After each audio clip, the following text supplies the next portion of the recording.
Hello, everyone, and welcome to College of Lore. I'm Jill. And I'm Kate. And we are super excited to be streaming for you today with this very special charity stream. We have some friends with us, so maybe you can all quickly introduce yourselves. We'll start with Kate and Pete. Yeah, I'm Kate. I have previously worked with Jill in the animation industry. We're good friends, and we also play lots of D&D together. Yeah, I love D&D. I love playing D&D. Pretty much it for me. You're awesome. Pete. Hey, I'm Pete. Pretty much ditto all those things. Yeah, Pete and I go way back. Cool. And how about Tyler next? Hello, I'm Tyler, live in Austin, Texas, and playing D&D for my first official playthrough campaign today with my fiance Rachel. I am fiance Rachel, and I also live in Austin, obviously, and I'm a graphic information technology student, and I'm also interested in animation, and this is my first actual real campaign. I wouldn't say that we really played before we tried to, so I'm excited. Nice. All right. How about Cam? Hey, I'm Cam. I use they, them pronouns. I work with Kate as Pizzazz and Pete in the animation industry, and I play lots of D&D with Jill in several different formats. Yeah, accurate. Yeah, I know it gets a little bit confusing with the two Kates, but it's like Kate with a K, Kate with a C, maybe. I don't know. Sure. You can also call me Caitlin if you want. Yeah, sure, that works, Caitlin. I will not be able to form that habit in time. Nice. All right. Well, I'm so excited for you guys all to be here and to play this session with us. And I just thought I'd do like a little summary of how this stream is going to work before we start, because it's a little bit different than our typical stream. So we are raising money for the JDRF, which is an organization that raises money for research on type 1 diabetes. And they have an annual event called the JDRF Ride to Defeat Diabetes. This is my third time participating in the JDRF Ride. Jill participated with me last year as well, so this is her second year. And it's a very personal charity for me because I have type 1 diabetes. I was only diagnosed about 2.5 years ago. But ever since I was diagnosed, I've been taking part in this fundraiser. It's a lot of fun. So you can see we've got a little goal counter on screen here of how much money we've raised and how much we'd like to raise. And so there's a link that you can use to donate down below the stream, I believe. Let me just scroll down and make sure it's there. It's so there. Awesome. So you could just scroll down and click that link to donate. And when you make a donation, you can choose to apply a bane or a boon to the game that we're playing right now. So depending on how much money you donate and whether you say you want a bane or a boon, I'll apply something to the characters. So for example, good examples of what a boon might be is if it's a small donation like $10, then we would give the players would get inspiration, or they might get advantage on one of their rolls or something like that. Or a boon might be a bane might be that they get disadvantage on a roll, for example. But if you spent a little bit more money, then maybe we would add a creature to their side to help them out, or we would add an enemy creature if you gave a bane. They might find particularly helpful information or not so helpful information, things like that. So you can donate to affect the game today if you like. Well, $1,000 per Tarask, right? That's right. Yeah. Well, I mean, I think I would give you guys a Tarask for $200. A $200 Tarask? That is a really good deal. It's only because I already kind of know how to run the Tarask because we did a Tarask fight. Right. And I don't have to memorize all of its spells. Tyler and I would like an explanation on what a Tarask is. Oh, it's real bad. thrill that. It's a It's huge a $200 dinosaur. donation. That's what it is. Yeah. So a Tarask is like a giant creature. It's sort of like a I think it's sort of mirrored after like Godzilla. Right, guys? Yeah, that sounds about right. Awesome. Nice. Yeah. Cool. Yeah. Yeah, throw That's that cool. in. It's pretty brutal. Tarask equals Godzilla. See? Neil knows. Mhm. All right. So are we ready to get started? Yeah. Does anybody have any questions before we go? Are we gonna know what- die? I hope not. Okay. I hope not, but I didn't make it. I don't think it's going to be easy, and it could become more complicated depending on how people want to spend their donations. All right, let's do this. All right. Okay, so Jill, I don't know if you want to switch to the map view. I have a little picture of the 10th district of Ravnica where you guys currently are, and then I'm just going to read a little bit of a intro that I wrote to start things off. All right, we're on map view. Nice. Okay, don't mind all the rules. We were just testing some things out earlier, making sure that everyone was connected. All right. Welcome to Ravnica. This huge, sprawling city spans the entirety of the known world. Ravnica is ruled by 10 distinct guilds, each with their own responsibilities for the management of the city. They maintain a tenuous peace, mostly thanks to the Guild Pact that magically binds them, incarnated in the human form of the planeswalker Jace Beleren. You are all citizens living in the 10th district of Ravnica, where the vast majority of the population lives. This is the bustling downtown that is home to the main attractions of the city, including all 10 guild halls. There are 6 precincts in the 10th district. Currently, you find yourself in the 10th district plaza, which is in the pristine Precinct 1. So let me point out to you where you are. So you can see on the map, Precinct 1 is right here. The plaza is this little number 3 right here. So that's where we're situated in this 10th district. And I'll just switch over to the plaza view so you guys can see what the plaza looks like. So this is the plaza, the 10th district plaza that you're in.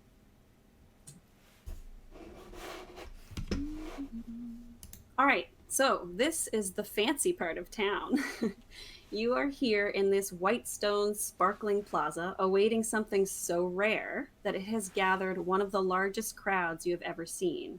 The crowd is so large that I didn't bother putting the people other than you into the plaza, so just imagine that this place is like packed with people, right? So this is one of the largest crowds you've ever seen, even here in the busy 10th district.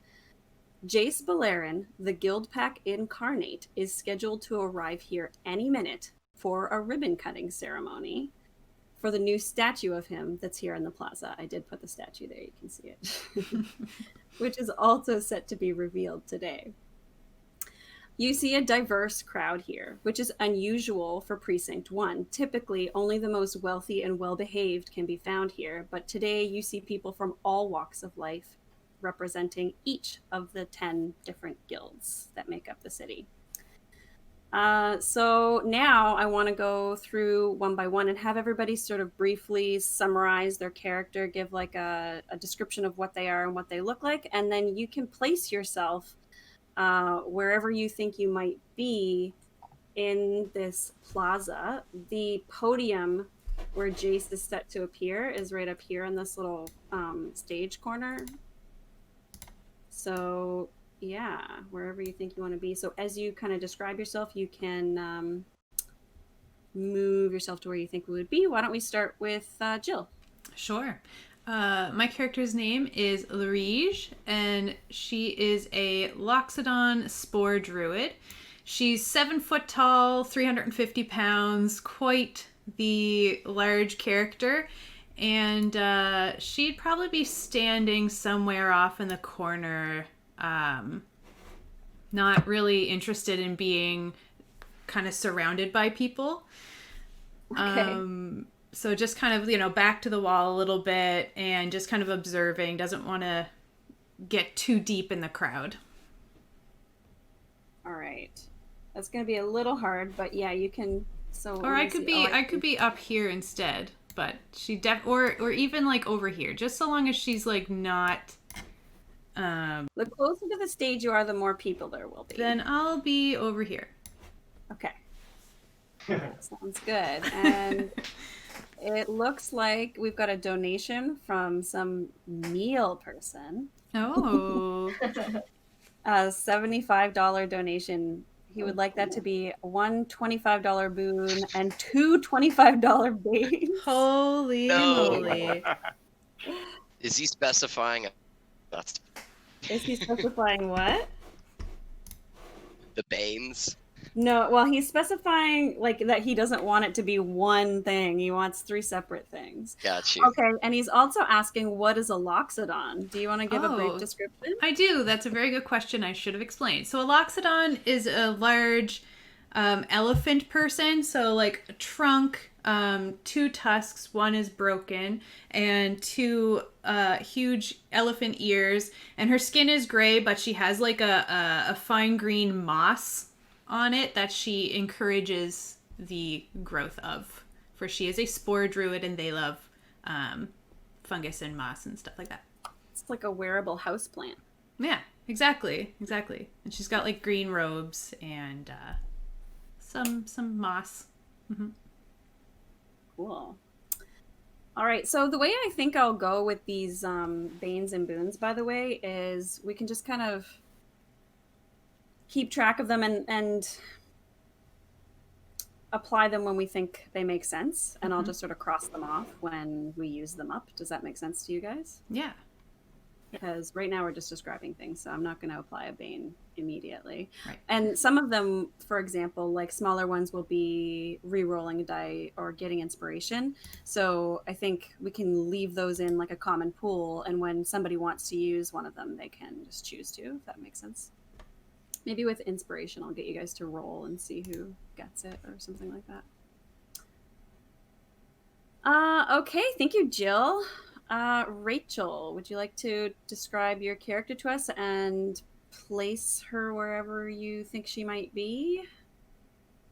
Yeah, so my character's Dovakri, and she is a female Simic hybrid monk, and she has a Crassus that she created that is like the size of a building, and it might eat me at any moment, but it's my favorite thing. So I'm gonna have to be off in the corner where I can keep my giant pet with me. Okay, so you want your crisis to be here? Yeah, if it'll fit in this giant crowd. Okay, what size is it? Do you see where it says what size it is? It doesn't specify that. It just says it's the size of a building. It's very big. That is very big. Yeah. So if that's feasible in this crazy crowd, then I'm bringing my pet. Okay, it's probably not, but let me see if I can find something to represent it. Here's just a random, like, animal. How big do you think a building would be, guys? It could be like a Lego building, so it's all relative, really. Like in Ravnica, pretty big. We could say that, okay, there's like a little, see how there's like a hole in the wall right here? There's like a pathway to other areas over here that's fairly big. So if you want, we'll leave your crisis here, and like it won't be able to fit in here with all these people, but you can bring it right there. That's perfect. He's close enough for comfort. Cool. All right. Oh, is the donation thing not updating, Jill? No, it's not. I tried swapping the screens and that didn't work either. So I'm Googling it. So we'll see. Okay. Well, if it doesn't update, then we can just take that off, but it would be nice if it updated. All right. Yes. And so Simic Hybrid. Simic is another one of the 10 guilds. So Rachel's part of the Simic Combine, I believe they're called. And they're cool, like scientists, genetic scientists. All right, Tyler. Who are you? Alrighty. I'll read my description, actually. Mhm. Here we go. So hello, my fellow Ravnica guildmates. Meet Rankle, the Deemer operative assassin. He has mastered the art of trickery against any foe with the use of his persuasive nature, ability to mimic voices, and interpret thoughts. Think Benny Gesserit for you Dune fans out there. He has a hidden talent that is usually demanding of situations. He uses the power of his song with his lyre to serenade his imminent victim with the strike of his poisonous blade. After all, music soothes even the savage beast. Nice. So All with that right. being said, he likes people. He's going to be one in the crowd. And you said we're surrounded around the statue, correct? It's just crowds of people here? So yeah, like there's this whole area has kind of people in it, but they're going to be very tightly packed. Can you see me like pinging this orange circle Yep, on the I map? sure can.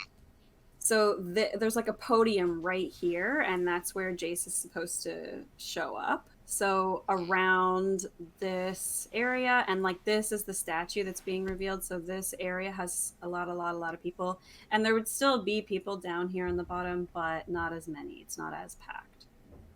So Okay. yep.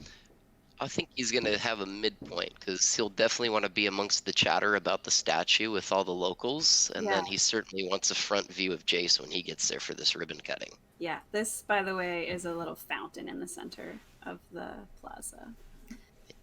So I'll be with the folk waiting for the ribbon to cut and see Jace. All right. So exciting. Okay, Cam. Okay. Hast is a tall and thin dragonborn, wearing a long, sort of sciencey overcoat with some armor plates sewn into it. They are employed by the Izzet Guild as sort of like a cleanup person. Okay. But they are not well respected as a scientist, even though they have hidden depths to them. Yes. And they are only in this courtyard because the dog that they built got away from them. Is it like a mechanical dog? It is a mechanical dog. Oh no. Okay, so they're looking for it? And they're looking for it, yeah. Okay, cool. They built it in secret to prove their worth to the Izzet Guild, and then it got away. Oh no. Lost doggy. So they're probably sniffing around under tables and in dark corners back here. Okay. All right, good stuff. Kate. You're cutting out. I'm cutting out? Uh-oh. Everyone seems fine on my end. I think it's our connection. It might be you guys. Yeah, I again. think it's Tyler and I's connection. Oh, you're... Okay. Kate, can you do your character introduction? Hopefully that gets better. Right. I am playing Pizzazz. She's a goblin bard. She's a clown for the cult of Rakdos. So she's probably going to be. I'm gonna put her in, like by the fountain, like around the edge of the fountain. She's probably doing some kind of performance, doing like maybe juggling or like some kind of contortion stuff. And just kind of like singing the praises of Rakdos. That sort of thing. handing out pamphlets to tonight's show. Yeah, exactly. Very nice. So Rakdos is, you can see from Kate's background, Rakdos is like this demonic circus. It's a good time, but very dangerous. And I don't know if I gave a little summary of Izzet, but Cam's character Izzet that's the other sort of like mad scientist guild. Yeah, they're the scientists who do like magical technology And like if something explodes and goes wrong, well, we still learned something from that, so it's fine. Yeah. And you're like electricity. You're more on the electric end of things, right? It's a little bit steampunk. Yeah. Yes. Yeah. Whereas Simic is like Mutant genetic animals. mutations and Yeah. evolution and Yeah. yeah. Very cool. All right. Last but not least, Pete, why don't you tell us about your character? I'm playing Ulk, who's a warlock, a goblin warlock. So I'd probably be hanging around the fountain also. I imagine my character would be up on the lip of the fountain playing my sham, my instrument, which looks to be very clarinet-like, Okay. I guess. Like a flute. Yeah, and just singing like the good word of Rakdos. Rakdos just wants to give you what you want. All these other guilds, bad. All the other guilds suck. They're no fun. Yeah. So, Pizzazz and Oak, do you guys know each other? Like, are you kind of performing together, do you think? Or, Yeah. Yeah. all right. We've got a boon donation from Low Kiwi. Thank you, Low Kiwi. What, It's a great And I think that was another one that was around the $25 mark. So thank you very much. So we'll see Yay, thank how that'll even out Neil's couple yeah, of now banes we've there. got 2 Banes, 2 Boons. Excellent. All right. Cool. Well, thanks for those introductions, everybody. All right. So you're sitting here, you're waiting for Jace to show up. You can feel the crowd's anticipation as they await the arrival of Jace. He's responsible for keeping the city from tearing it apart, but he is rarely present. And now it appears that he is late. You see Lavinia, who's a female Azorius arrestor, part of Ravnica's law enforcement team. So Azorius is sort of the legal works of Ravnica.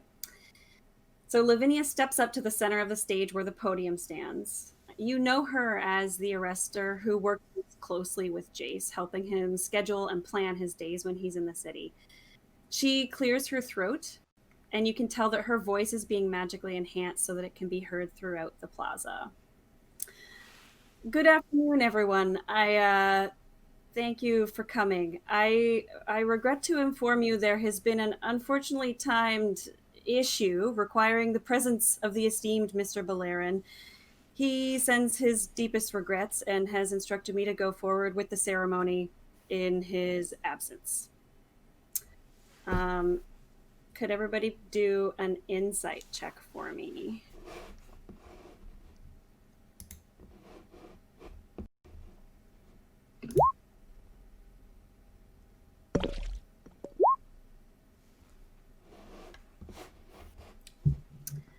All right.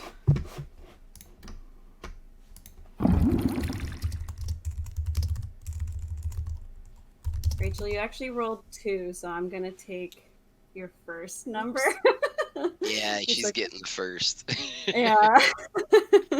Sorry, that's the less good Damn it. one. Yeah, that's a lot less good. All right. So 1, 2, 3, 4, 5. Oh, and Pete. Okay. Yep, I see Pete's as well. All right, so.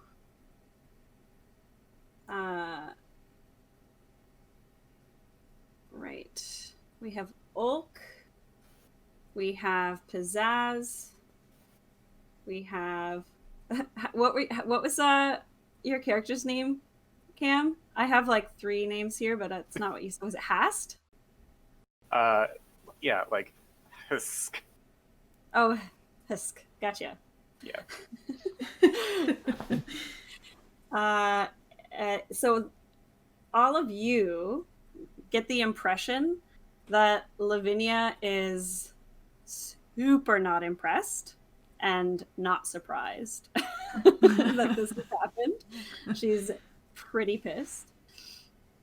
And yeah, like is very awkward and disappointed. There's all these people here, and Jace again just hasn't shown up to something that he was supposed to show up to. Louise all right. takes her trunk and like puts it on her forehead and like shakes her head. It's like, oh, this is I can't even watch. Yeah. Let's go. So yeah, there's a little bit of like confusion going on upstairs as they figure out what they're gonna do, how they're like, who's gonna talk, this isn't what we planned to happen. I would like to have everyone do a perception check, please.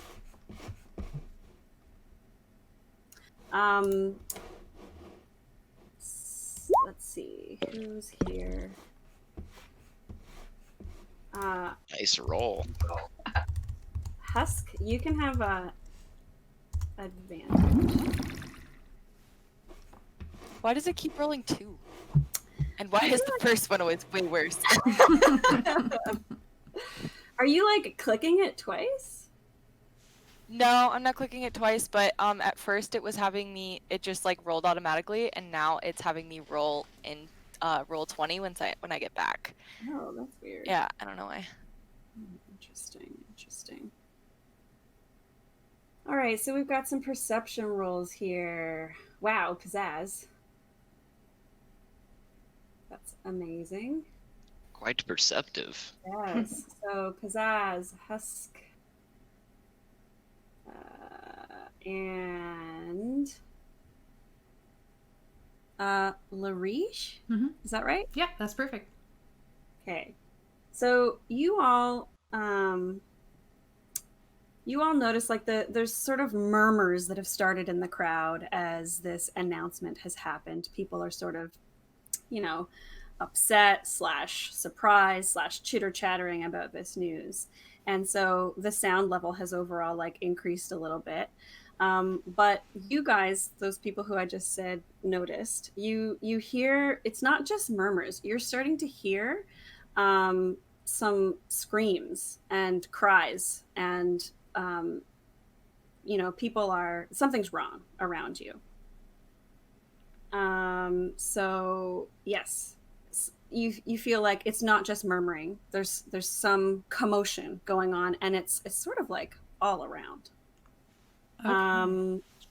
Yes. So you also will be able to see, if you look around with those perception checks upon hearing those noises, you turn and look and see, each of you can probably see a couple sort of grotesque humanoid creatures dripping with sewage. Their skin is covered with patches of fungus and moss, so they're sort of like decaying but sort of being held together by these mossy fungus. Sounds like my boys. It's my crew. So yeah, you see some of these creatures, and they're attacking members of the crowd. One of you sees somebody, a nicely well-dressed citizen whose arm is being grabbed by one of these creatures, and the creature is just like biting into his arm. Yeah. So, would you like to... Larish is very familiar with like the sewers and stuff like that. Has she seen these before? Yeah, Larish, these creatures look very familiar to you. Let's see. Let me see if I can find an image. Where's my book? Just one sec. So they're basically undead creatures from the Undercity. You know that they were probably created by the Golgari, because that's the clan that you are in. Mm-hmm. I'm just seeing if I can find a picture to show you. Okay.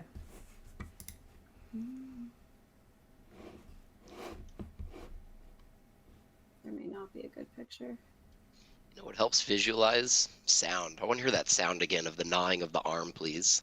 Oh, I don't know what I did, but it was like, That's too cute to be scary. A gentle 9. All right, so this is called a fungus drudge. But yeah. I don't think I see any pictures. But yeah, so it's sort of like, it looks like this undead zombie-like creature, but it's just like full of fungus and moss and maybe some spores floating around them. Okay. Oh, there's. I wonder if I can share this in the chat over there. I found a mini of one. Oh, okay. Yeah, it just looks like a walking pile of like garbage. And mushrooms. Yeah, mushrooms. All right, let me find. Yeah, it has like 8 toes. And they all look a little bit different. So, some of them might look a little bit human-like. Some of them might look a little bit Vidalcan. Some of them might look a little bit like you might see like a centaur. They are all sort of like different races. Oh. But they're all very fungusy. Very and mushroomy. fungusy. Okay, so There we go. I'm gonna start plopping some dudes out while you guys discuss how you would like to respond. Okay, well, Larige would definitely try and get closer to them. So if they're like up closer to the stage, that she would kind of be parting the crowd trying to get up there. Okay, so you don't hear anything coming from, well, like wherever sort of like the sound's coming from, she's gonna try and get from closer. From the outside of the perimeter of the plaza is sort of where you're hearing. Oh, stuff. from outside. Okay. All not outside, but like the edges of the crowd within the plaza. Yeah. So you're gonna move a bit? Yeah, I'd like to get her closer to one of them or some of them. Okay. Just one sec.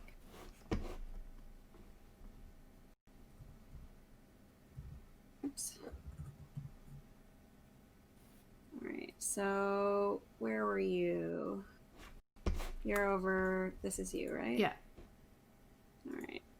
So I'm gonna say you can see this buddy right here. Can you see him? Yep. Oh, she's already really close, so I guess she'll just stay here and and is that one like biting people? Yes. They're all attacking people. All right. Do you guys want to? Yeah. How are you going to approach here? I'd like to chill touch this one. So you're going to attack? Yeah. Why doesn't everybody roll initiative then? So while this is going on, you'll see certain things happening. So you're all seeing a couple of these creatures show up around you. Some of you a little bit later than others, but eventually everybody's going to hear the commotion and look around and be able to see these creatures.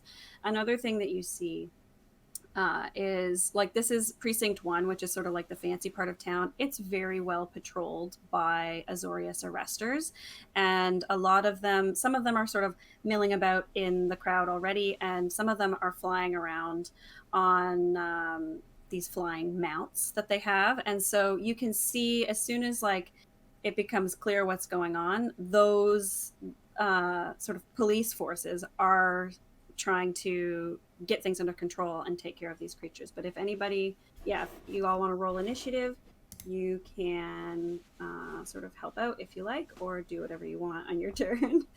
All right. So the initiative table doesn't just show up, eh? Right. How do I make it happen? There should be a little thing over there that you can click, and it makes it pop up, and then you can like, I think it's like you right click our tokens to add us to the initiative.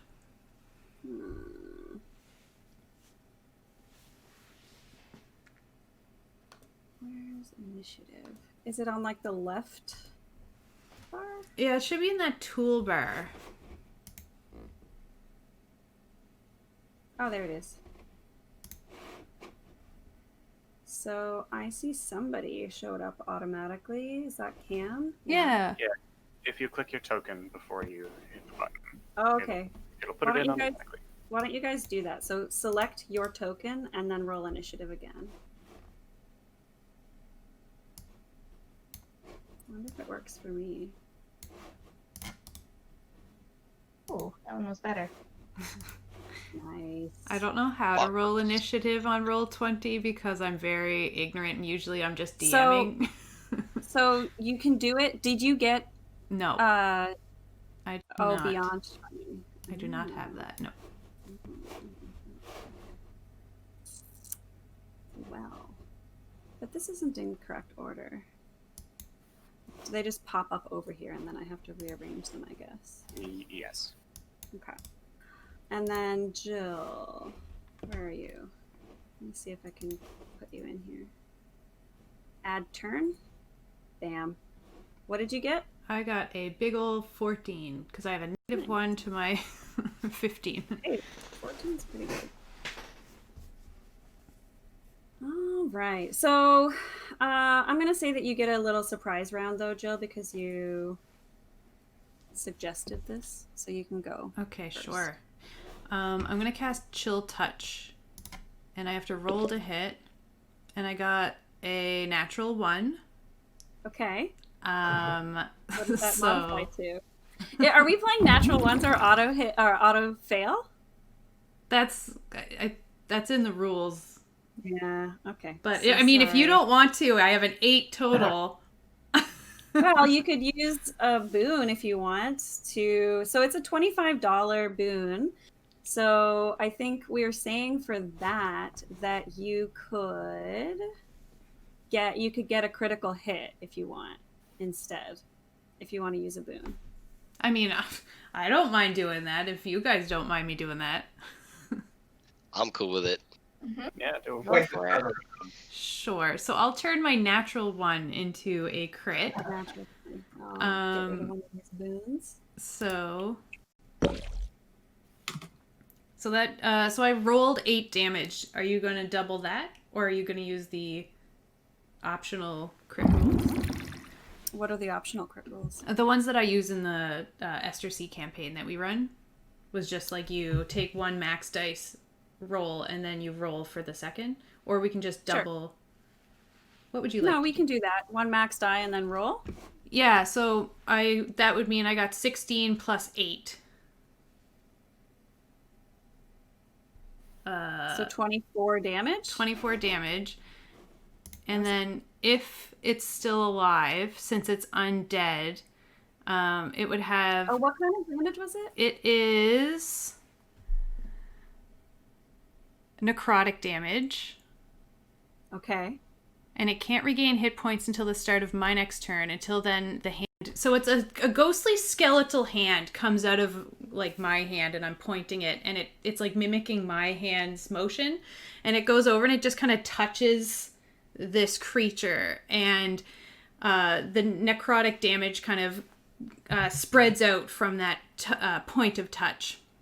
And if I hit an undead target, it also has disadvantage on attack rolls against me until the end of my next turn. And the hand is like now clinging to the target. That skeletal hand is just kind of like... Is it like gripping its throat? Yeah, or... maybe like on its shoulder. Like... It's like, excuse me. Yeah, Excuse me. tap, tap, Please. grab. Please stop. Yeah. What you're doing? No. Okay, so it is not dead, but it is grabbed by your spectral hand, and it will have disadvantage if it attacks you next turn. Yes. I'm going to get you to try and remember that, but I think I'm just going to put this little crossbones symbol on it to try and remind me. Okay, cool. Anything else for your turn? So typically, for Tyler and Rachel's purposes, I don't know how much of this you remember from when you played, but on your turn in combat, you're going to get to do a few things. You can move up to your movement speed, and then you can take one action. A lot of your stuff will say, like, this is an action, so you can take one action.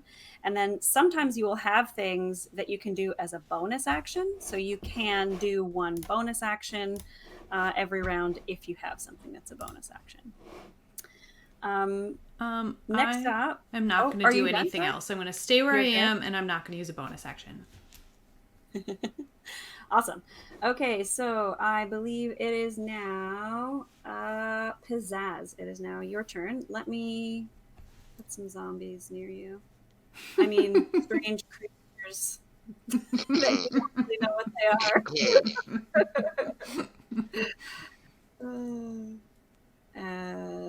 Yeah, there's one there for sure. Give me a sec. I'm trying to like use D&D Beyond to actually roll hit points on these things so that they don't all have the same hit points. Are you guys able to see the hit points, by the way, on these creatures? No. Good.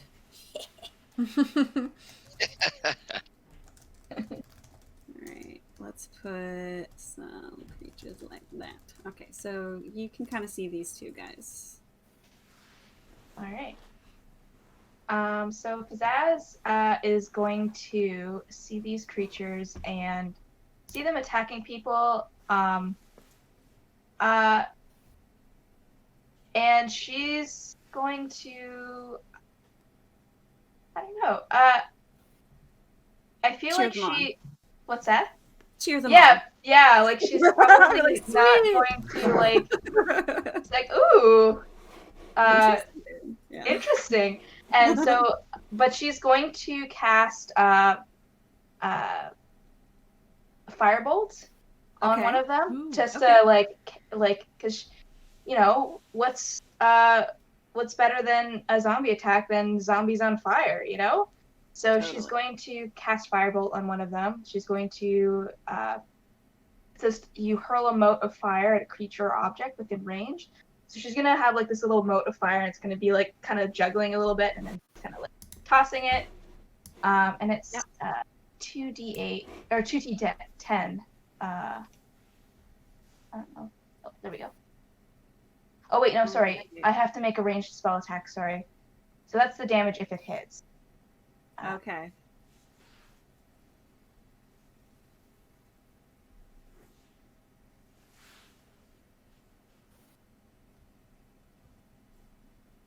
All right, so 24 does hit. You guys would be in some trouble if 24 didn't hit, let me tell you. All right, so how much damage did it take? 11 damage. Can you show me which one you targeted? Oh, yes. Do you know how to do the little ping? Yeah. Okay, sorry, how much damage? 11 damage. 11 damage. And is it on fire? Let me check. It was fire damage, though, right? Yes. Cool. A flammable object hit by the spell ignites if it isn't being worn or carried. Okay, So, well, it's up to you. yeah. I guess stuff that's on people's bodies doesn't catch fire, because that makes sense. We'll say there's some flames, but it's not like actively harming the creature, Yeah. All right, and did you want to move or do anything else? Stay here. I got a good view of the show. Yeah. All right. So next up we have, who's this? That would be Ulk.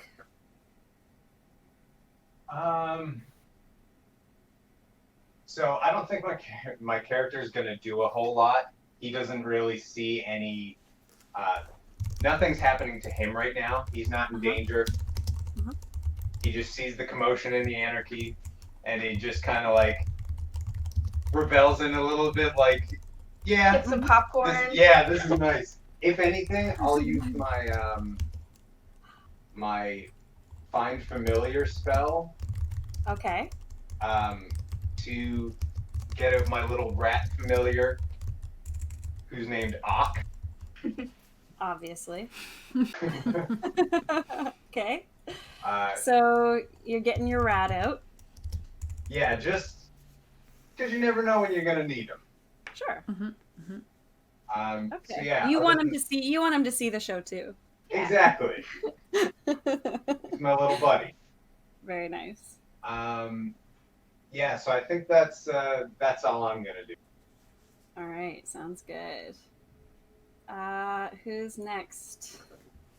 I'm finding that these icons. Oh, there we go. So it's back to Larige. Okay. I'm gonna use my wild shape to awaken the spores that infuse me to gain a temporary 20 hit points, and it gives me like I think I get like a halo of spores around me that'll do damage if they're close to me, or if I activate it. So Oh, that's your wild shape? yeah, so since I'm like a fungus spore druid, instead of I can also turn into animals, but I also have this like symbiotic entity thing. So all the moss around me kind of grows and thickens, and all this fungus thickens around me, and it gives me an extra 20 temporary hit points. Nice. Um, Okay. So that's what I'm gonna do for my action, since I already have my. Oh, I guess actually the chill touch would evaporate now because it is my turn. Oh, okay. So we can get rid of that. But yeah, so that's what I'm going to do. I'm just going to thicken my mossy hide and be ready. Okay, so you're not gonna an attack? No. Okie doke. All right, so it is now the creature's turns. So we're gonna start with this one. You have caught its attention.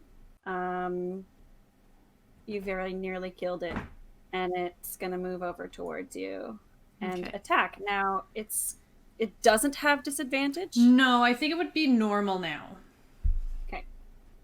Interesting. Alrighty. So I'm going to use my reaction to deal damage to it with my Halo of Spores. oh my. So it would be 1d4 plus 1d6 because I activated that the entity around me. Yep. So I can use my reaction to deal 1d4 and then plus the 1d6 necrotic damage to one creature you can see when it moves into a space within 10 feet of you. Okay. So it needs to succeed on a con saving throw, DC 15. What's the DC? 15. Okay. It does succeed. Yeah. Okay. Got good constitution.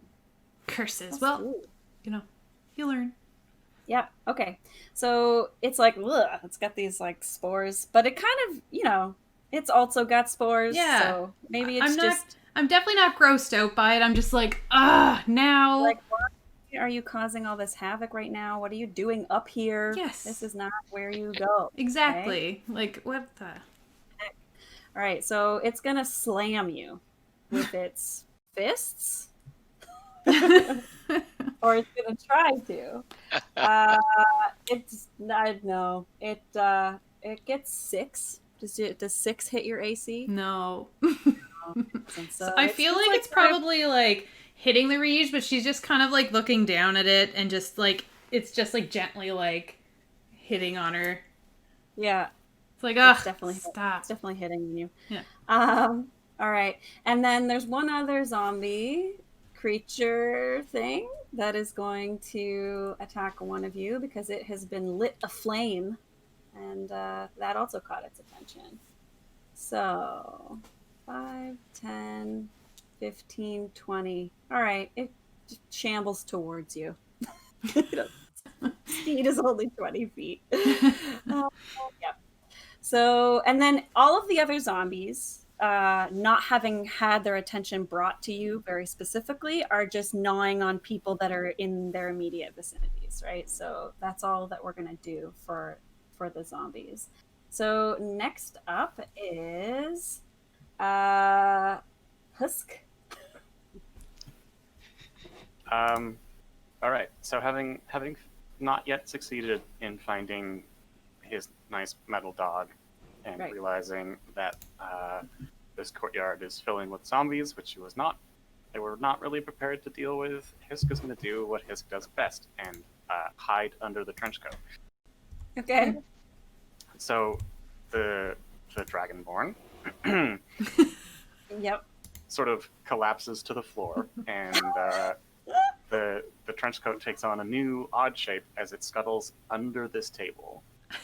Okay. And then I think a sort of wide metal barrel will poke out from the trench coat, Oh, okay. and it will ready an action to shoot a zombie in the face if it comes after it. All right. Sounds good. So that's it for your turn? That is it for my turn. Okie dokie.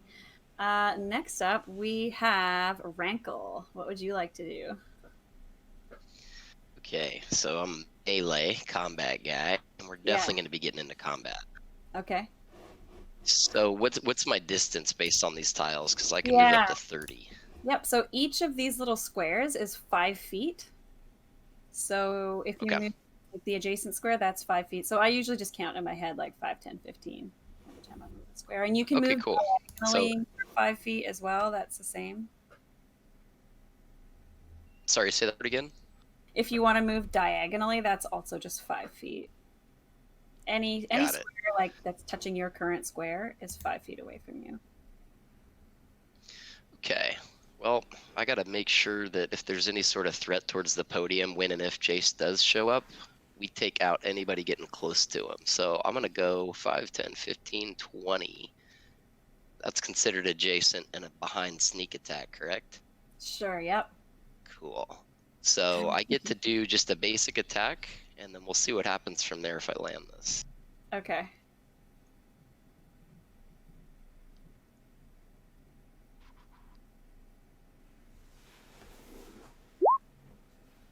Wow. Oops, I don't think I Oh. equipped my daggers, but he's a No. duelder. He has 2 daggers. Okay. Do you know how to equip it? Can somebody explain that? On the D&D Beyond character sheet, there will be go to equipment. Go to equipment. Yeah, and then there's a little box next to your dagger. If you click that, it'll equip it. I'm not even seeing it as my starting possessions. He said that he started with 2 daggers and some studded armor, but all I see is the boots that I had.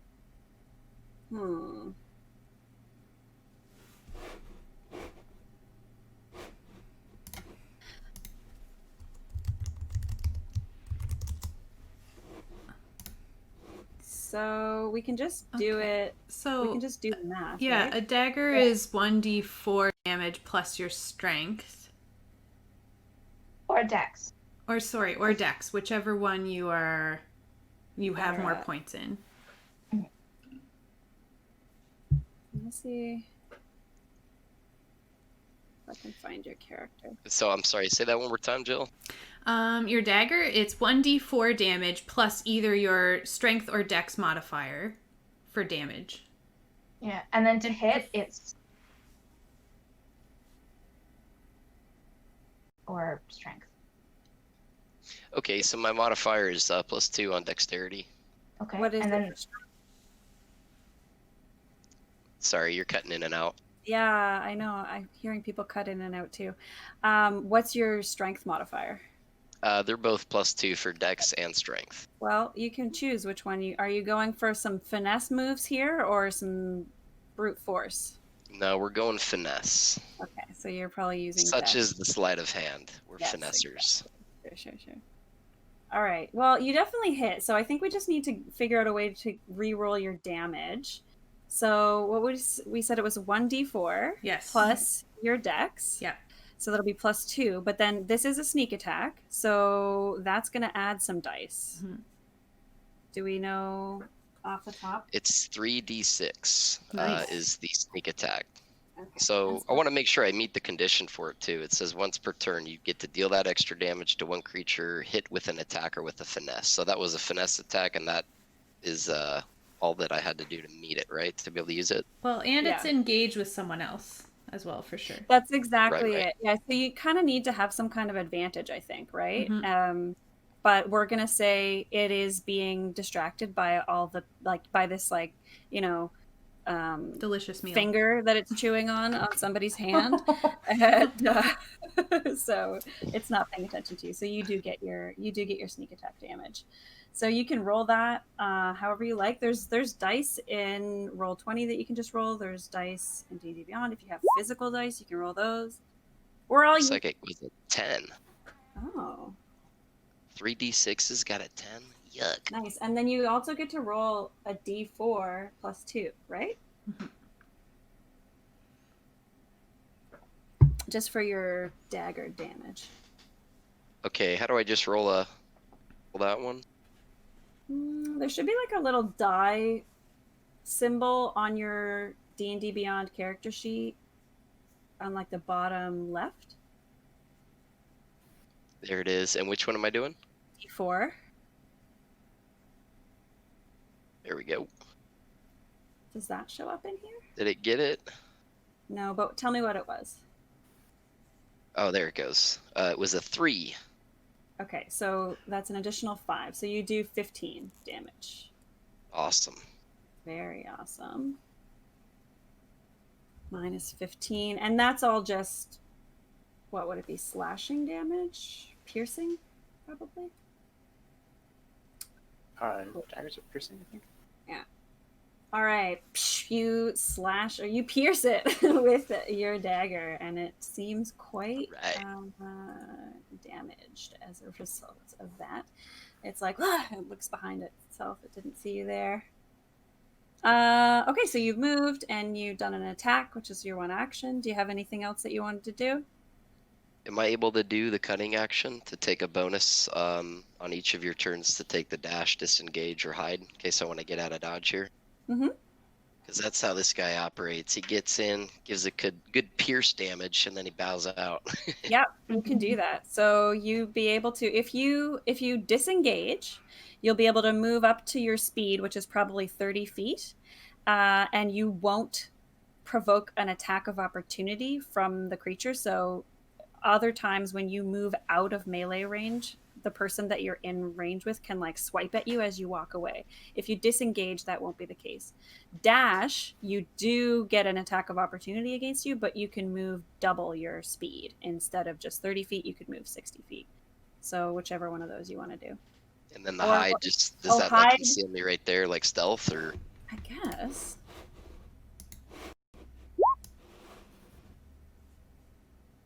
It was an oops roll. Okay. What was that? Oh, there was a I roll was just for trying to get it to explain something to me, and D&D Beyond took it too far. Yeah, so does it describe anything for hide? Jill, do you know hide? It just listed as a basic action. Yeah, so usually when you're hiding, you have something you're hiding behind. So if you were to, like, if that's a tree right there and you were like, I'm going to use my bonus action, like my movement and my bonus action to hide, you try and use that little tree you're next to roll a stealth check and see how well you're hidden. Tyler, there's lots of people around. If you want to do hide, you can roll a stealth check and try and like duck down behind a person that is between you and this creature if you want to, or you can, like I said, move out of range of the creature. I am gonna move out of range because I don't think you hide in an open common ground here. So no, it's it packed would be with people though. Yeah, it is packed with people, but up to you. all right, I'm gonna go there and set up for another behind the back attack. Okay, sounds good. All right, we are up to Dovakri. All right. Dovakri is disgustingly fascinated with all of these creatures and is very tempted to study them, but ends up deciding to just help out for the sake of the well-being of Ravnica. And so she doesn't move, but she instead uses her acid spit to attack the nearest creature. And I can do that from within 30 feet. So I'm good. That Yeah. sounds good. Nice. So I'm going to roll 2d10. So I'm gonna say you're targeting this guy right here. Yeah, that's what I was thinking. Is there a save that they need to make? Or are you would there be? Or what? You would either have to do a spell attack or there's some kind of save that they need to make. In the spell description, it would tell you. If you hover over the spell in Roll D&D Beyond, it should tell you. Acid spit? Yeah, let me find. Okay. I can look it up too.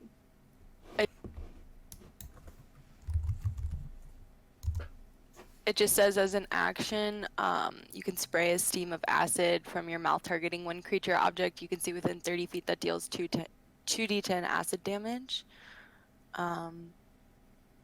I don't see anything about a save or a spell.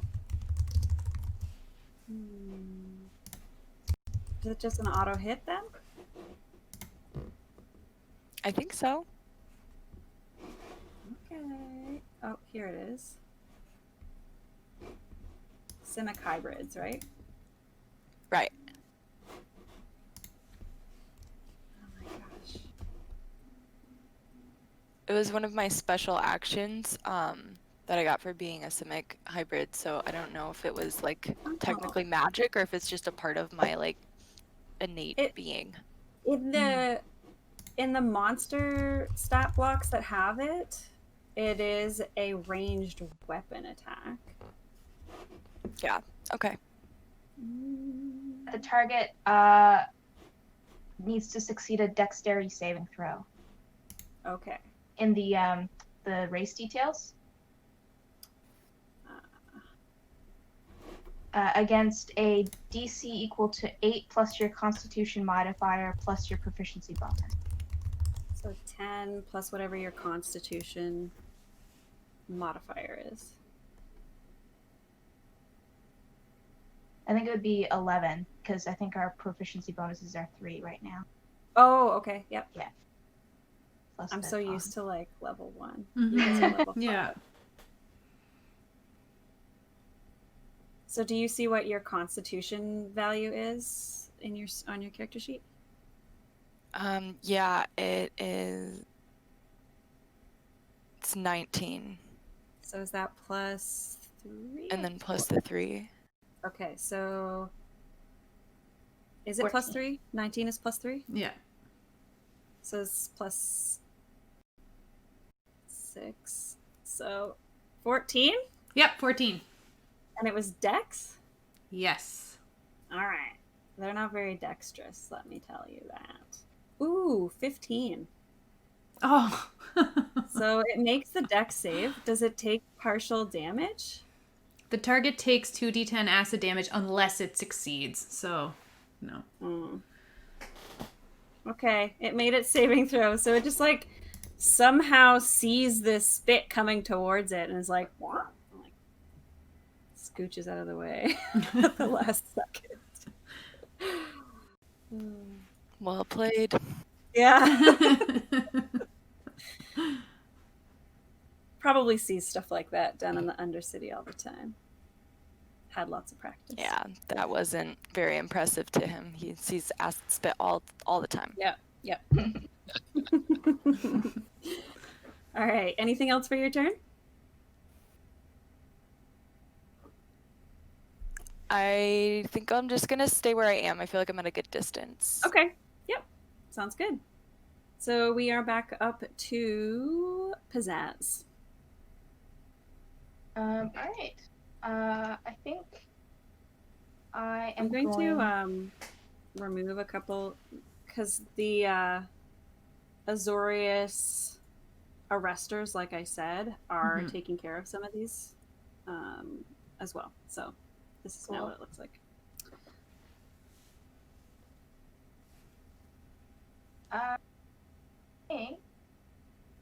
I'm going to do another firebolt at the one in front of me, the one nearest me. Yeah.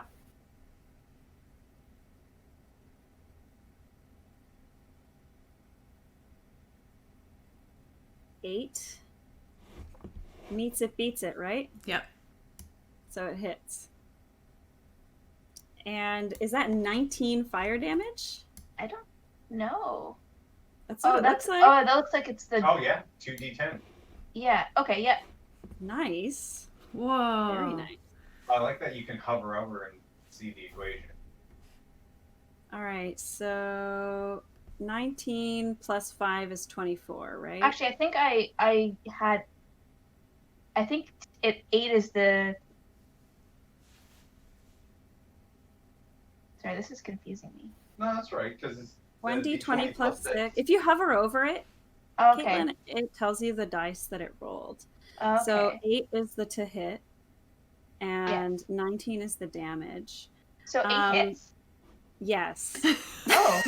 That's why I was confused. I was like, 8 can't have hit. They're not very hard to hit unless you're spitting acid at them, apparently. All right. I'll take that. Okay, so it goes up in flames and just kind of disintegrates. She does a backflip. Or tries to do a backflip. Whoa. Badass. Do you want to do a Rankle acrobatics? does Or my backflip as movement. well. Yeah. I'll roll a acrobatics check.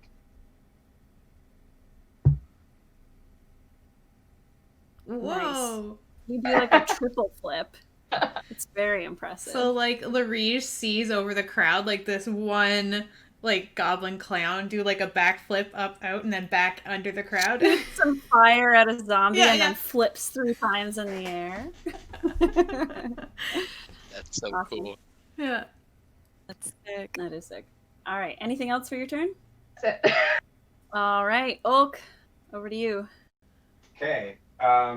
So while celebrating the anarchy that's going on around, he has the idea that, hey, maybe if I like let people see me taking down a couple of these things, then I can get some extra supporters for Rakdos. Sure. So he's gonna like climb up onto the fountain a little bit and use an Eldritch Blast to try and. What's the distance on Eldritch? I think I it's think it's 120. 120 feet. That's really long. Okay. Yeah. And Pretty it much- says that I can cast it at 2 different targets. Yeah. Are there any Okay. are there any limits? Like, say, would I be able to cast it at this one and this one? Yeah. Oh, you can. Okay. So I So, think yeah. it's just isn't it that there's 2 blasts and they each do that amount of damage? Is that how it goes? Jill's got a warlock. I thought at higher levels you could choose multiple targets. I don't know. I'm It says thinking you can. At 5th level, you can choose 2 targets. So yeah, you'd be Yeah. like pew pew. So it just does whatever the damage that it comes out with, it does that much to both targets. Now, I also think if you want, you can target the same creature with both of them, and then it just kind of like doubles the damage to one creature, but you can spread it out if you want as well. Yeah, I'll spread it out because it seems the More- most visually appealing. More It'll be- impressive. Get the bigger crowd. Yeah. That makes sense. Light show. Fireworks. All right. 18 hits both of them. So, and this is what kind of damage? Does it say? Force damage? All right. So, 18. No, 9 damage. That's a big difference. 9 damage, 18 to hit. So, this zombie is 9. So they are zombies. Yeah. Wait. Yeah.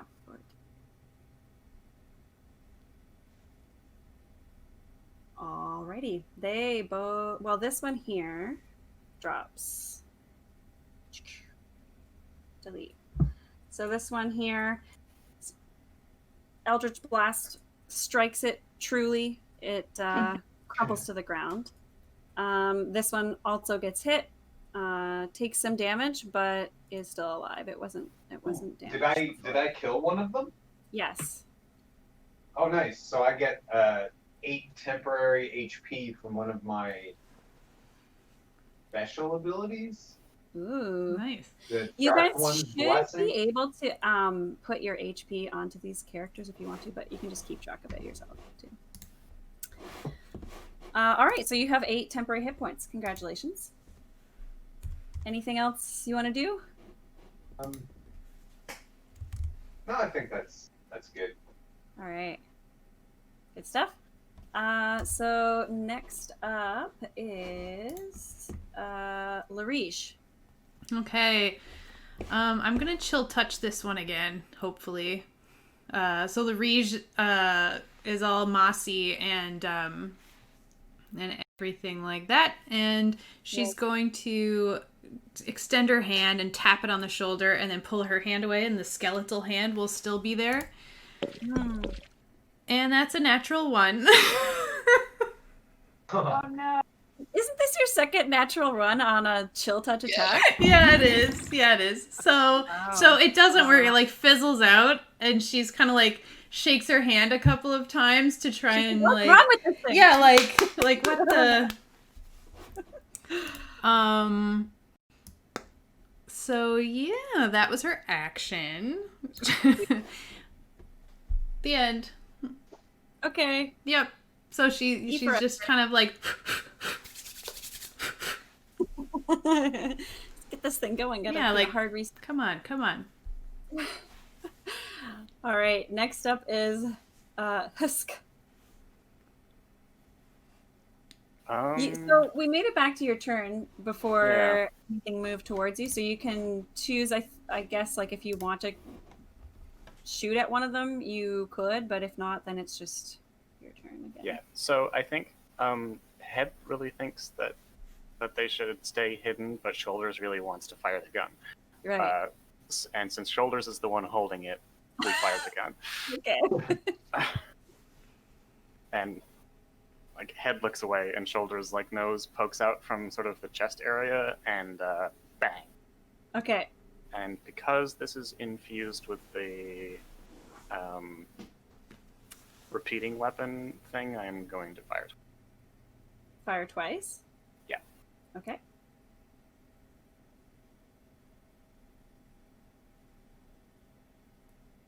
All right. Both of those hit. Can you guys see Cameron's roll? It looks to me like they're just... No, I can't see them. So I have them set to always whisper because I'm GM in several other games. Sorry. Right, so it's we'll okay. Just turn we those can off. say there was a 21 to hit and a 9 to hit, and then 10 piercing damage and 12 piercing damage. So that's a total of 22 piercing damage. Yeah. So pew, pew. What kind of bolts is this thing shooting? I think it's mostly firing, like it's a blunderbuss, so it's just firing random metal scrap. Like Yeah, just like okay. a fistful of it, just sort of jammed down the barrel, and then Yeah. boom. Holy moly! Yeah. Okay. So shrapnel just like tears apart this creature, and it's not looking very healthy, even though it wasn't looking super healthy before. But it like, you know what I mean? Yeah. All right. Anything else for Husk? Oh, no. All right. That's it. And Head looks kind of impressed, and Shoulders is very pleased with himself. It's like, and okay, Legs that was is actually disappointed. sweet. Yeah, that Knees is disappointed that she missed the show. Alrighty. When So did we the move on zombies to- go? When did the zombies go? They don't seem to be on the list anymore. Oh, did they just disappear? I think when you Oh, deleted you know one, it deleted the one that had the number. Where were they? I think they were just above Husk, because it was 3, 2, 1 from Yeah, there. that's right. Okay, well, let me see. So this one would have gone before you. So you Yeah. shot it after it went. So it would have just stayed here and nommed. This zombie here would have tried to attack Larige. So And it let's needs do to that. make a Constitution saving throw because Larige is going to use that Halo of Spores again as a reaction. Okay. DC it only- 15. yeah, it con. only got 5. So what Ooh. happens? So I roll 1d4 and 1d6. I'm going to use real dice because it isn't on the thing. That is 6 damage. Okay.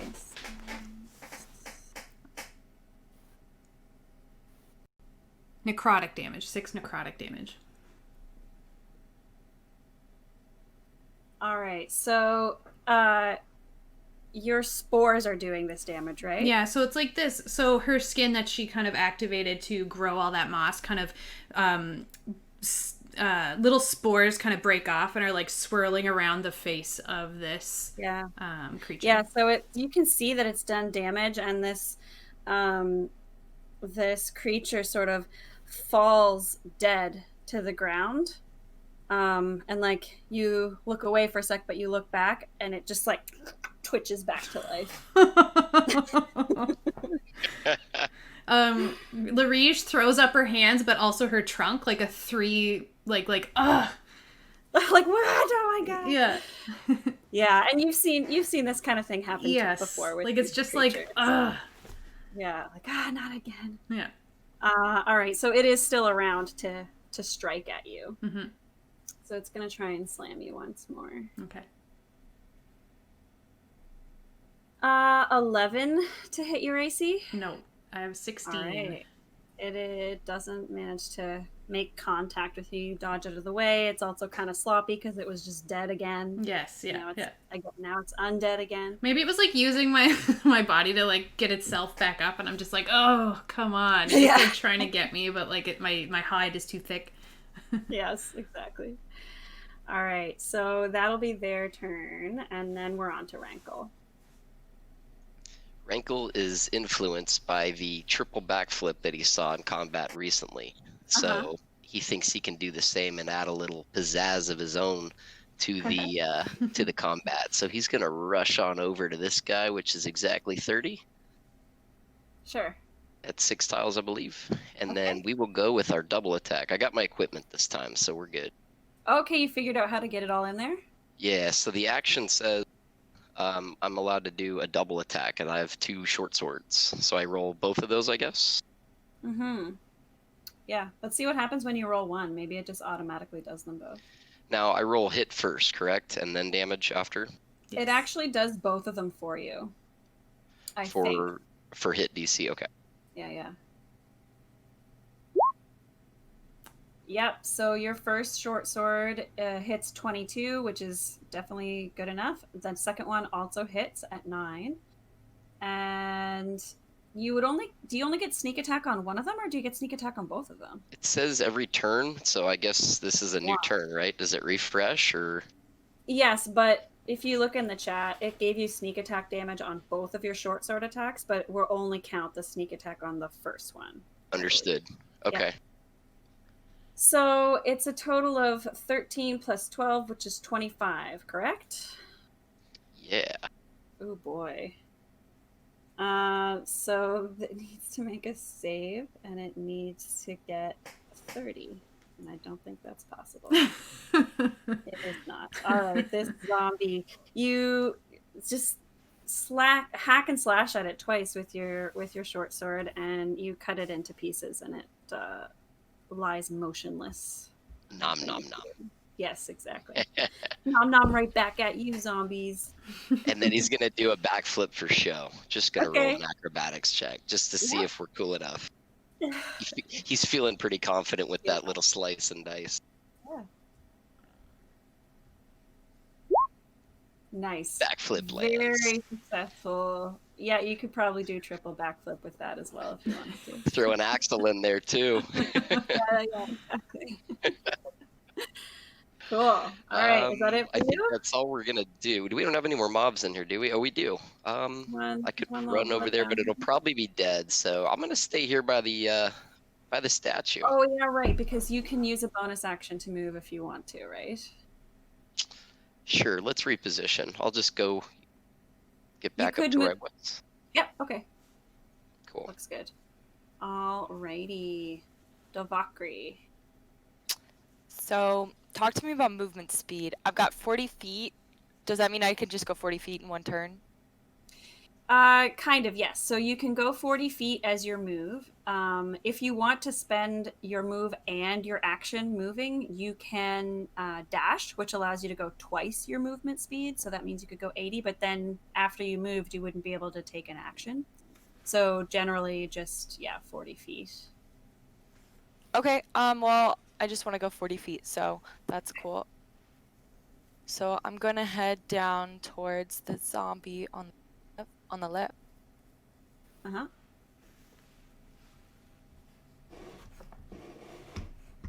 Right in front of him, so that way I have like a viewing angle. Yeah. And then I'm gonna do a deflect missiles attack. And that's ranged, and it's gonna be 1d6 plus 1. Okay.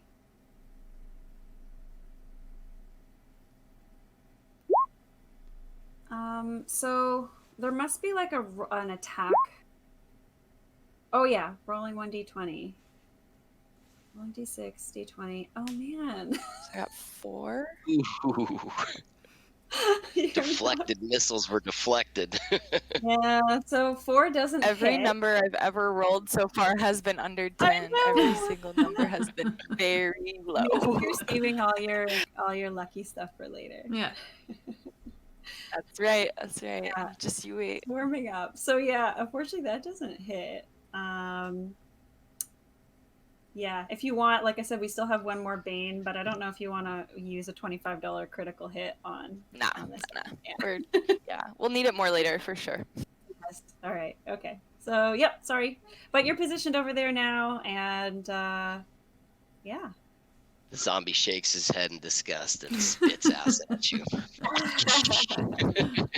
So in the Oh, in the no. meantime, we're coming back up to the top of the initiative, but this zombie here is going to be taken care of by an arrestor. So you guys are seeing that there's really not very much left. There's this one guy left over here.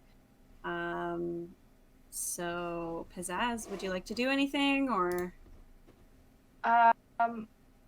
No, I don't think she's going to do much. Maybe give Frankel like just kind of like a very like an applaud for his backflip, Yeah. and maybe like pull out because she has like a horn, like a trumpet, so Uh-huh. she's gonna start tooting on her horn. Okay. Yeah. Playing a little song, a little ditty. Yeah, just kind of like an applause and boop, boop. Okay. That's it. Very nice. Alrighty. I'll pull out my lyre and match tune on that. We'll just have a yeah. little jam session, Nice. applauding each other's excellent combat. Right. I'm pulling out my flute and joining in. It's a party now. Nice. Very nice. Okay, Ulk, do you have an instrument? Are you joining in? What would you like to do? I'll join in on the sham. Everybody else is just partying, so yeah, Oh my god. excitedly taking out my sham and joining in. The Azorius arresters are like really sketched out by Yeah, forget your Chase. reaction. We got a show over here. All right, Larige. I'm gonna try and kill this last zombie with with a chill touch. And Are you sure? I mean, I don't know what else to do. I mean, I could Okay. leave it there and like disengage and walk away and let it do whatever, but I think I'll try and kill it. This is. I got a obvious, natural 20 for a total of Nice. 27. Nice, that hits. Well done. It's like one extreme or the other. Yeah, and I got a total... Okay, so it actually did the crit damage for me, so I got 16. So instead of that... Unless we want to use the first two rolls, which are a 4 and a 2, and then add the 16 to that. I'm not sure what you mean. D&D Beyond automatically rolled crit damage by doubling my dice. Oh, okay. Just take like the first. The first two is a 4 and a 2. So Okay. 16 plus 4 is 20 plus, so 22 damage. Okay. It only has 1 life left, but it has to roll a 27 Constitution saving throw to come back to life. No, it's dead. Yay! For real. So the chill touch hand comes out and like grabs it by the neck, and it's like shakes it around, trying to make sure that it's like a dead zombie. All right, cool. All right, so yeah, you can see like things are pretty much getting under control now. You don't see any more zombies actively attacking. Everything else that's going on, there's either like an Azorius Arrestor taking care of those zombies, or people are being like ushered out of the plaza. But most of you were noticed by the lady whose name I have written down. I totally know it. Lavinia, the speaker. Lavinia noticed, she noticed that you guys were helping. Except I would say Hesk. Lavinia didn't notice you because you were hiding under the table. So you can kind of stay hidden there and decide what you want to do.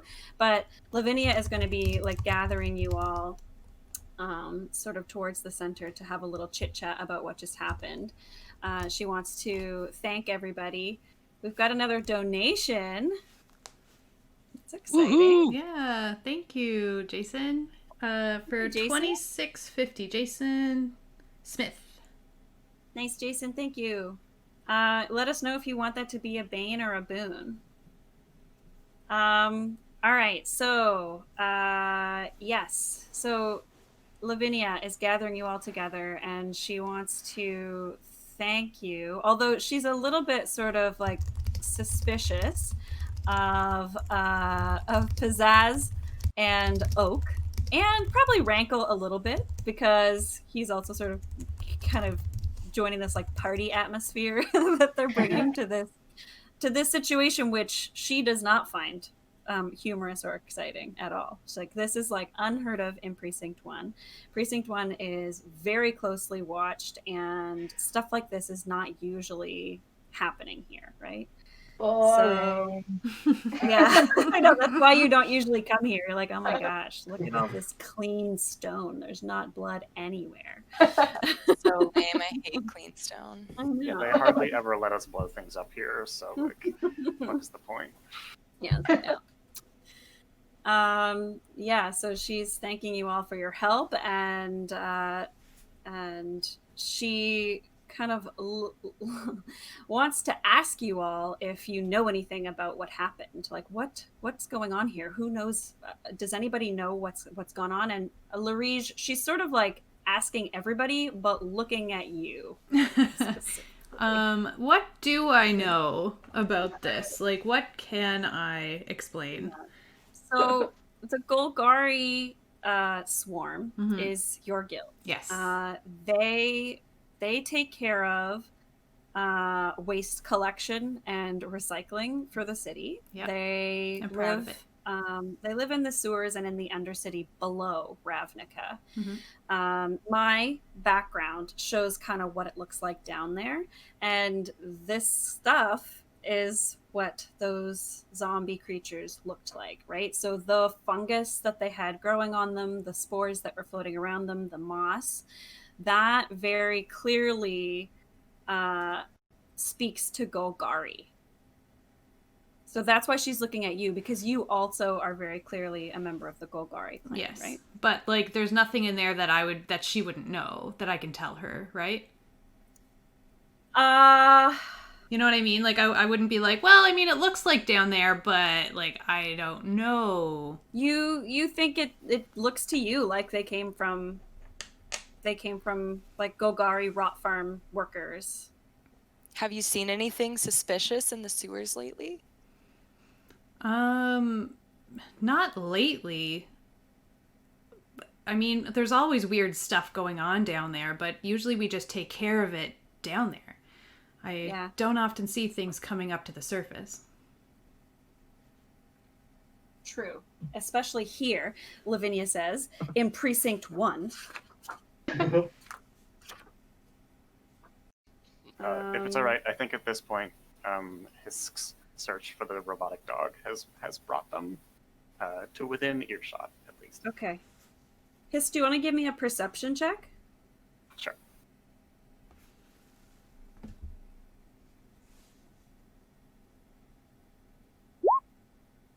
Okay.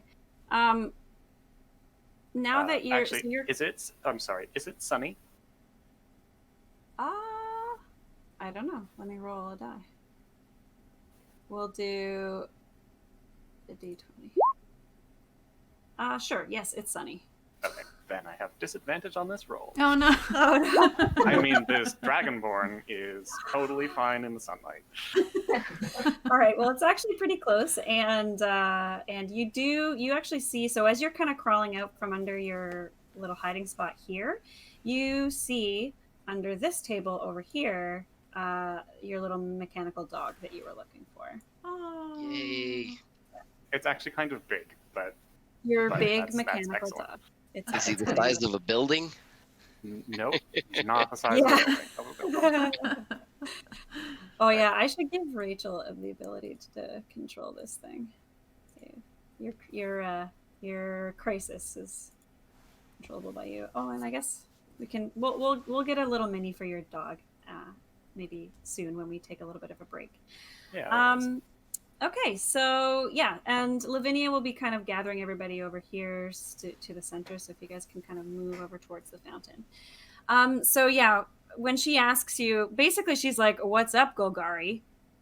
Why is your stuff up here? What happened?" And you don't know. You can give me an intelligence check if you want to see if you've noticed anything lately that might be helpful, but otherwise you have no idea what's going on here. It's definitely not. It's definitely not like something you've officially heard of. You got a 4? Yep. Okay. Well, no, you don't notice anything. No, I Everything didn't. seems normal. No, nothing was weird as far as I know. Yeah. Okay. And she's sort of dubious about that, but she's like, okay, well, listen, I know that you guys, tried to help, and so that was really, really great, but we need to figure out what's going on here because this sort of thing is completely unheard of, and we need to get to the bottom of it because if the Golgari swarm is trying to take over, then that's something that we need to stop immediately. And she's still just like staring at Larige this whole I'm time. sure there's nothing going on with the Golgari swarm. There's only one way to find out. Larish, I think you're going to have to take us on a sewer expedition. The sewers? Are you sure about that? Oh. Yeah, so she says, listen, if you find anything out, please let me know. Or bring it to your guild masters. I'll be in touch with them. Yeah, I'll let my guild master know. Okay. Oh, All we're right. cracked up. So No. I think we should take a bit of a break soon. We can do that now, or we can do the next couple things. I don't know what you guys are thinking you'd like to do moving from here. But do you think now would be a good time for a break, Joe? We could take a break. Wally was kind of batting at us here, so I could take him outside for a quick bathroom break. Yeah. Yep. Should we do something Yeah, like I'm 20 hungry too. minutes? That sounds good. How long did you say? 20 minutes. Yeah, that's perfect. Top of the hour? Yeah, pretty much. Maybe like 5 minutes past or something like Okay. that. Cool. Well, we'll be Does that back work then. for everybody else? Yeah. Sounds good. Sounds good. All right, we'll Nice. see you in a All right, I'll see you in a second. bit. We'll be right back. Hello! Yay! I was trying to refresh the charity stream because we just got another donation, and thank you, Caitlin.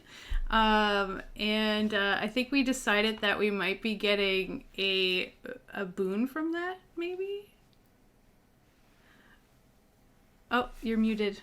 Sorry, we came back prematurely because I was fiddling with the technical things and I'm not used to Streamlabs yet. And I was trying to refresh refresh just the little box that says how much we have donated. And you have to switch back over to that. Yeah, instead I clicked the clicked back to, I guess, edit mode, so it popped me into the... Anyway, we're streaming now. Here we are. We're here. We're here. We're back. Yeah. Kate, I actually had a question for you. Are there any dead bodies from the zombie attack lying around?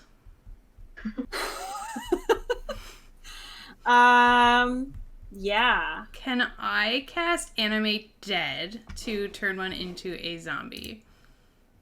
Well, is that a spell that you have? I have Animate Dead. Rankle And supports this. this spell creates an undead servant. Choose a pile of bones or a corpse of a medium or small humanoid within range. Your spell imbues the target with a foul mimicry of life, raising it as an undead creature. The target becomes a skeleton if you choose bones, or a zombie if you choose a corpse. And it says that the GM has the creature's game statistics, but I can just Google, or, get it on D&D Beyond here. Okay. On each of your turns, you can use a bonus action to mentally command any creature you made with you with the spell, if the creature's within 60 feet of you. So I can decide what action it takes and stuff like that on my bonus. Does it last for a certain amount of time? The casting time takes 1 minute, and the duration is instantaneous. So it stays in So place until... it's like my buddy. Like, I have this buddy. Oh, creature's under control for 24 hours, after which it stops obeying any command you've given it. To maintain your control for another 24 hours, you must cast it again. So it's just kind of like each day I will have to expend my spell slot to keep it under my control. Or just let it go. Or just release it into the wild. If you love something, let it go. Right. We'll Right? see how I feel about it in a day's time. Yeah.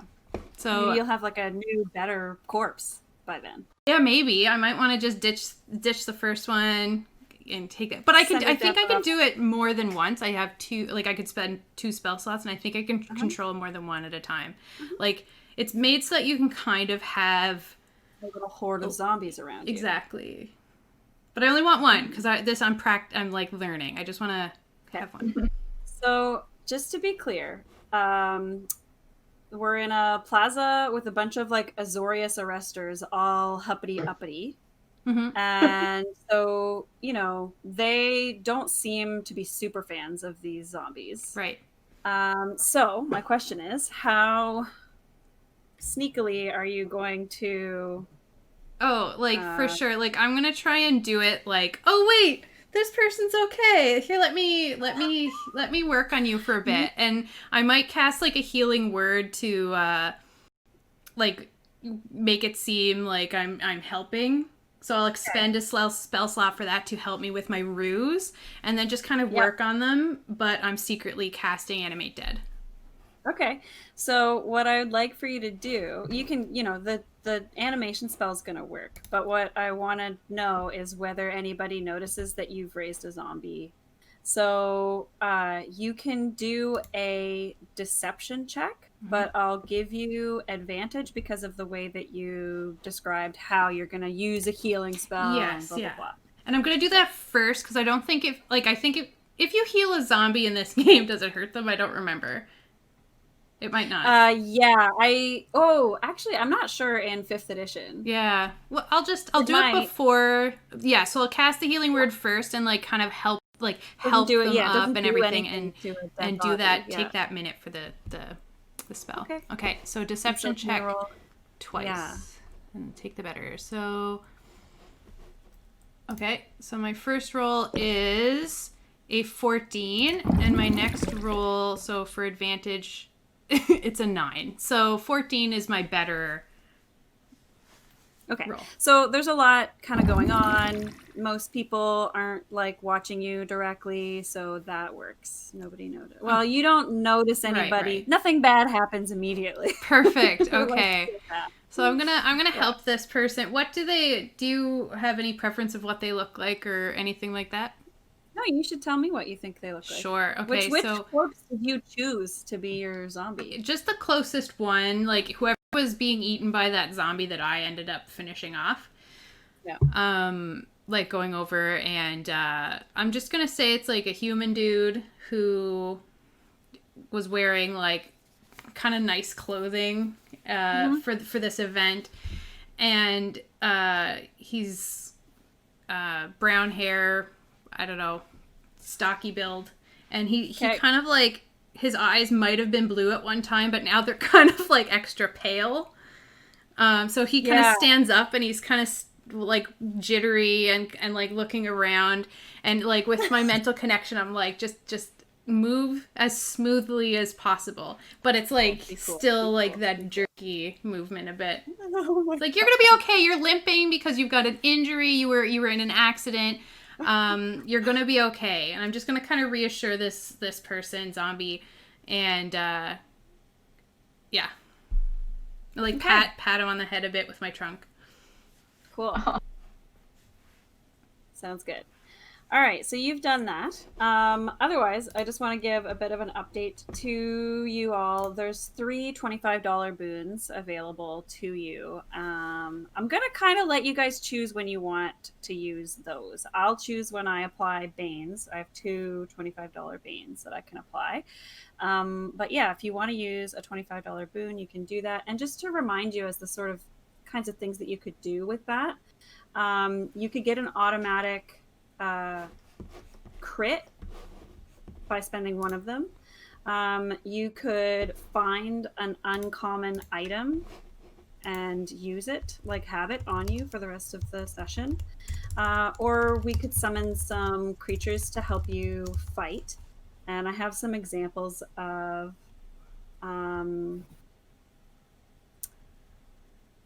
what did you type? $25 from Boon? Yeah, someone donated $25 and said Boon, so we have another one. So thank you. There's 4 then.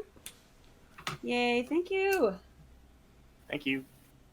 So 4 $25 boons. And so yeah, I'll go. I have like examples. So a couple Simic hybrids could show up for that amount, or a category 2 crisis, which is probably not dissimilar from Rachel's crisis. Or a Felidar. You could bring in a Mind Drinker Vampire. That would be a good Dimir creature, or a Bloodfray Giant, or some Cacklers, which would be good, like little Rakdos demons. So if at any point you guys want to use some of these boons, just speak up and let me know, and we'll figure out what it is that happens for it. Quick question about that, Kate. You had mentioned that you could get an unknown object or a unique object. Is that just you just say I want to use the boon and I'm searching for something, or how does that work? Okay. Yeah, pretty much like that. But I think what we were thinking when we came up with that item idea is that it would be one of the items. I'm not going to use this book. I'm going to use the internet. We said that you could. There's a section in the book, treasures and then magic items per guild.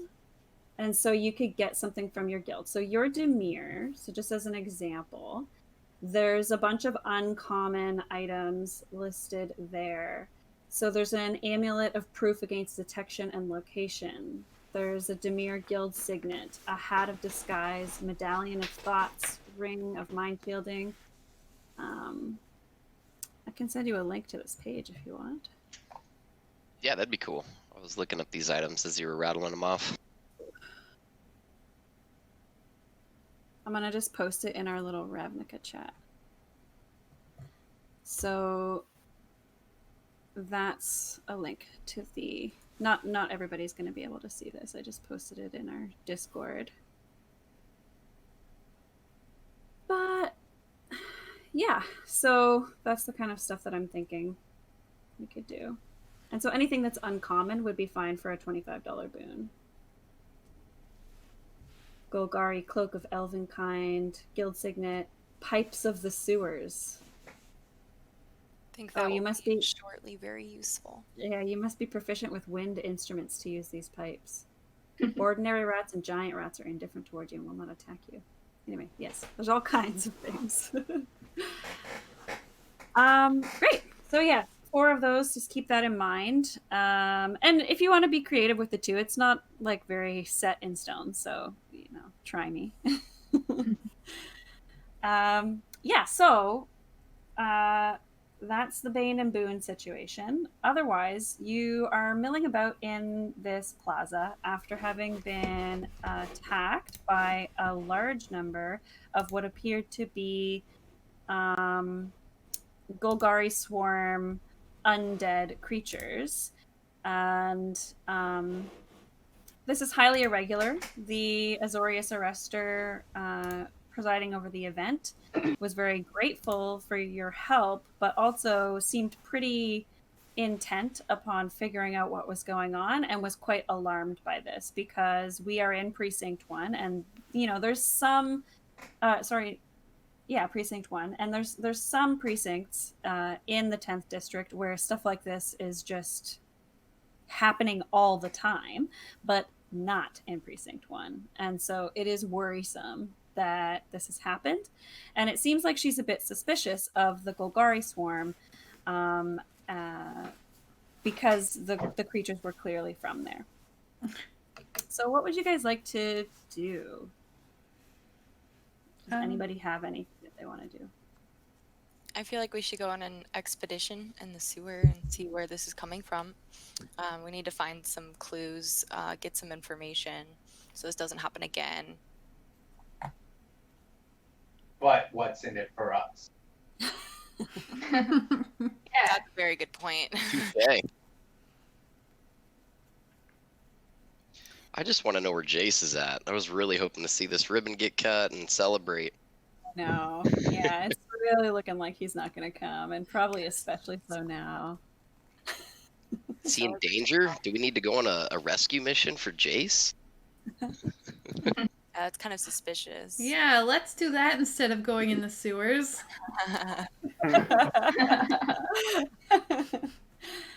I feel you like, guys, you guys know the fact this that is you don't not. want to take us into your own sewer is kind of suspicious. Like, something is going on. Me? This is me pointing with my trunk. Me? No. It's just, it's a bit messy down there. We haven't cleaned lately down there because we've been focusing on cleaning the, the upper level area. So, You embarrassed? That it's Yeah, not yes. acceptable? Aw. Definitely. I'm definitely embarrassed. That's it. That's the only. There's no other reasons. How does everyone else feel about that? Can I roll an insight check? Good call. On Larish? Yeah. Sure. Yeah, she's pretty suspect, huh? What? Me? Feel you're being so sus. A 10. 10. Okay, so are you trying to be deceptive, Jill? A little bit, yeah. So do you want to roll it? I guess this would be opposed, right? Yeah, so I'll your roll a deception versus check. Insight, and if you roll higher on your deception compared to the insight, then you are. I rolled a 6. So yeah, you're getting the impression for sure that Larige is kind of uncomfortable with the idea of bringing you all down into the sewer. For sure. So that means we should definitely go, right? Just for curiosity's sake. Absolutely. Okay. We're going? I've found my machine, and now I wish to test the machine. right. You have to test it on something. So the machine is this dog, right, Cam? Mm-hmm. Do you want to use a boon to make it an actual companion that you can have? So, Metal Dog is the artificer specialties steel defender. So you already have it as part of your Yes. character. So this it's is not a technically boon. part of my class, and it Okay. being missing was just for fun. Oh, okay. Cool. Oh yeah, I said I was gonna make a token for it. How big is it? It's a medium creature. I'll try and find something while we're chit-chatting. Okay, so it sounds like some people want to go into the sewers. Some people are resistant. I'm into going into the sewers. I'm not too into the idea of having somebody in our group that feels uncomfortable. I don't understand that. I'm trying to figure out why, but if that's the purpose into going, I need to explore that. I need to know why she's uncomfortable. Hmm. Hopefully we can change that emotion into comfortable. I'm just gonna We give just you. want to make you feel welcome and like you don't have to have anything to hide. That's all. I thought we were guildmates, but something's up. Are any of us in the same guild? I think you two are in Rakdos. Kate and We have Pete. 2 Rakdos Yeah. people. But we certainly fought for the common cause there in the courtyard. Yes, that never should have happened. So I feel like I like you a little bit, at least enough to want to know why you're uncomfortable about going into this sewer. I will take you down there, and hopefully we can together get to the bottom of this and ensure that it doesn't happen again. I'm going to be taking my new friend down. This is Bobby, and so the zombie is just kind of like moving kind of unnaturally, and he is totally on board with helping us out down there. And he'll be accompanying us. I just realized that you kind of purposefully missed the monsters before. Oh, that definitely was not on purpose. Okay. That's RNG not being too nice. Yeah, that was unfortunately not on purpose. Sometimes my little chiller doesn't work as well as I would want. Yeah, but I got it in the end, and there is the True, it's true. Yeah, don't say that out loud, Devakri. You might be missing too. Oh, don't hurt me. Just pointing something out that I thought I noticed. Okay, so let's do this. All right, so we're trying to take a trip to the Undercity into the sewers? Yeah. All right. So, you guys all probably know ways to get down into the Undercity. Larige in particular knows some ways. So, there's a couple subway sort of stations that you can go down into and find a entrance there. There's also, I think, a pretty big entrance in precinct 6. Let me go back over here just for a sec. So whichever way you want to go, you can make your way down into the Undercity. And so there's sort of the sewers, and then there's the Undercity proper. So there's pipes and stuff with that transport the sewage throughout the city, but also just kind of a city under the city, which is called the Undercity. You know what I mean? Mm-hmm. Is that your background? Yes, it is.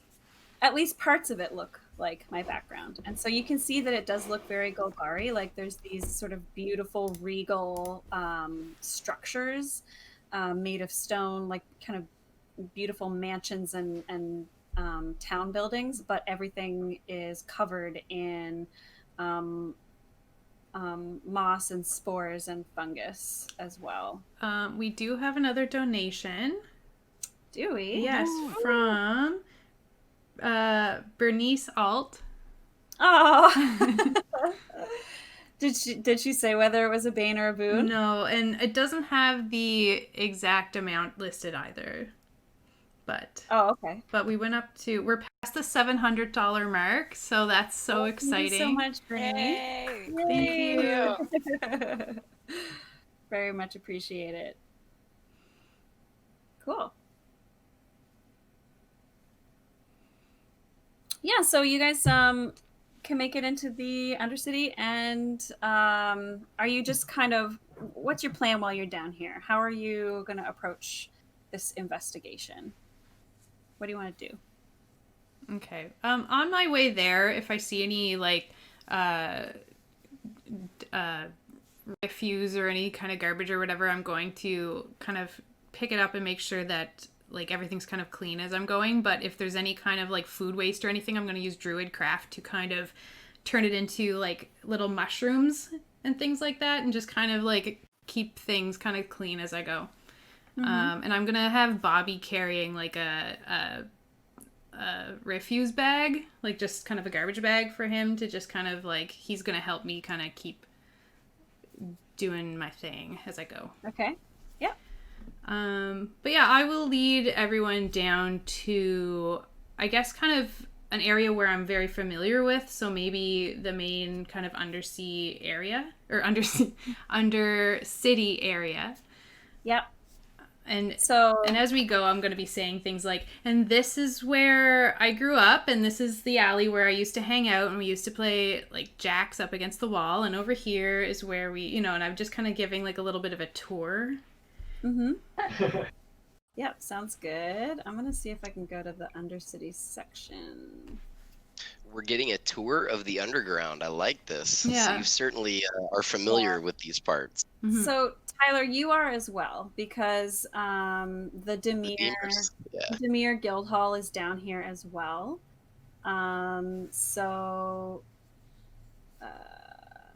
Yes, that area is called Night Vale, the sprawling residence of many of the House Demir elite. So you're familiar with this area called Night Vale. Is that underneath Precinct 6 as well?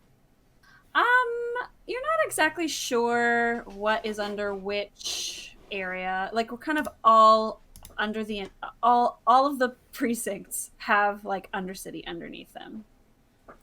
And it's a little bit hard to tell sort of with respect to the above precincts where you are when you're down here. I guess what I mean to say is his area, like his home base, near her home base? Well, I don't know how close they are, so we could decide that. But they're not going to be right next to each other for sure, but they might be like not very far away from each other. The thing about the Demir Guildhall is that nobody really knows exactly where it is. And Tyler, you may not even know exactly where like the main hall is, because the Demir are very, very secretive. And Tyler, you at level 5, I said that everybody has renown 3 with their guild, so you aren't just like a noob to House Demir. You are trusted with a little bit more information than a lot of the new recruits are, but I think you still are at a low enough renown level that you probably haven't been to the main guild hall yet. Whereas with other guilds, the location of their guild halls isn't secret, so Jill, you would know where the guild hall is for the Golgari. I think that might actually be a good place for us to start. If you want to take you to your guild hall, if you want to take us to your guild hall, they might know more about what's going on. Mm-hmm. I think that's a great idea. Just FYI, Pizzazz and Oak, you two would also be fairly familiar with the Undercity because Rixmati, the Dungeon Palace, is down here as well, and that's the guild hall for the Cult of Rakdos. So yeah, you guys, there's a suggestion to go to your guild hall. And we have 2 small boon donations from Gaming Golfer. So 2 separate small boons. So thank you. That's awesome. Thank you, Gaming Golfer. Okay, so those ones are ones that are really good to use if you just want to like re-roll your dice. Mm-hmm. I can give somebody inspiration for something like that. Or advantage advantage for you or disadvantage for an enemy if you guys want to. Sorry, there's 3 small boons. Sorry, my bad. I must have not refreshed with the 3rd added. Oh, thank you. Okay. Thank you. Thanks, Gaming Golfer. Yeah, so just keep in mind, guys, that you have some of those now as well. So those are good to spend on just like little rerolls, advantage, disadvantage, or inspiration. Cool. Yeah, so you can make your way to the Gilgari Guild Hall if you'd like. Yeah. And I'll be just trailing more like mushrooms along the way. I'm gonna see if I can find like a description of it. Oh, Gaming Golfer says, do one more refresh in about a minute. Oh, that's sweet. I wonder if that's the third one.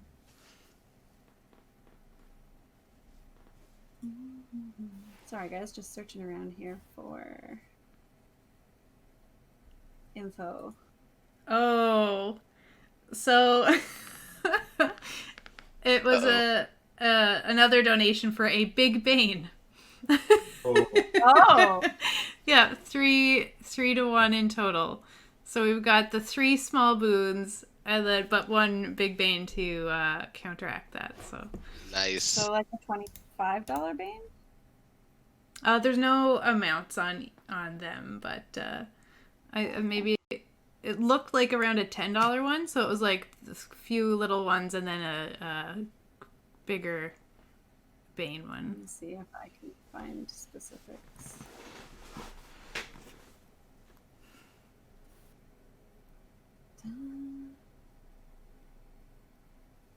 Okay, there's that.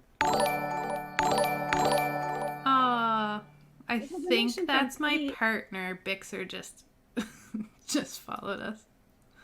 Ah, finally. Yeah. Oh, that's funny. I think that's him. Okay, yes.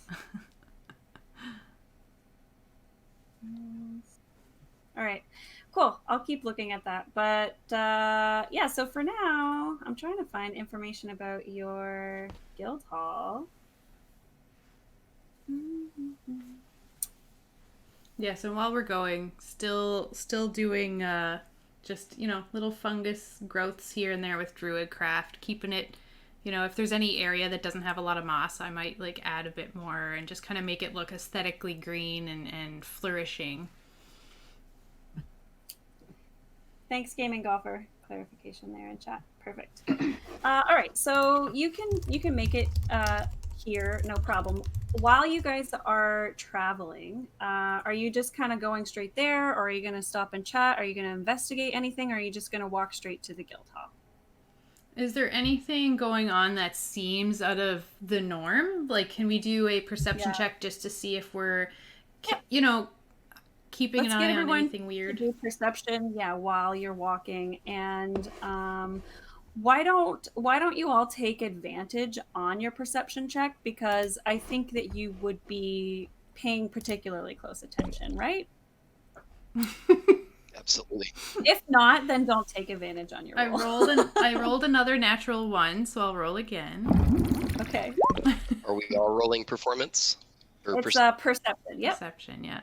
Yes, 17 for me. Let's see. Okay. Ooh. Javarki, 2 really good rolls. 18 Yeah. Well, you actually get or 19. 20. Said +2. Oh, I so. think that the number includes the bonus. Yeah. Yeah, you rolled a 17 should, plus yeah. 2, and you rolled a 17 plus 2. I think Fisk is too busy watching the dog for signs of Yeah, so The Hard to- dog doing okay in the sewers. I feel like it would really struggle in like a wet environment as a Right. robot. Actually, if you would like, I could put little mushroom caps on each of your dog's feet to kind of better interact with the like environment. these little dog booties. Yeah. I love it. I'll take some of those too. Actually, I've been Sure. slipping and sliding. So I'm gonna take like Druidcraft and just kind of make like big mushroom cap bottoms and like put them on whoever's feet that wants them. Nice. They're Okay. like Fine, bumpy thank tops, you. so they have good traction. It's like I'm thinking of like water shoes. You know what I mean? Yeah, yeah. Little booties. Yeah. Yeah. Are they like sticky to services? Can I like walk on the walls or the ceiling? with them? No, they're just good grippy for the floor. Just for the I ground. figured, but I You thought just I'd gotta ask. Yeah. chew, Nice chew try. some bubble gum and then just smack it on the bottom of those Oh, shoes. you could Ooh, use, there we you could go, use- there we wait a go. second. You could use a boon to make that happen if you want. Ooh. I would like that. I think we should, because there's some like little tunnels up in the ceiling that I've had my eye on that I'd like to check out, and I can't get up there. Yeah, so what I'll say is if any of you want to do that, it will be a boon, but you'd have to spend a boon to do this for each like pair of shoes that you want to have it happen to. Pardon me. So Passes. We're gonna kinda hold our hearing- boon for another time. Yeah, that's too many boons. well, you could I just got do some it to pretty one. cool Yeah, shoes I anyway. I mean, I could go check something out. Yeah. And like just I love come right that. back. I think that's super fun. Okay, so All right. Valkyrie, your mushrooms are special. Yeah. Your feet mushrooms. Yeah. Magic. Fungus. You've got magical foot fungus. Yes. Yep. Yeah, I can't do this very So- often, but I can do it for you. Here, and then I work on it. So I'll say that you. Well, I mean, the way that I'm imagining is it just like you kind of like did what you normally did, but just randomly it happened to result in this. Okay. On this property. So it's sort of like a random mutation, and maybe it has something to do with the fact that Dovakri is Simic and something kind of interacted with her physiology when she put on the shoes. Yeah. Yeah, that makes sense. That's good. Totally makes sense. Okay, cool. So yeah, I can't find specific descriptions of your guild hall, so I'm not gonna like spend forever doing that. Let's just imagine what we think the guild hall would look like for Golgari. And so in a very typical Golgari fashion, so like the Undercity is full of these old beautiful structures, like stone buildings, but like I said, they are sort of it's very like beautiful and upper class and like vintage, but rotten at the same time. So there's mushrooms and fungus and moss and spores all over everything. It's very dark down there, but it has this sort of like eerie elegance to it. And so the guild hall, I imagine, is sort of a very grand building, sort of like a town hall kind of building. So it's massive, and there will be like a big set of stairs leading up into it. And when you come into the front doors, it'll be like a big huge open space to start out with. Yeah. What would you guys like to do now that you're... Did we resolve our perception? Perceptions. Yeah. So, on the way here, some of you have noticed some things. So, Pizzazz, Dovarki,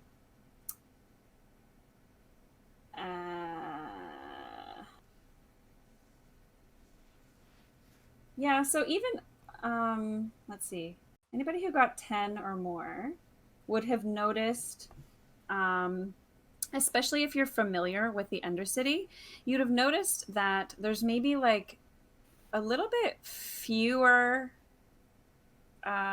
active citizens down here than you would normally expect. And so like the Golgari are often sort of raising these undead that you saw up in the plaza to like recycle the bodies and make use of them again.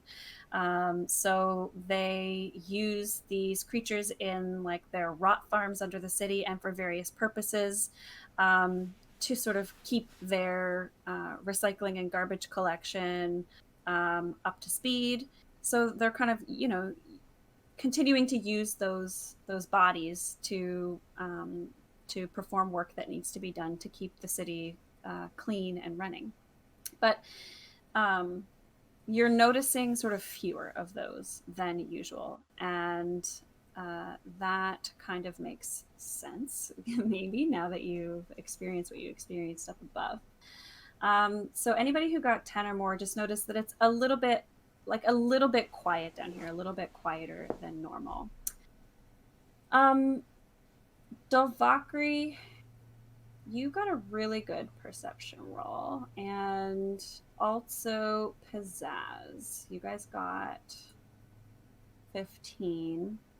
So what I'm gonna, or higher than 15. So what I'm gonna say is that as you guys were walking, you heard a group of people chit-chatting about something that they had seen, and so one person was talking about a random outpouring of Golgari zombies in Precinct 2, which is adjacent to where you guys were in Precinct 1. And somebody else says, yeah, the person that they're talking to agreeing, oh my gosh, that's so weird. I found the same thing earlier today when I was down in Precinct 6.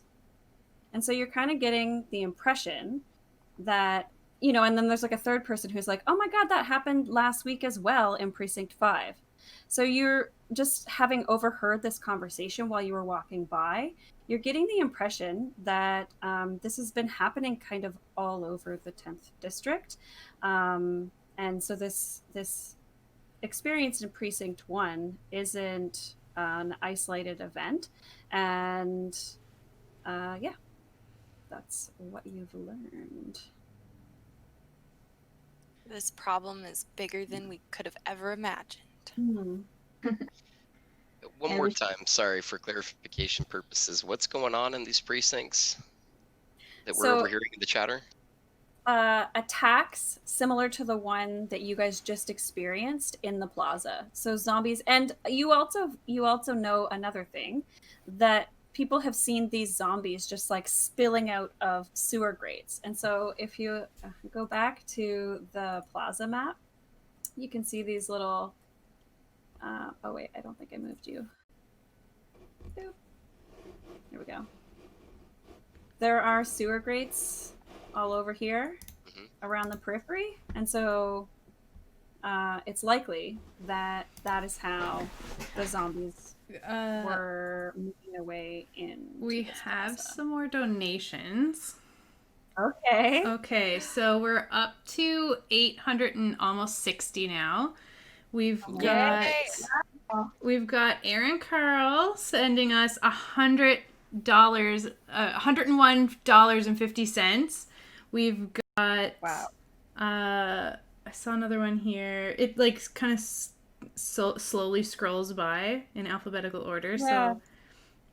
So 1 second here. Well, that's an amazing donation. That's Thank you, Aaron. huge. That's huge. And Arnell Araya donated $26.50. Oh no, it's a Bane!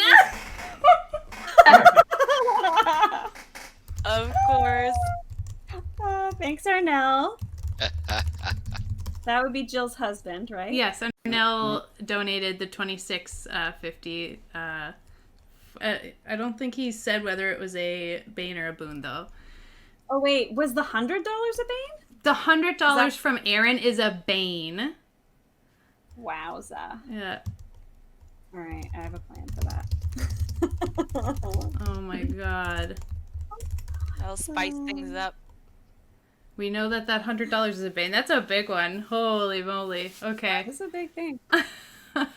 Thank you, though. This is huge. This is such a big deal. We're raising money for an important charity, and it is so exciting. Yeah. So thank you so much. Yay. Oh, the $1.50 was a processing fee. Oh, what Yes, do yeah. we want it Every- to be? Too many boons, gotta spice it up, says Aaron. right. Yeah. Well, so I'll give everybody a little update, and then you can decide. Okay. So currently for Banes, we have one $100 Bane, two $25 Banes, and a $10 Bane. Jeez. For boons, we have three $25 boons and three $10 boons. Or Sounds $5 pretty boons. equal. So it's fairly even. I mean, I would say it's a little bit more on the Bane side just because of that $100. Yeah, one, yeah, That's gonna be something. Yeah. Too many boons. Gotta spice it up. All right. So I think you guys have gathered a little bit more Arnell's made it a information, right? Bane. A Bane. Oh. Okay. $25 Bane. $26.50 Bane. Awesome. Okie doke. Man, I wish that when we were in the plaza, we had taken the sewers directly down from there. I feel like we would have found like the source of where they came from if we had done Could that. be. Yeah, Yeah. it could be. We might have to go back there later if we don't find anything down here. Yeah. Is there any entrances to the sewers from around here? Yeah, there are. There's kind of entrances all over the place. Like, you know, just like in a normal city, like you could get into a manhole cover or something and get into the sewer. There's some like more formal entrances as well. I would say that Larige would be pretty familiar with those in particular. I do believe we were promised a terrace for a big Bane donation near the end. I said the terrace was $200, I believe. Mm-hmm, So, not quite, but I have an idea for something near the end for that $100 Bane. So. All right. Yeah. So, yeah, you've gathered a little bit of information on your trip here, and now you're at the guild hall. Are you guys going inside? What would you like to do? Nico Bolas. Oh my god, I do not have stats for Nico Bolas. We can make it up.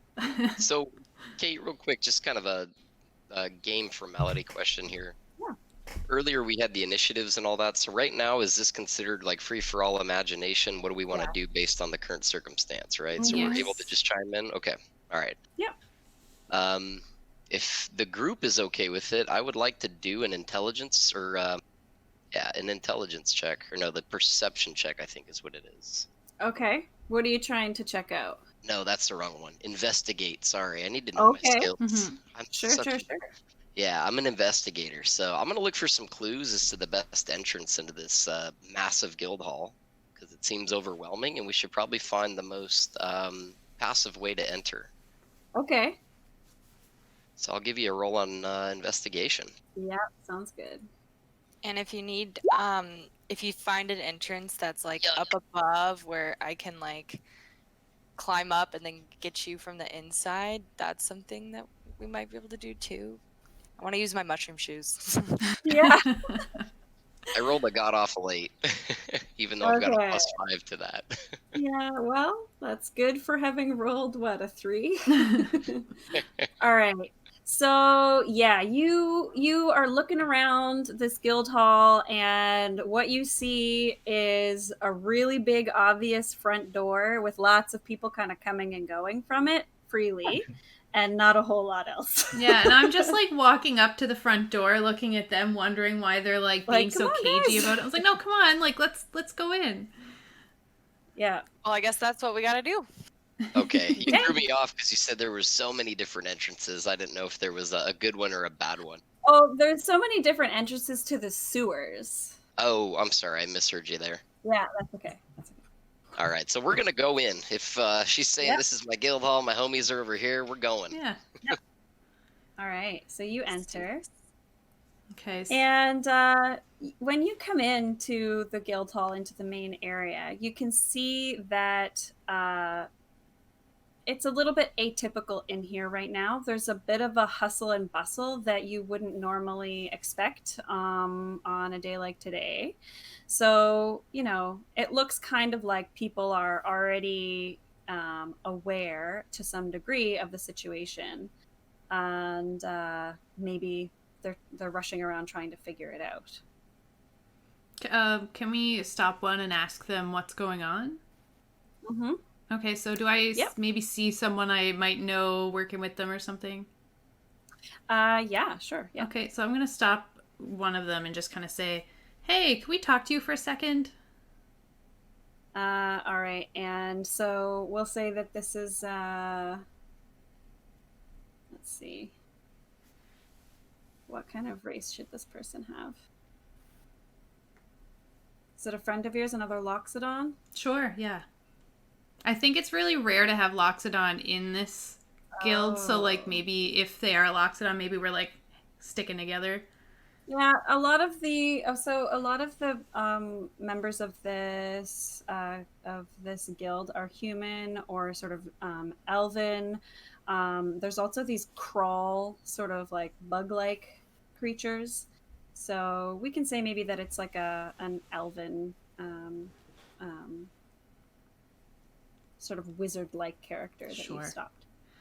And yeah, so she says, so she know you. This is somebody that you know. Yeah, just kind of working together, not super close, but You're fairly well known in the guild now, so that makes total sense that you'd Okay. be able to find somebody pretty quickly. So she says, Larige, do you know what's going on? We are investigating some weird occurrences. oh, we were gonna ask you the exact same question. Well, it's a total mess because it looks like us.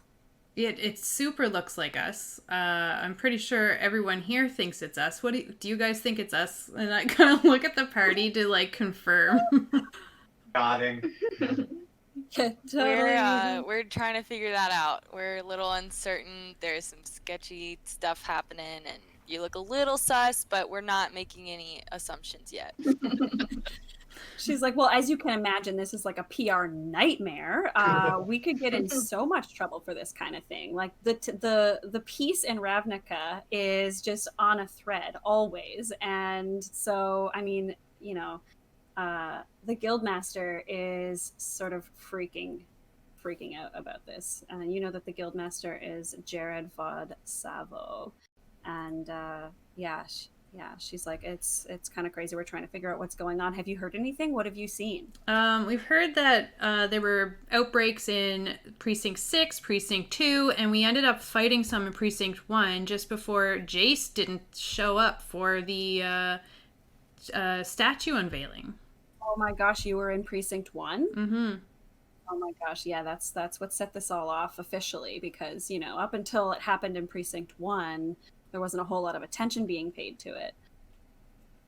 But of course, you know, we were kind of aware of it a little bit beforehand, because it's actually been happening for, she kind of looks awkward, but it's been happening for, you know, a couple of weeks now. So yeah. Do you have a lab here in this guild? We have one of the victims here resurrected from the dead with us, and he has a bite mark on him, and I want to see if we can get like a DNA sample to see if it's really like you guys, see if it's really like your race, I guess. Yeah, your guild. Yeah. Are you talking about Jill's friend Bobby? Bobby? Yeah, Bobby. Don't listen, Bobby. You're not a resurrected. You're my friend. Yeah. Didn't mean to, let that out of the bag. Okay, so yeah, you're wanting to check. Well, she says we don't have labs like that here. You'd have to go to probably a Simic lab to check something like that. She says, but we do know that these are like Golgari swarm creatures. We just don't know who is directing them. I just want to make sure they weren't like shapeshifters or anything. Yeah. That's good. So I guess looking at my little zombie friend, could we tell, like, has Bobby got like fungal things around the bite or anything like that we can prove that it was actually like a like one of the Golgari zombies that bit and not like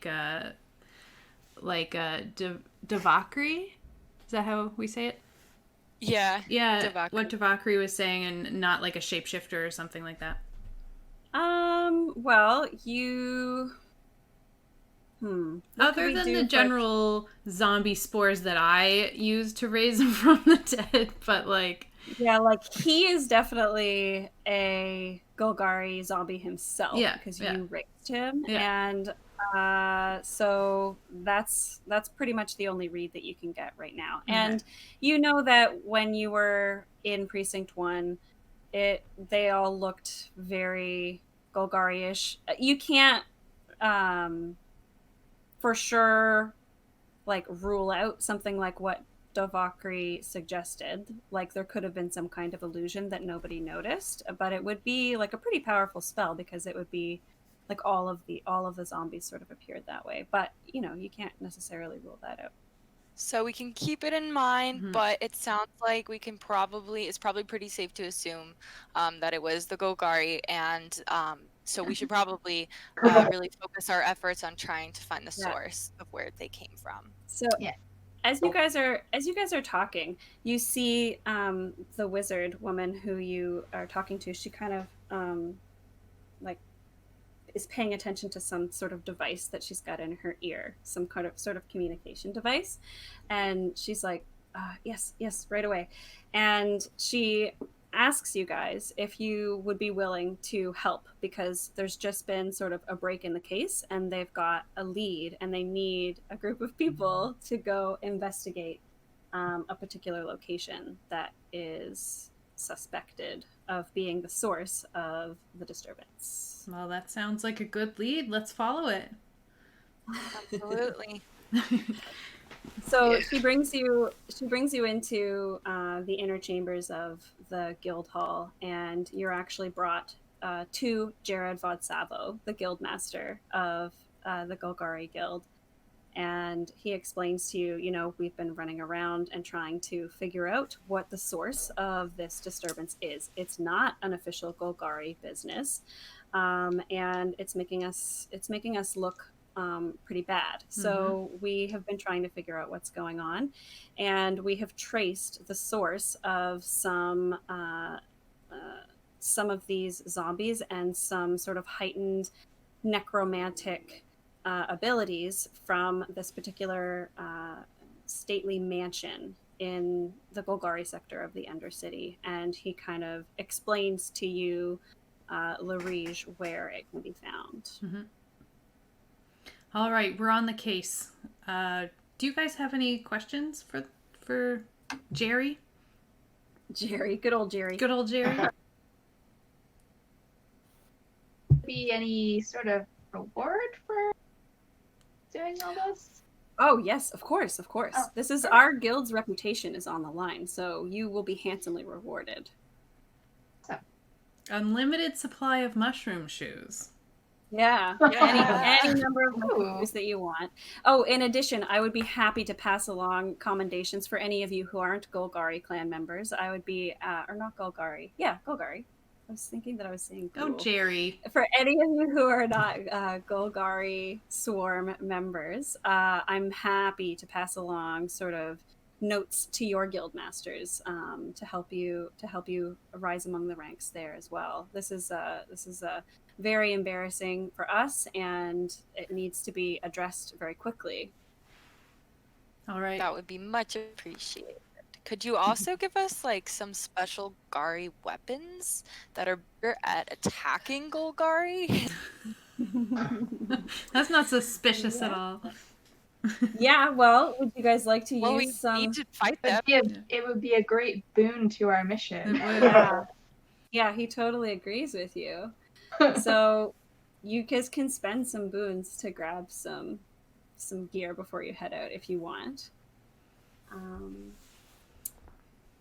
You can all kind of search around. I'm going to look in the Golgari section, but it doesn't necessarily have to be a Golgari weapon. Even like a +1 weapon or something like that would be really good. Kate, Yeah. I'm thinking I feel like I need to do a perception check on Jared. I'm still really just hung up on the fact that we were uncomfortable to bring us down to our guild hall. And now we're here, and now I'm just giving orders to go help. And I understand the reasoning here as to why this is not influenced by the Golgari people, but I've still got a big question mark on Leary and my group as to that You're a discomfort little bit factor. suspicious still. Mm-hmm. Yeah, so I got to do a perception check on Jared just to see if this guy's telling the truth. Did you do insight? Yeah. Is it perception or insight? Insight is if you're trying to sort of determine somebody's intentions, whether they're lying or not. Perception is like, do you notice something like a sensory thing? Like, do you see or hear something? Oh, okay. See, I was using perception based on the description here. It says, for example, you might try to hear a conversation through eavesdropping. And Okay. I thought maybe I could have heard that communication coming in through the earpiece. That might have tipped me off. Okay. Because I've got like dog-like hearing over here. That works. That works. You can do perception then if that's what you're trying to do. Yeah. Okay, cool. I think I, by the way, want to use a boon on a Golgari key rune, which allows me to transform into a giant scorpion for 6 hours. Okay. You can add one of those. Do you know how to add it to your character sheet? Yeah, I think so. Go ahead and do that. So that's going to be one boon. Anybody else want? I need to roll in real life. This RNG is not working for me. What did you get? A 9, and I'm super perceptive. Aw. Yeah. Rankle didn't show up today. He's still fresh out of bed. I guess he's a little slow in the senses. That's fine. He didn't get his morning workout. Yeah. It happens to the best of us, you know? Yeah, you can use a reroll. Yeah, you could use a reroll. Zen suggested using a reroll. Do you want to use one of the $10 rerolls? $5. Yeah, sure. There's 3 $5 rerolls. Yeah, I call them $10 because that's just like my generic. Oh, sorry. I'll ask the group. I don't want to take away these. No, go reroll for advantages. it. Go for it. Use Is that it. They're there to use, and we only have a limited time to use them. So go for it. Is what they're there for. Yeah. Hey, now we're cooking. 21. All right. Okay. Good so, calls, man. Thank you. Yes. Perfect. Okay, so this is like we're saying you're trying to listen to that little conversation that she was having in her earpiece. Yeah, I was trying to see if I could pick up any sort of a signal coming through that to see whether or not that was true based on what she got. She asked us to go help them. Yeah, so I mean that is the request that came in. The guildmaster was contacting her. It seems to be that she's sort of in charge of like dispatching parties to go investigate leads that they have gotten, and he's so you learn a little bit of additional information that you probably wouldn't have quite gotten just from talking to him because he's a little bit more candid with her. So he's like, oh my God, Wendy, we are so screwed. All of our teams are out right now, but I really think we just got this piece of information in, and I really think that this particular place is where they are housed. We need to send a team out immediately. If you can't call somebody back, then we need to figure something out. And so that's why she was like, you guys right here, why don't you take on a mission for us, even though you're not mostly Golgari and haven't been trained properly. It's fine. You're gonna have to like go check this out for us, because it seems to be like that there's been some like magical necromantic disturbances like detected in this location, and they really think that's not part of normal procedure, and it's not been requested or approved or anything like that, so it's a little bit fishy. So it sounds like I picked up on every detail of this conversation. So with that, I will say that I feel much better. Peace of mind has been granted for me. Yeah, you straight up heard exactly what he said to her. Yeah, that was an emphatic request, and I'm all about helping people. Okay, good stuff. All right, on the double. Okay. All right. So yeah, we planned to end the stream in about an hour, so I'm gonna just like zoom you guys over to this to this location. Yeah. And I'm playing around with the Fog of War feature, so hopefully that goes well. Yeah, it looks good. So you can see sort of two ways, and of two ways to enter. This is like an old Golgari mansion. So it's sort of, again, like I described, one of these grand like beautiful but decaying buildings. It's got, like, you can see up top on the main floor, there's a bridge that kind of passes over the house, which I'm pinging right now. And then you can, from that bridge, step down some curving stairs onto the rooftop ballroom and stage that's there. That's one way to get into the house, because there's some stairway right down here that will allow you to get in. But there's also a sort of main level front door that you could use as well. So that information was given to you by Jared. You know that there's sort of you know about these two different ways to get inside. So I guess I would lead them to the one that has the easier access to like everything, because we want to check everything out. So maybe the one that kind of gets us to the ballroom area quicker. I'm gonna try and get all of your people over here. Is there an easy way to get them from one layer to another, Jill? I've never found it. Ooh! Oh no, that just sends you to a different layer on here. If you select the tokens and then right-click on them, and then there should be a layer, and you want to send them to the middle one, I think. Like the token layer. Right. Sorry, layer's not the word I'm looking for, though. I want to send you from the plaza to here. You know what I mean? Yeah. Do I just copy and paste everybody in? I was pulling, if we have like our own little, how do I say it? Our own little spot in your like journal. Like if we have our character spot, you can, oh, okay, never mind. I don't think I set that up. I think you just have to pull the icons from where they are and then assign each of them to us. Well, I could do that, I guess. I'm gonna try selecting this, copying it, and paste it. I hope it works. Me too. Let's see.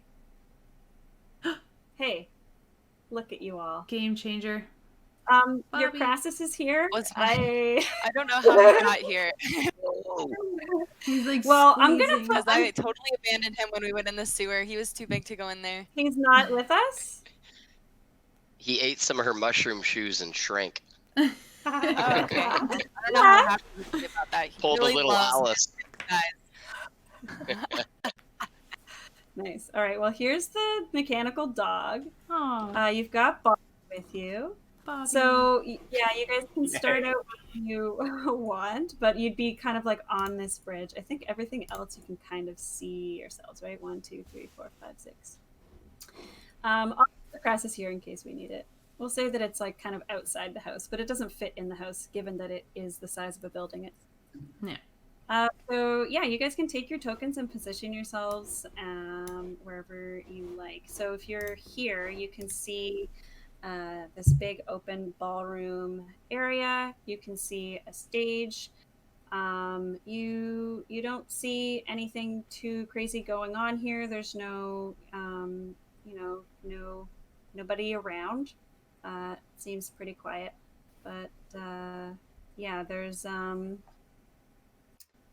stairway right here. If you zoom in, I don't know, I tried to zoom in quite a bit to make it like a little bit bigger. Oh, I guess you guys are also way bigger than you should be. Like one of these little squares is 5 feet. Yeah. So I'm gonna shrink you all down, and then you just have to like zoom in quite a bit to see.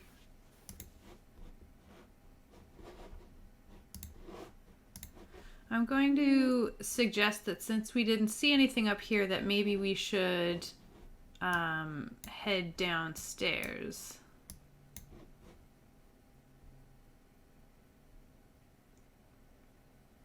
Through the stairway? Oops. Yeah. This is so How do you shrink them, Kate? Just I'm just like selecting them, and then there's like little squares that show up around them, and then I'm just like clicking and dragging to make them smaller. Okay. So right. I guess we're heading down the stairs to scope. I will just for clarity's sake point out that there's a door here too, but you want to go down the stairs and in? I'm gonna try and open this door real quick. I just want to use my fog of war. I'm gonna peek in, like trunk first and then face to look in. Yep. So the door's open and you peek in there, and it's a little parlor. There don't appear to be any creatures here either. Okay, I'm gonna run to catch up. Okay. So we're going down. So on the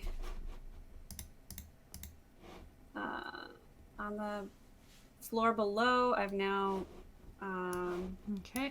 revealed the stairwell that you're coming down. Okay. I'll zoom in on that.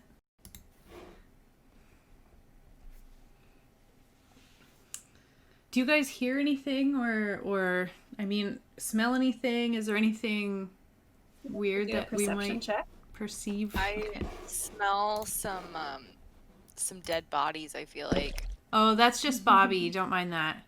Okay, cool. I wasn't sure. Sorry, Bobby. Poor Bobby. Yeah, he's really self-conscious about it. For perception, just general, I got 16, but I have advantage on visual perception checks because of my little glasses, and I got a 24 for visual perception. But you're just still in the stairwell? Yeah, I'm just kind of looking the whole time, like just kind of like looking as best I can with my little glasses and heading down the stairs and into whatever's beyond. So, yeah. So, does anybody else want to do perception? Rankle, was that your perception just now? 21? No, that's from the last That one. was from before? Okay. Yeah, I'm gonna do one.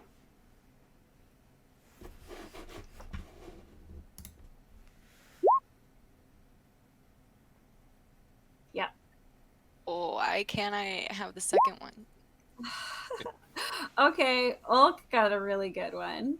21. So Ulk, you can hear some sounds coming from the room that's at the bottom of the stairs. So it sounds like there's some people down here. You can hear some movement, some shambling, and you can smell like Devakri suggested, just some rot. Oh yeah, there's something dead ahead. Like straight ahead of us or like dead and it's ahead of us? Dead ahead. Let's go both. Both. Oh my. For sure, both. Okay, what's dead ahead of us? What does it look like? Yep, so if you guys come down the stairs, I can see that Lorige has already made her way into this room a little bit. And you see several creatures in here. You see some zombies, very similar. What's going on? I made Bobby pink to keep Bobby separate. I'm trying to ping, but it's not working for some reason. Oh, I know why. All right. So, yeah, you can see some zombies distributed throughout this room.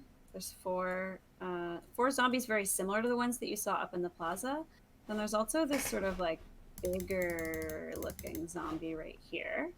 And then at the far end of this room over here, you see a female figure with sort of sleekly dressed, very stylish, but very decayed looking, like all the Golgari stuff. And her hair is a writhing mass of snakes. Medusa. Yes. Wait, okay, so how many zombies are there total? There's 4 regular ones and 1 bigger one. Can you guys see them? Yeah, I could see him. Does this I just think figure look familiar to me? Good question. Why don't you roll? What would we do for like seeing if you Like knew intellect? somebody? Intelligence? Yeah, intelligence. Yeah, let's do an intelligence check. I got an 11. Okay. Yeah, you know who this is. You recognize her of the Golgari swarm. Is her name Veraska? Oh no, Oh, I don't okay. think so. Came Is up that in like a chat. specific? Oh, Veraska. Yeah, so it's not it's not a named Gorgon or Medusa. but she's higher ranking than you Oh, okay. in the guild. So like you kind of know of her. You're not sure if she knows you or not, but you recognize her. She's a Golgari clan or Golgari swarm member. I'm gonna say hi. Have you seen anything strange going on around here? We're kind of investigating some disturbances and some weird attacks. And I'm gonna come in as the bad cop. You can be good cop, and I'll Okay. use intimidation. Okay. We'll see. I'm gonna roll for that.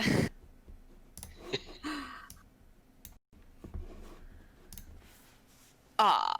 She laughs at me. She laughs at my second attempt to be You come in and you're like, I look "You're cute going to her. down, lady."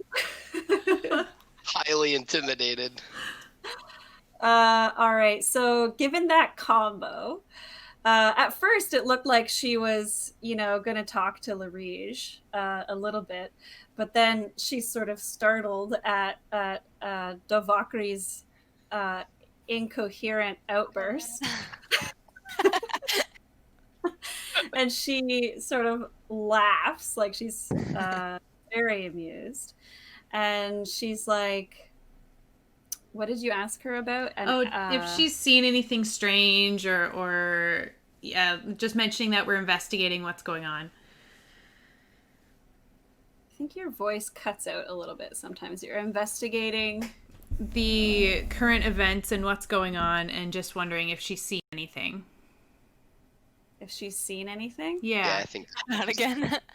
No, Jill, I'm so sorry. You keep words just keep not. I can't. Anyway, so yeah, she's gonna just reply sort of coy, whatever do you mean, my dear? I don't know what you're talking about. We are just having a little party. Party? I love parties. Join us.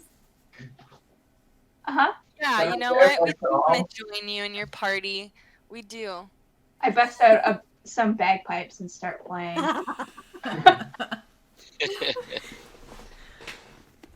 Bobby starts dancing with the music, and he's gonna come in and just have a good time. Yeah.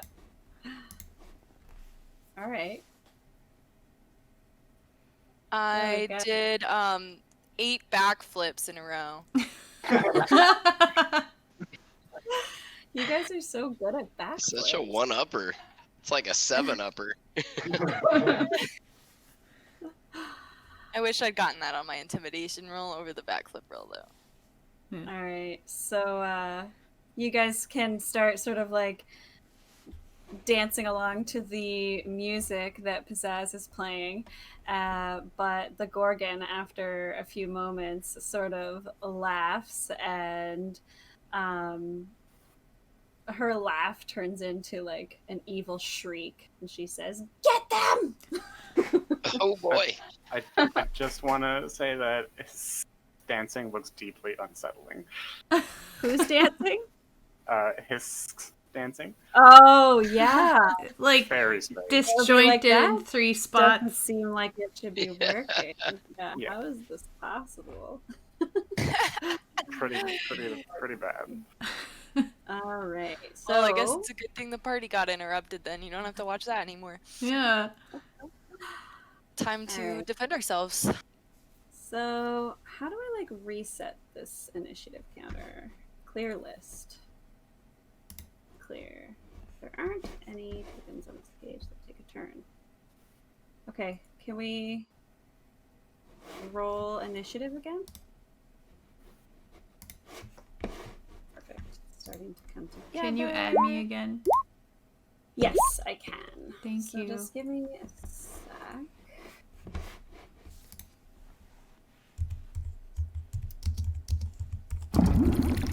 You are right here. It's lower roll for initiative. Add turn. Oh, did mine not go through? What was your Nope. initiative roll, No? It was a 17. All right. You have to select your token. Okay.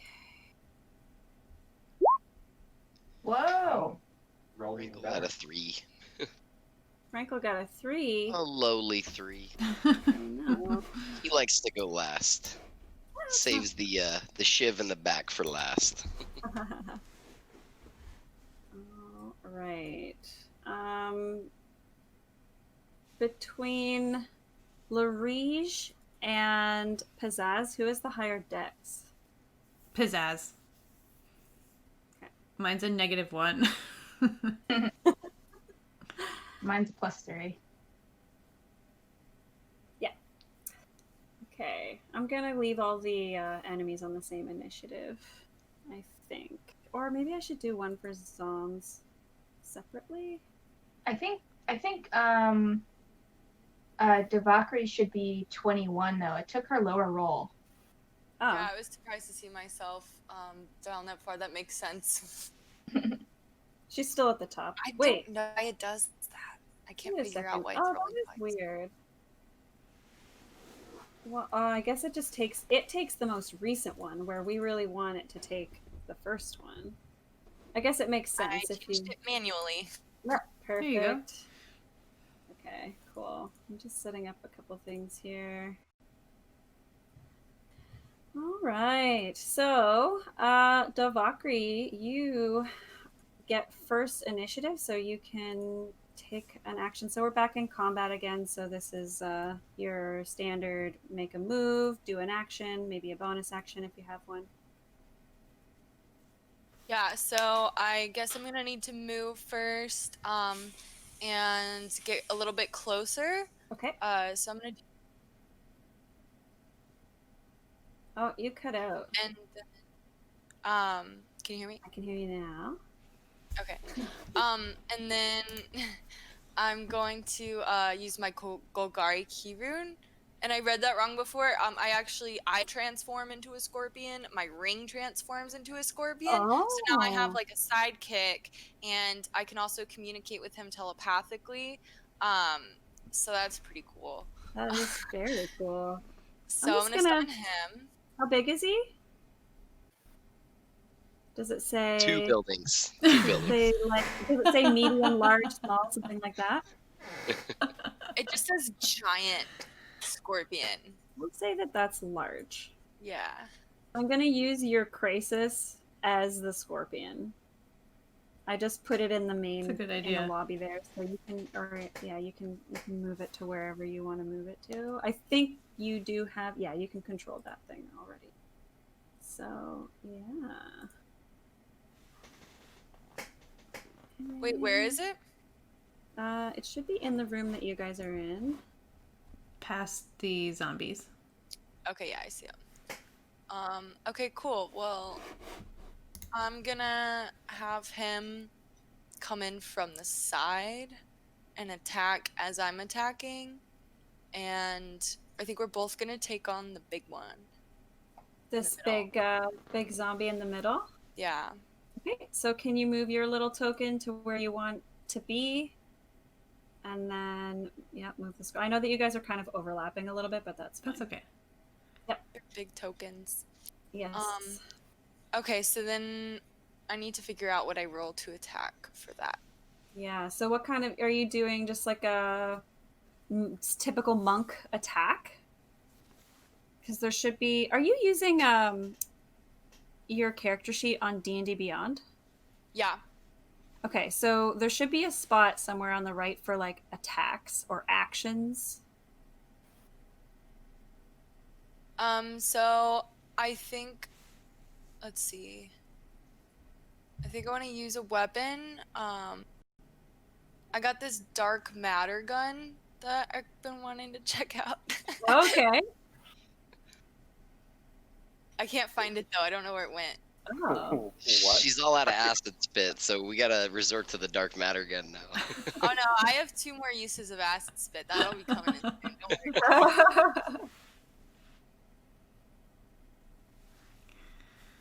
Okay, it's an antimatter rifle. That's what it's called. But I can't find like any information about it to like use it. Does it? That's delightful. Carry on. The Is It member loves it. Okay, what's it called? Antimatter. It's an antimatter rifle. I think it's from the unofficial sci-fi rules, and it does something like 6d8 damage or something. I'm just like searching for it here.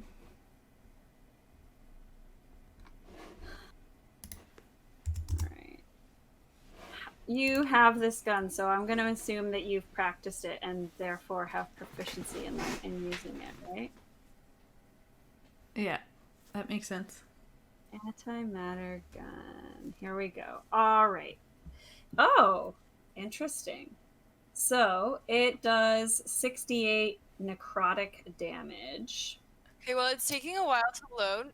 Oh, okay, so I lost internet for a second. And so I couldn't hear any of you guys, and I lost my... Oh. Uh-oh. Oh, no. We may just need to hang tight for a second. Hey, Difficult. Billy. Yes, he did dress up as a rogue. Sorry, our cameras are going to look a little bit janky until they come back. That's okay, Yeah, though. there we go. Yeah, we definitely had some connection issues there. A little bit of technical difficulty. Here we go. But, yeah, Tyler's coming back now. Okay. And so I'm going to set up, I have to add the rifle. It's like half added, I guess. I don't know. Okay. And so I'm just going to go ahead and do something I already have and do that my next turn. Okay, sure. Oh, I'm going to use my short sword melee weapon. Yep. And that's a 1d6 plus 2. Okay. So you should be able to, if you have it equipped on your D&D Beyond sheet, you should be able to just like click to attack with it. Yeah. All right. So you got a 12. Wait, what about the first? Are we doing the first or the second one? First one's a 20. Oh, sorry. Yeah. Why does it keep doing that for you, Rachel? I'm so confused. I don't know. All right. So you got a 20. I'm only pressing it once. Oh, that's so weird. Okay, so you got a 20 to hit. That does hit, and it looks like you've dealt 3 piercing damage to this like huge ogre zombie. The How many pupper hit in the points back. does he have? Oh, you don't know. Gaming Golfer But it doesn't. says... Let me you can kind of tell when you do damage to something, like how much damage it did to it. It doesn't seem to have like really phased it very much, so sort of a little bit of a scratch for that guy. Well, it's a good thing I got my backup, my scorpion. You can tell that he's pretty beefy, and so you can probably make an attack with your scorpion as well. Do you have, actually I can make it roll stuff if you, or you can just roll yourself, because do you have the stat block up for the scorpion? I can get it up if not. I'm looking for it. It's a race. Giant scorpion.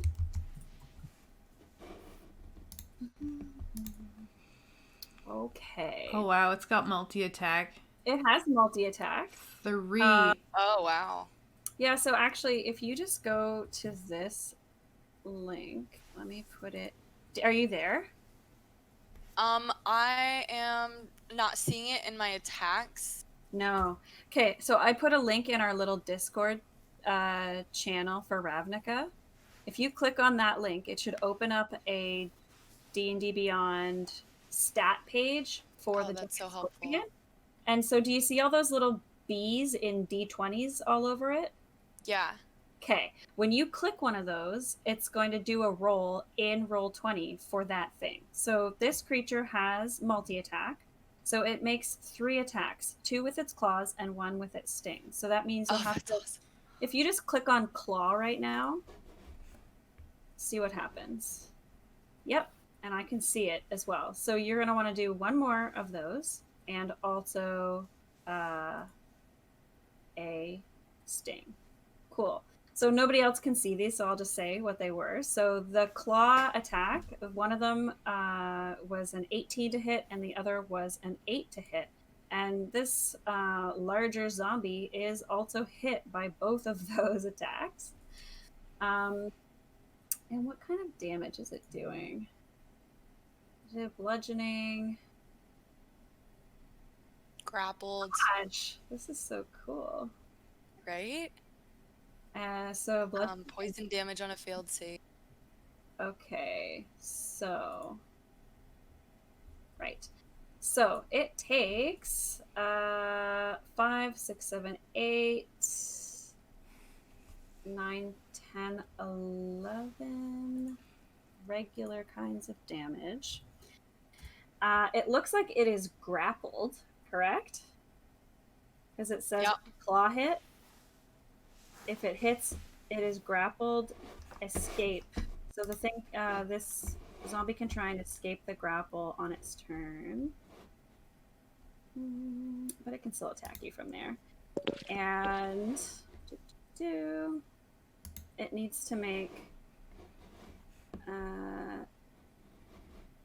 DC 12 Constitution saving throw. All right. So some interesting stuff happens here. First of all, Rachel's ring turns into a giant scorpion, which is pretty sweet. And it immediately starts attacking this giant ogre zombie. One of its claws hits and grabs onto this zombie, grappling it, immobilizing it where it is. I know your puppy is there. I can see him.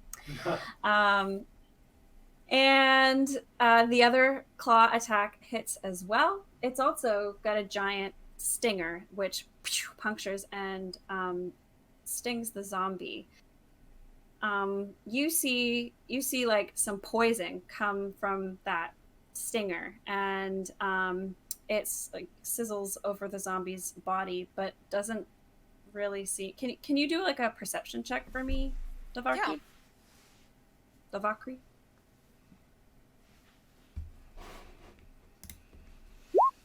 I have a new companion. So cute. He will help you. He Great. might help with your luck on those rolls. Yeah. Yeah. For real, I need that. So, you have some experience with poison. This poison doesn't seem to have affected this zombie in the way that you anticipated it might. But the other damage did strike true. Okay, so how's he looking? He's looking a little scratched up, but he's still looking pretty tough. Like he's got some life left in his bones. Some unlife. Terrifying.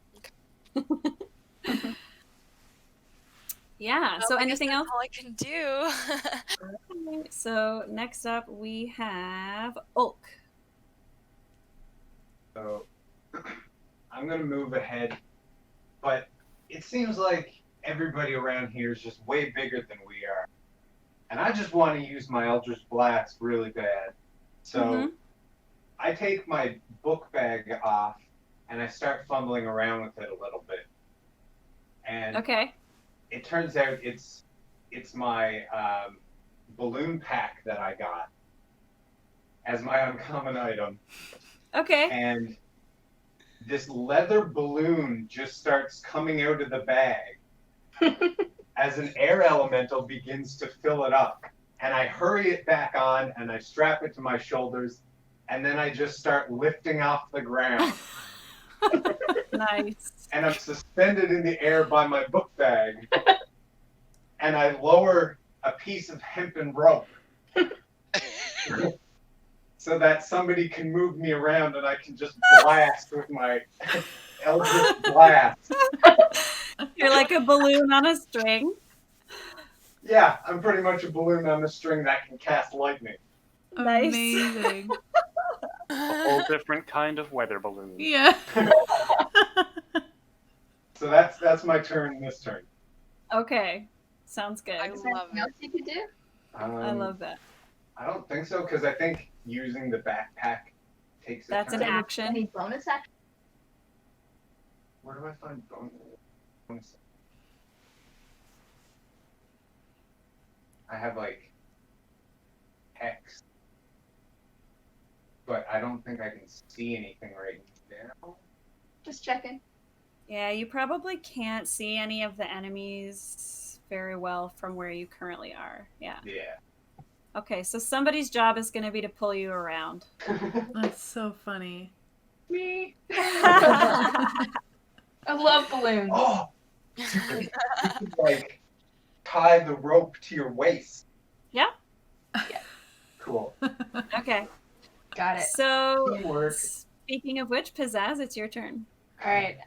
So if I grab the rope, will he just follow me when I make my movement?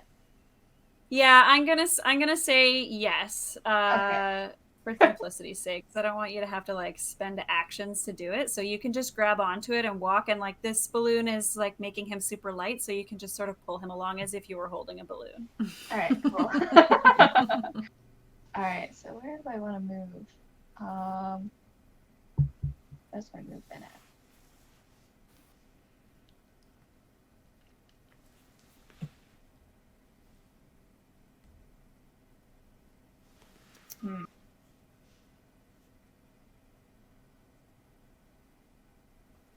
Maybe I'll move like here. Sure.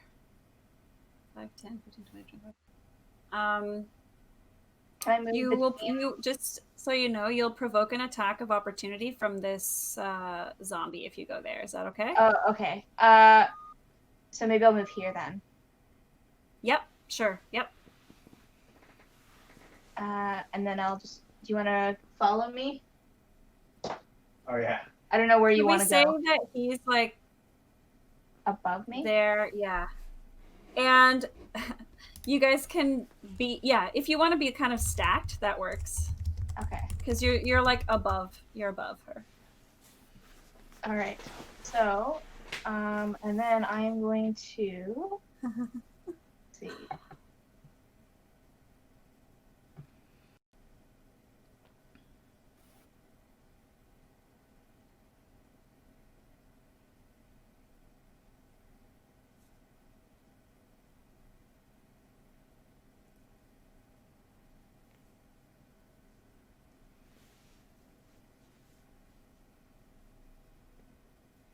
If I were to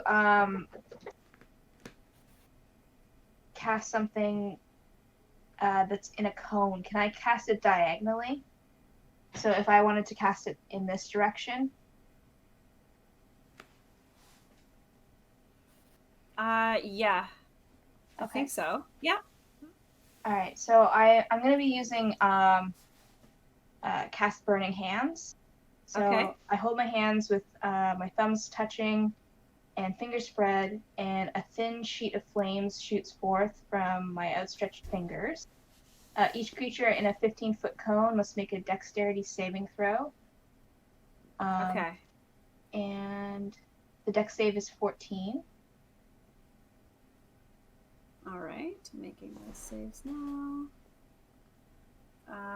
So then there's also a zombie. So it's like the Medusa / Gorgon and this zombie that are in that cone, right? Yeah. Okay. Let's do the zombie. Dex. Ooh, the zombie is not super dexterous. Okay, so the Medusa dodges out of the way. Okay. But the zombie is going to be hit by this. Okay. A little damage. So she takes half damage, so she'll take 6 damage. Okay, so 12 fire damage for the zombie. Mm-hmm. Oops. And 6 fire damage for the Gorgon. All right. Cool. And then So as you see them sizzling a little bit. a bonus action, I'll give an inspiration die to Ulk. Okay, you're like bardic inspiration. Yeah. So it's a 1d8. And he can use it on one ability check, attack roll, or saving throw. Nice. Good stuff. Cool. Is that that's it my for turn. Pizzazz? Okie dokie. So next up is Larish. We've got a comment in the chat asking, it's Dr. Sulphonic, and they ask, does Artificer still get meta magic spell trigger? No. Okay, nope. Not today, Billy. So, Larige is going to use Chill Touch on the big zombie, and it is a 24 to hit. Yes. Okay, so she reaches out, and her skeletal hand comes out and touches for 12 necrotic damage.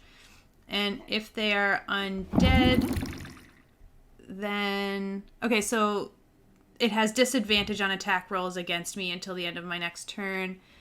And it can't regenerate health. Okay. Bobby, I'm going to use my bonus action to get Bobby to attack as well. And so Bobby's going to come up and slam at this zombie. Oh, and that's a big ol' 5, 6, 7, 8 to hit. It hits. Oh, wow. Yay. Good job, Bobby. He's very big and slow. Yeah, Bobby. Not very Come hard on, to Bobby. hit. That helps him boost his self-esteem. Yes. Good job, Bobby. And that's 4 bludgeoning damage.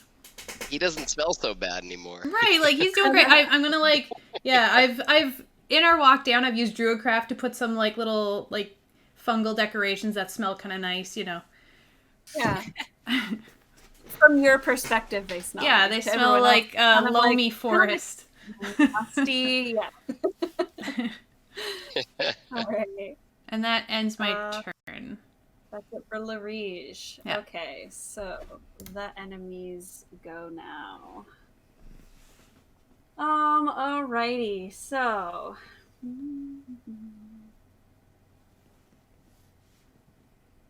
I'm just like waiting for a big bane to drop. Like, Yeah, me too. I feel like we're all in a really bad situation in the middle right here. yeah. And I feel very vulnerable. Yeah, for sure. yeah. I mean, the She's probably size of saving this, it for the the right size of this person. group is a bane in and of itself. Like, I used one of the $25 beans to add that big guy. Oh, okay. So he's Um, part of them. Okay. Yeah. I guess I should say that. Yeah. I'll also explain something else as a result that I kind of, it was like a two boons in one sort of thing. I'll explain it. Okay, so the Medusa's gonna go. Oh my goodness. Okay, so let's see. All right, so what is Medusa gonna do? Who's near her? I'm so scared. So this Medusa is going to move here, and because she was just singed a little bit by Pizzazz, so she's going to start by, her attention has been grabbed by this creature in a balloon. And so she is going to gaze up at that creature. And so, Ulk, you're going to need to make a Constitution saving throw for me, please. Don't forget to have inspiration. Yes, so you can add a d8 to this. Saving throws are up in the corner there underneath the other corner. This Yeah, corner? just below. There you go. Saving throws. Yeah, so the con one. I'm actually reading through this, and maybe this was like the worst target I could have picked for this gaze, but that's okay. I thought it would be funny. You can add 1d8 to that if you want. Okay. I don't know if that would help, but Let's do it anyway, because. Yeah. So you got 7 plus 5, so that's 13. Yeah. All right. Okay. So, you you lock eyes with this Gorgon, momentarily, but sort of realizing that something's going on while you're staring into her eyes, you look away as quickly as you can. But you still feel something has affected you, and you are now restrained, which is why you. This is straight up Medusa. Yes, it is. So you're restrained. So your speed becomes 0. You can't benefit to bonuses to your speed. Attack rolls against you have advantage, and your attacks have disadvantage. And you have disadvantage on dex saving throws. However, luckily for you, you're being carried around with a balloon, so the movement restriction is actually not going to be that bad for you, but you do have disadvantage on your attack rolls. So then, after glaring up at you, she's going to claw a couple times at Pizzazz. So 1, 2. We have a 16 to hit and a 10 to hit. Do either of those hit your AC, Pizzazz? The 16 does. Okay. So she swipes at you once with her first claw, kind of misses because she was still sort of looking up at Ulk at that time. But once she misses, she really swipes at you with her other claw and does 20 slashing damage. Oh, goodness. Is this Medusa part of a Bane, or is this Medusa what was supposed to be here? She was supposed to be here, but not with as many peeps. Okay. Another hit like that, Like and I'm health down. potions?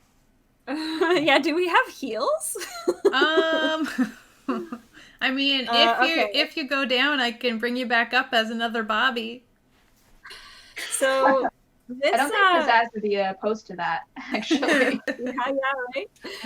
It's only going to take 1 whole minute to raise them. This ogre zombie is now going to attack at this scorpion that is grappling it. So I just want to double check. Yeah, grapple just means it can't move. It doesn't get disadvantage or anything on attacks. So it is going to try to bash this scorpion with its Morningstar. Okay, we've got a big donation. Oh yeah. 200? Let's see if the amount is listed. I'm not strong in math, but we're over the $1,000 mark. Oh my gosh. And if you check chat real quick, you can kind of see what transpired. You want to backfire on Tyler somehow? There's a specific request.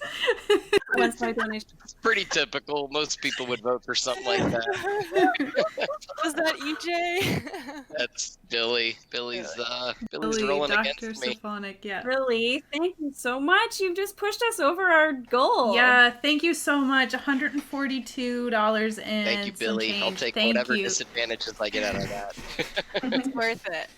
Wow. Well, that's amazing. That is amazing. All right, so we will get on Tyler's turn. I'm so sorry, Tyler, but something very bad is going to happen to you. You're not sorry, You but know that's what? okay. Money That's talks. the fun part. All right. So, okay, so right now we're on this this giant zombie's turn. He's slashing, bashing his Morningstar at the scorpion, and it rolls a 7 to hit, which is not enough. So I'm going to use a Bane to give it an automatic critical hit. So that's one of our $25 Banes. So the Morningstar does 2d8 plus 4 damage normally. So that would be we do max dice, right? 16. Yeah. And then I roll the damage that it had was 10. So Okay, should we just say 16 plus 10? Is that? Yeah, so max dice and then what you rolled. Yeah, you got it. All right. So that would be 26 damage to the scorpion. The giant scorpion has 52 hit points total. I'm going to put this into his little I'm still like not used to the like benefits of using Roll20, and I try to like write stuff down like hit points and keep track of them, which is not at all required. Yeah. So 52 minus 26. All right. It has 26 hit points left. That was about like half of its life total in one Morningstar Bash. Critical hit. Ah. Nice hit. Yeah, okay, so that's that guy. And then these other little zombies are going to come up and try and attack. Well, they're actually kind of already right beside him. Now I just lost him. Here we go. So these two guys are going to attack the scorpion as well. So this little zombie, where are you? You do an attack roll, a slam. Slams this scorpion. 17 to hit. That does hit. The armor class of the scorpion is 15, and it does 7 bludgeoning damage. So 26 minus 7, and then another hit from this zombie. We do a slam again. That is a 4, so this zombie does not hit. So we're just going to leave that. This zombie here is going to move into this space, and it's going to take a swipe at Larige. Slam. We've got 6 to hit. I assume that doesn't hit. And this little guy will walk over here and try and take a swipe at Devakri. Where are we, zombie? Slam. That's only a 5 to hit. These zombies suck. They suck. All right, so that's all the creatures. And then something strange happens. Oh, wait, actually, that doesn't happen yet. Something strange in there. Oh, this is going to be bad. First, wait, where's, Tyler, where are you in initiative?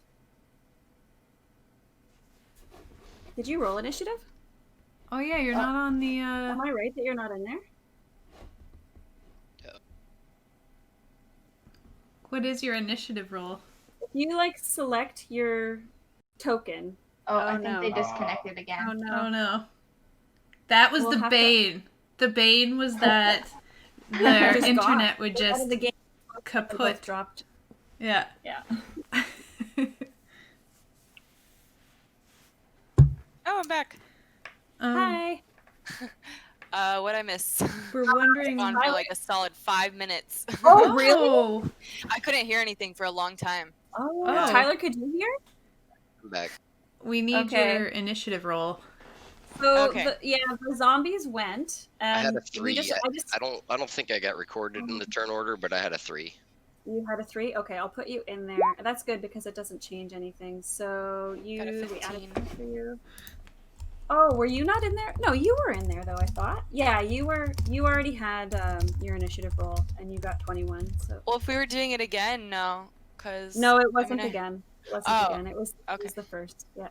I just didn't have Rankle in there for some reason in the turn. Oh, okay. That's Okay. weird. So, I also made the zombies go out of turn, apparently. So, for now, it is, it's Husk's turn.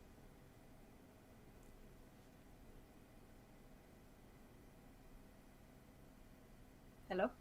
Cam. Sorry. That's Yep. okay. I'm just, like, worried that people are gone. Right? I had no way of telling you guys that I was gone for 5 minutes. Oh, no, that's okay. It's so funny because when it's not your turn, we wouldn't necessarily even notice because, like, you're just sort of quiet anyway. Yeah. Well, It's true. Husk sees an opportunity to test robots against petrification. And Sorry, what did you say? he sees they see an opportunity to test robots against petrification. Oh, sure. And so they say, and this does not sound like a dragonborn to this rogue, but on Square. I mean, it's just like, dog, go get the snake hair. Go And get dog some. goes beep, beep, beep, boop, zzz, zzz, and will try and chomp on the snake hair lady. Okay. Yep. What a good doggy. Whoa. Whoa. Wow. So, yeah, 23 to hit. that hits.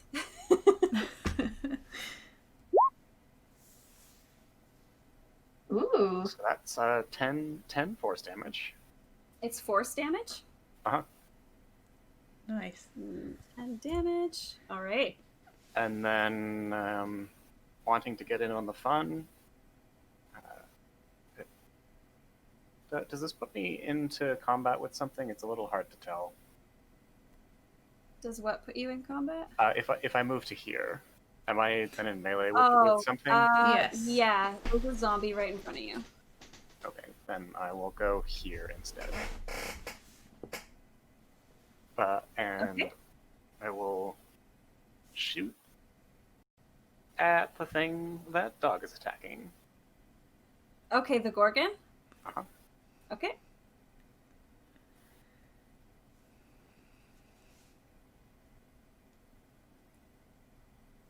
And as per Dragonborn, pack tactics. Dragonborn pack tactics. I'm totally... Wait, what is pack tactics? How does it read? Pack tactics is I have advantage on attacks against creatures if an incapacitated ally is within 5 feet of my target. Okay. So we're saying Ulk? No, we're saying the dog. Ah, an incapacitated target? No, as long as they are not incapacitated. Oh, okay, okay. Yep. So, shot number 1, and shot number 2. Oh, I see it. That's interesting. Blunderbuss. Okay, yeah, they both hit. So is that 18 piercing damage I'm seeing? It is. Okay. And Awesome. All right.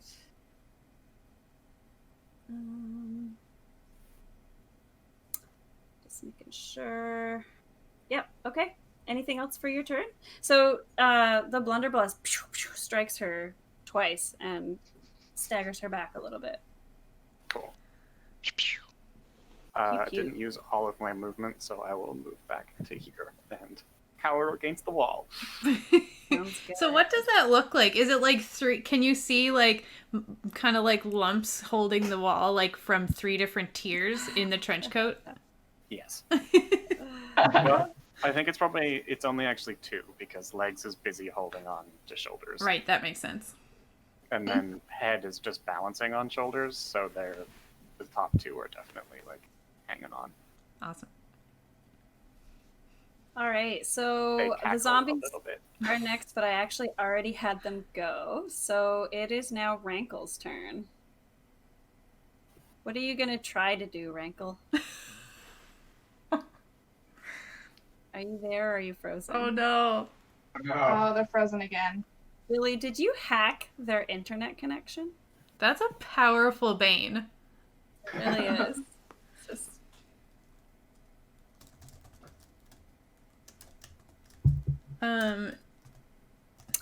So they're not here. So we could just apply the bane now by having him like move into the room and then that's it. Skip his turn.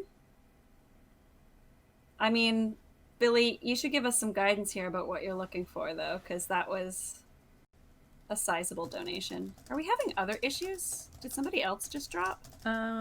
Dropping like every 5 seconds now. Oh my gosh. I don't know what's happened for like the last 10 minutes. Oh my Aw. goodness. Do you want to try just like leaving your camera off and see if that helps? Yeah, that's what I'm doing now. So I'm just going to leave my camera off and see if that helps. Okay. Yeah, okay. Gaming Golfers suggested that we take a 15-minute break, give them a chance to reboot their router. So we think should that's a talk good about idea. this. That's a great idea. Are you Thank you. Is anybody like going anywhere right now? Because we said we were going to stop around 4, and it is like 3 minutes to 4 right now. But I don't have anything to do. So if you want to take like a 5 or 10-minute break and then come back and finish off this encounter, that's totally fine with me. But I just want to make sure it's okay with everybody. Yeah. Yeah, I'm Is fine. there with it. anybody? Can you hear me okay? Yeah. Yes. Sorry, I had to join on my phone. It's just not working with us today for some reason. Yeah. So we're actually going to take a 15-minute break, and we're going to reboot our router.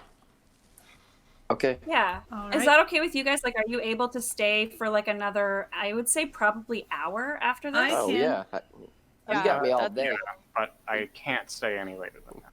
Okay, okay. Let's like All right. we'll take like a 5-10, whatever you need to restart your router. We'll do a little break, and then we'll come back and I'll massacre you guys. Cool. We'll Sounds be good. right back. Perfect. Thank Yeah. you guys. Hey guys, the stream's gonna look a little janky for a bit, but we're just waiting for Tyler and Rachel to restart their stuff. So we thought we'd come back and just chat with everybody while that happens, because we're all chatting in the chat. We wanted to keep the conversation going. I see you guys. Well, I see just Tyler. jumped in. Yeah, I'm on my phone. Sorry. We have, for whatever reason, our Wi-Fi gateway just completely crashed, so we've got to reboot that and the router. Okay. So No worries. router's up. We've got connection, but it's not linking out to all of our access points here, so we got to reboot that real fast. Okay, no problem. Yeah. We're just we were taking the break thing, but now we're just gonna chit chat with the chat. So. Okay. My apologies. Oh, no worries. So Billy, Ravnica is not a D&D setting originally. It's a Magic the Gathering setting. Oh, Gaming Golfers replying as well. But yeah, this is like the first of 2 books so far that Wizards of the Coast released that is a D&D setting for a Magic the Gathering world. And I gave a bit of a description at the beginning, but Ravnica is this giant metropolis city that spans the entire known world. So like the whole plane is this giant city. And so it's a really different kind of magic setting, at least for me. I know that there are others that are like this, but D&D setting.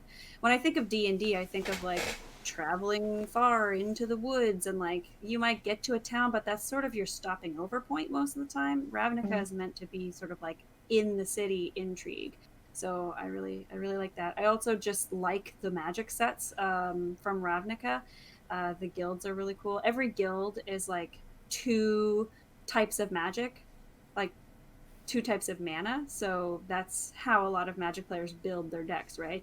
It's not usually just a green deck, and you don't usually see decks that have more than 2 colors of mana, although obviously both of those things do exist. But yeah, so it makes a lot of sense, like the way that the guilds are based on the type of mana that goes into those decks and stuff. I like it. I hope that was coherent. I just kind of rambled about Ravnica. Yeah, it is such an interesting setting, and there's a lot of interesting character options. Like the Loxodon, super interested me because I had never seen anything like that in D&D before, like an elephant person. I thought it was really cool. Yeah. And it makes a lot of sense. Considering Loxodon before settling on Goblin. Goblin's fun too, and you can't play Goblin in a lot of, like, they're not a default race, right? Yeah, they're like monsters. Mm-hmm.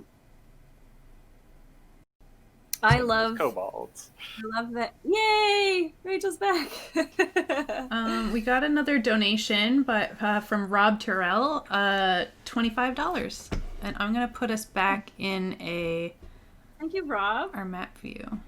Rob, if you're in the chat, you can let us know whether you want that to be a bane or a boon. I might recommend a boon if you don't care either way, because things are about to go downhill pretty seriously.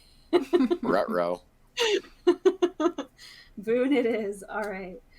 And yeah, I said this while we were off stream to everybody. So you guys have 3 $25 boons and 2 $10 boons.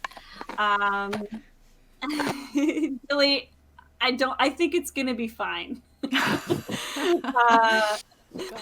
We're about to see a massacre occur. Maybe we'll see. But yeah, what I was suggesting is Did you just tell us we're all gonna die? I mean, Dear not God. 100% sure, but like, yeah. So, But like, yeah, all right. I have two like $100 banes to apply, There- right? that's pretty big. I mean, we gotta take them. I'm so Yeah. ready. Anyways, you guys Yeah. could pool your boons if you wanted to. Yeah, we might need to do that for like a something.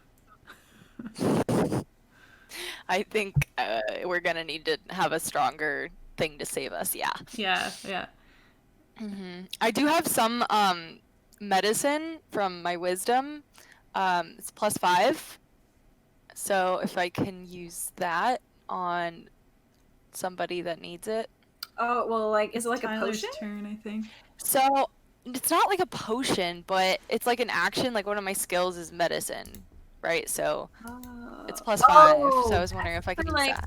does medicine just like stabilize somebody? Yeah, it's just. I used think for, that's like, what medicine does. So if somebody drops down stabilizing. to 0, you can do a medicine check on them. So what normally happens when you die, when you go to 0 hit points, is you start doing death saves on your turn. And so you roll a d20. If you get higher than 10, you have a save. And if you get lower than 10, that's like a fail or whatever. If you get 3 saves, you stabilize and stop dying. If you get 3 fails, you're dead. But And then you just like stay at 0. you just are like a corpse. Yeah. Not for You're like- long. Somewhat alive corpse. You're like for real dead until somebody raises you from the dead, or there's some like very high level healing spells that could raise you from the dead or bring you back to life. But if you use a medicine check on somebody who dropped to 0, it will stabilize them so that they won't have to keep doing those checks. They'll just automatically stabilize, and then they're just sort of like in a coma or passed out or whatever. Got you. Okay. Yeah. Well, coma's better than dead. Yeah.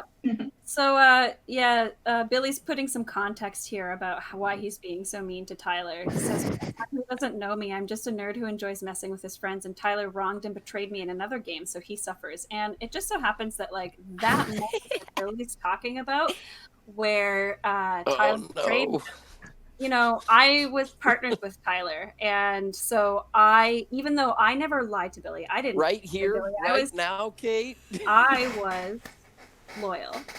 But then later on in that same game, Tyler betrayed me as well. So, you know. I tried to stop him. I did. But She really did. Say no more, Monica. Say no more. We'll leave it at that. okay. All right. Are you guys like back and kind of ready to go, do you think? Yep. Yep. Yeah, 2 seconds. Okay. Sorry. My That's okay. laptop is a dinosaur. Oh, did you switch to your or are you just using, is that what you've been using this whole time? That's what he's been using, but don't worry. Soon he'll have a PC, and hopefully that will help with all of this. We're also going to get better Wi-Fi, so if you guys want to do this again sometime, we'll have better Wi-Fi. I know, I had to get an upgrade once like COVID started. It was like, okay, this is not good enough for my needs. Seriously. No kidding. Here we go. I think I'm good. All right. We're out.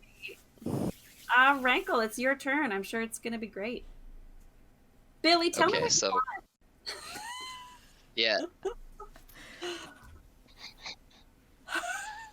Tyler, you say what you're going to try and do, and Billy will say what happens. try and do. I knew it. Okay. That was a good preface leading up to the try and do. Okay, well, I purposely waited in the back of the pack and obviously rolled a 3 to go last because I wanted to. So that being said, I'm going to go ahead and pop out my disguise kit. Nobody can see me before I descend to the bottom of the right now. So I'm going to disguise myself up to look like one of the zombies in there. Okay. Okay. And I'm also going to alert my group. There's going to be a party signal to which they understand that I am the zombie, and it's going to go So now they know that is me. That was a very clear whistle. Well done. All right, so can everybody make an insight check? Okay. I gotta try to throw my DM off right now. I got a 12. 4.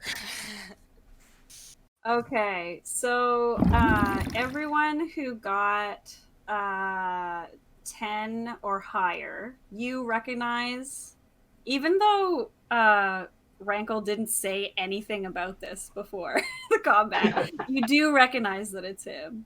You can tell, like you've heard him make that whistle earlier today. But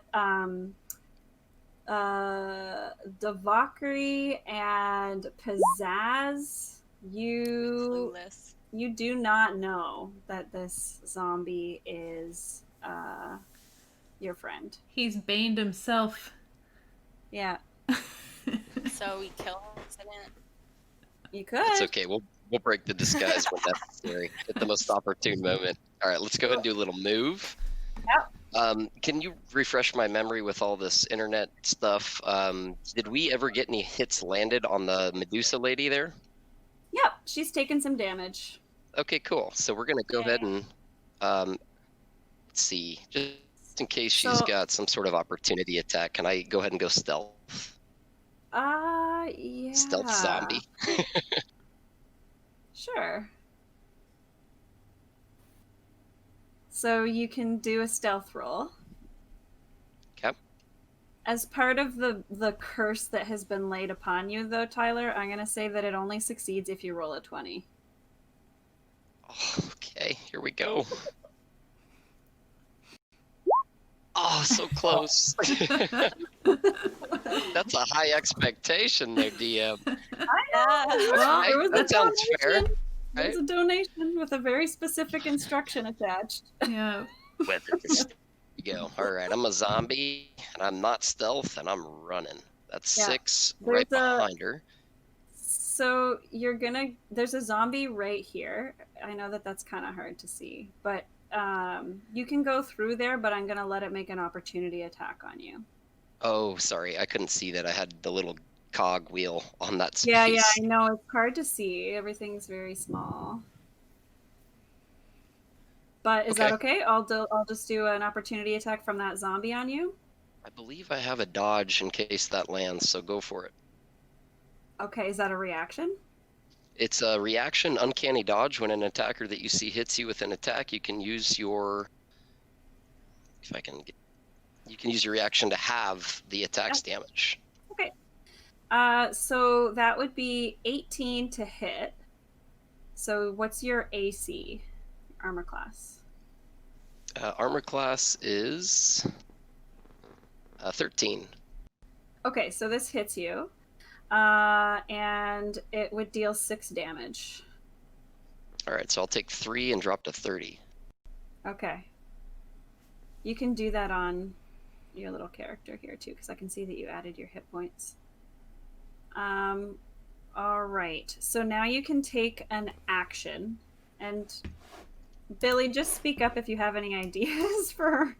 Prior to the action, do I need to wait?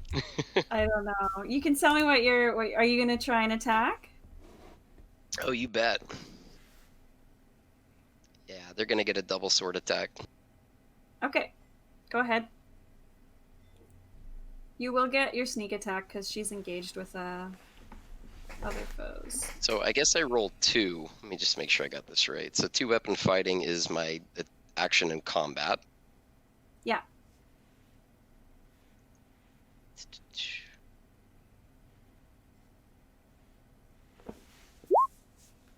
Okay, so 13 with the first. And then I think the second one's, so long as I land that first shot, don't get to add the modifier to the second. You don't get the sneak attack. The first one the first one actually misses. Did it 13? Yeah, it did. Yeah, she's a little tougher than these other zombies. What are the hit conditions? Oh, like what's her AC? What do I have to hit on a roll here to get some damage to it? Well, normally I wouldn't tell you that, but I don't really care personally. So her AC is 16, so you have to roll 16 higher. So can I re-roll that one, or do we have re-rolls left? Oh, yeah, you guys have rerolls. Yeah, use them Okay, up. so I'll re-roll the first attack. I'm sure many using rerolls them do we now have? won't bite us later. It's fine. So you guys have Yeah, she said. You guys have two boons that could be used for something like a reroll or advantage or something like that. Oh, okay, it is the boons. Okay. Yeah. I thought you Yes. meant like just we had backup rerolls besides. No, Okay. No, we gotta Okay. And spend then them though. just to remind you, there's Yeah, we do. three But sort now of we- bigger Another hour. there's three sort of bigger boons as well. So three $25-ish ones and two $10 ones. So do you want to use one of those like $5, $10 rerolls? Yeah, go. Yeah, Go I guess for I it. just did. Do it. Okay. We Yeah, only have like half an hour Okay. I left. did the so- re-roll. Yeah, I did it, and I landed on a 19. All right, so that does hit. And so this one, that was like replacing your first roll. So you will get the sneak attack damage on it. So that's like, looks like a total of 15, right? Perfect. And then you have 2 attacks, I believe. Correct. Yes, I'll roll one more short sword. Ooh, Put a baby. list of bullets on the screen somewhere for the players to see. Yeah, we didn't set that up. All right, that hits as well. And so that's, we're not going to do sneak attack damage on this one because it's the second time this turn, but it's an additional 6. 21 damage. total, yeah? Sure. Math. 22 I total? think you said, yeah, it was 12 and 3 plus 6. Yes. All right. So. All right. She shrieks and turns towards you. Is that it for you? Perfect. No, I'm going to use my cutting action. Take that bonus action on each turn to dash, disengage, or hide. Uh-huh. Let's go ahead and do ourselves. Do the dash is just running at my full speed, right? Twice your speed. And then Twice. disengage is moving just your speed, but you won't provoke any opportunity attacks. Got it. Yeah, I'm going to do the disengage. Well, Sorry, I disengage accidentally clicked. wouldn't give you any more movement if you've already used up all your movement to get to. Oh, the... yeah, because you already wait. Oh, so he can't use he can't use it if he's already used his movement?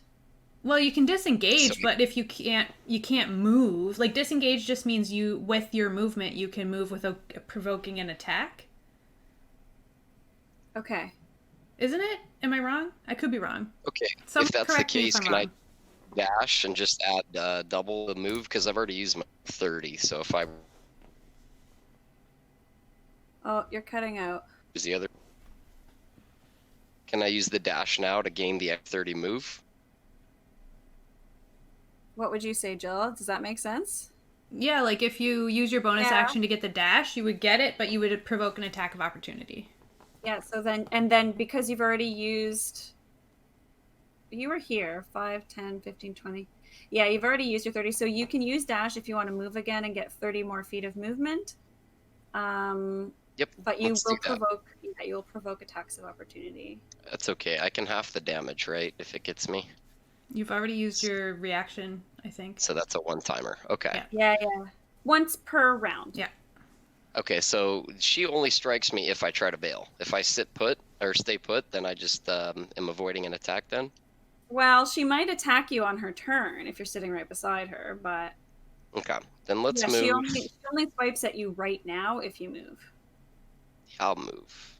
I got in, I got out. That's the theme, so we'll go...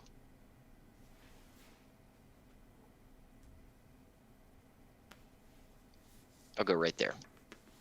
All right.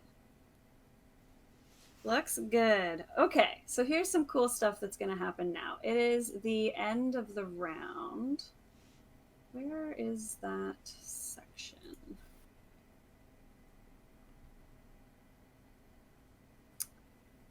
Okay, one sec.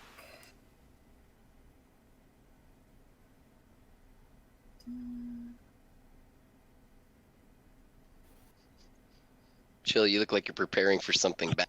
Yeah, I mean, I don't think anything good could come of whatever Kate's about to say next. Okay, so you're in this like yeah, she's Golgari interesting. mansion, right? And all these creatures are here, and all of the creatures have taken a turn and attacked you. But something very strange happens. Without anybody in particular seeming to cast a spell, there are there's fungus all around this room, just like there is everywhere else down here, and the fungus just all of a sudden, all kind of at the same time, just like releases a cloud filling Oh no.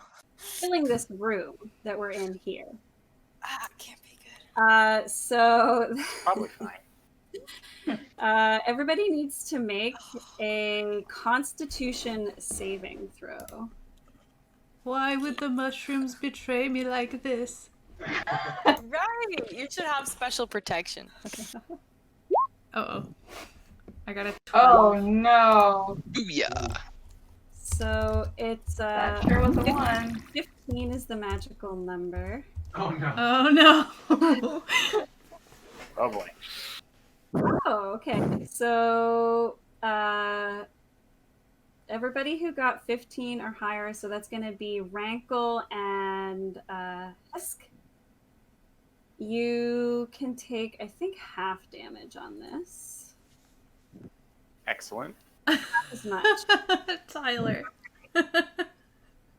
And it's going Preparing to for the it's going to be 3d damage. If I roll 3d6. Here we go. All right, so everybody takes 10 damage. Okay. Or if you rolled higher than, what did I say? 14? 15. Yeah, 15. Then you just take 5 damage. This is poison damage, if that matters to you. Sorry, how much was it? If I roll If you saved, it's only 5. If you didn't save, it's 10. That's not as bad as I thought, honestly. Yeah, that wasn't that bad. All right, so there's that. Don't say that. You're right. Yeah. Was that a $25 Bane? Yes, it was. It Yeah. totally was. So Okay. So here's Okay. how this works. I'll just, because I find this interesting. This is a little bit behind the screen stuff. Nice, Tyler. So adding the ogre zombie was a $25 Bane, and then that increased the number of like enemies there to make this a lair, which is what that extra thing was. So yeah. All right, I need this stat block. Okie dokie. I'm like sweating. Are you? I'm like, oh god. Right. Let's go.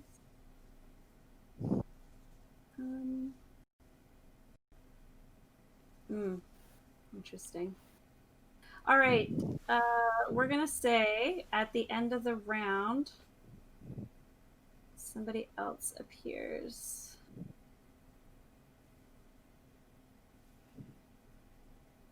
From this hallway. Uh-oh. I'm gonna just reveal a little bit more space so you guys can see. Boink. Oh my There's god. a dude. So there's a dude here, and I'm gonna add him here at the end of the round. We'll say, well, actually, oh dear, I'm just gonna roll initiative for it. Let's do blank. And 11. We'll put it there. Okay, so this guy shows up. Oh, I could have shown you a picture of the Medusa as well, but for now, I'll show you a picture of this guy. So in anticipation of potentially some Banes appearing, I Oh, Prepare God. this Whoa. Sick. That is sick. Holy Yes. moly. So it's sort of What like is that? this creature that you could tell used to be an elf, but is quite undead looking.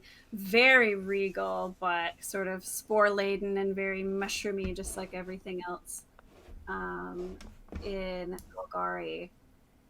Does anybody want to do like an intelligence check to see, Jill, you might have advantage on this kind of check? Okay. I'll quickly also just pan over and Would show it be you this. nature? Oh, that's a good call. Like my nature, you know? Like, Sure. okay. Yep. That's good because my intelligence is kind of bad. Oh, that was a natural 1. Another natural 1. I just got a natural 1 and a natural 20. Wow, that's all you're rolling today. I'm rolling on the D&D Beyond thing. Yeah. I just Can you popped. roll for me next I time? just. Yeah. Okay. It's either going to be a 1 or a 20. That's all I've been able to roll. That's I'll okay. take That's your better one. odds than me. That's better odds than I'm getting. All right. So yes, this guy looks like pretty serious business. What did you get in the end? You got a natural 20. A natural 20, so 23. Oh, okay. So you know that this is a lich. Oh. A Devarkan lich. A lich? Guys, it's It's a a lich! It's very, very powerful, legendary creature that I may have trouble running, but we'll see how it goes. Okay, so we are back up at the top with Davakri. What would you like to do? Oh God. Okay, wait. So where is he? I gotta zoom in again. Yeah, he's over here in the hallway. Okay. I think it's time for some acid spit. So we're gonna do that. Talk We're up a gonna- good one, girl. Oh yeah. Ready? Yummy. Okay, so let's see. Acid spit is 2d10. And I'm gonna roll that in here. Jill, will you roll for me? There's a save for this, right? Okay, I got a 9. That would be the damage that if it hits. Yeah. But what was the I save? think Do it you guys was a remember? 14 dex save. Dex? Yeah. Oh yeah, 14 dex. Mm-hmm. Okay. All right. Yeah. Let's see. Okay. It failed, but it has something called legendary resistance. So if the lich fails a saving throw, it can choose to succeed instead. So it does that. Oh, okay. We're so doomed. we're just gonna die. Yeah, this It only gets to do that 3 times a day, guys. Oh, great. Well, in that case, we're safe. Can I call in my scorpion? Yes, you can. Yes. Is he too far away? Can I move him and have him fight? You can move him and have him fight. Okay, cool. So It I'm might gonna do be a that. little crowded over there, but that's okay. You want to? He's gonna come up close and personal, and let's see, what was it again? It was okay. I'm gonna do the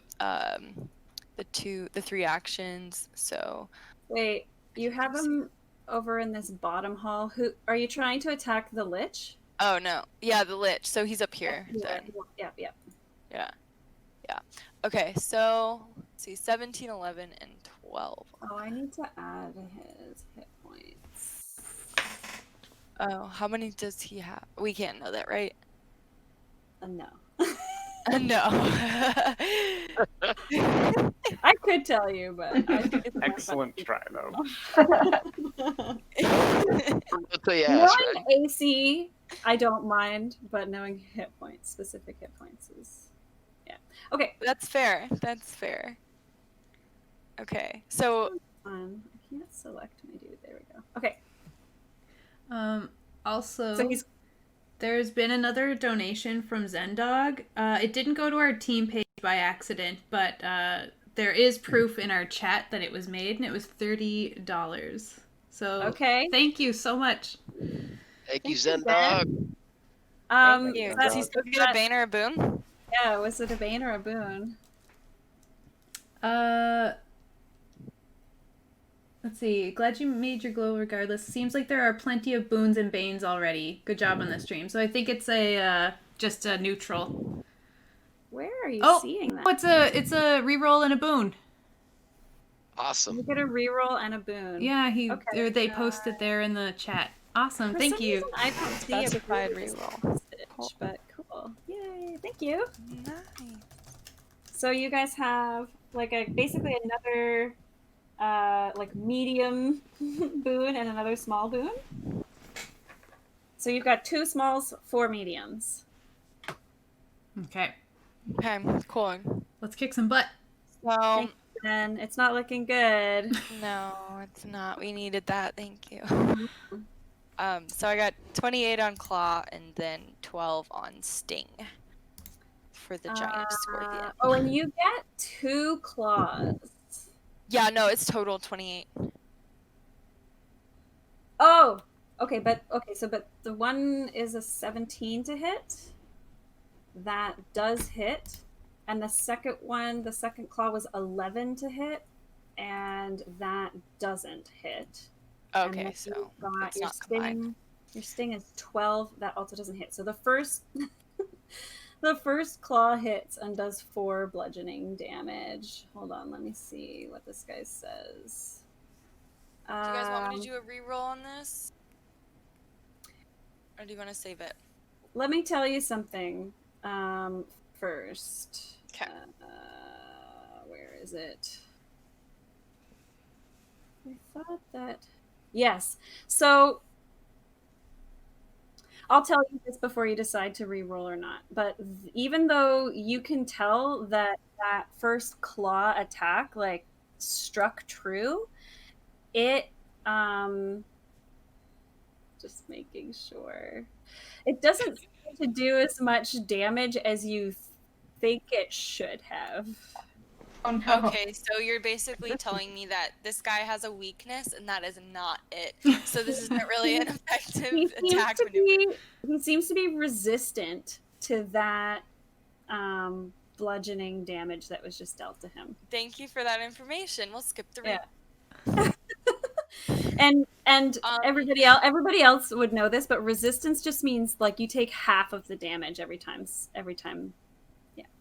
that you get that kind of damage. So does my scorpion attack count as my second attack, or can I still get the heck out of dodge? So what have you done? You did your acid spit, so you can still move. Oh wait, actually I already did move at the beginning. I forgot. Did you?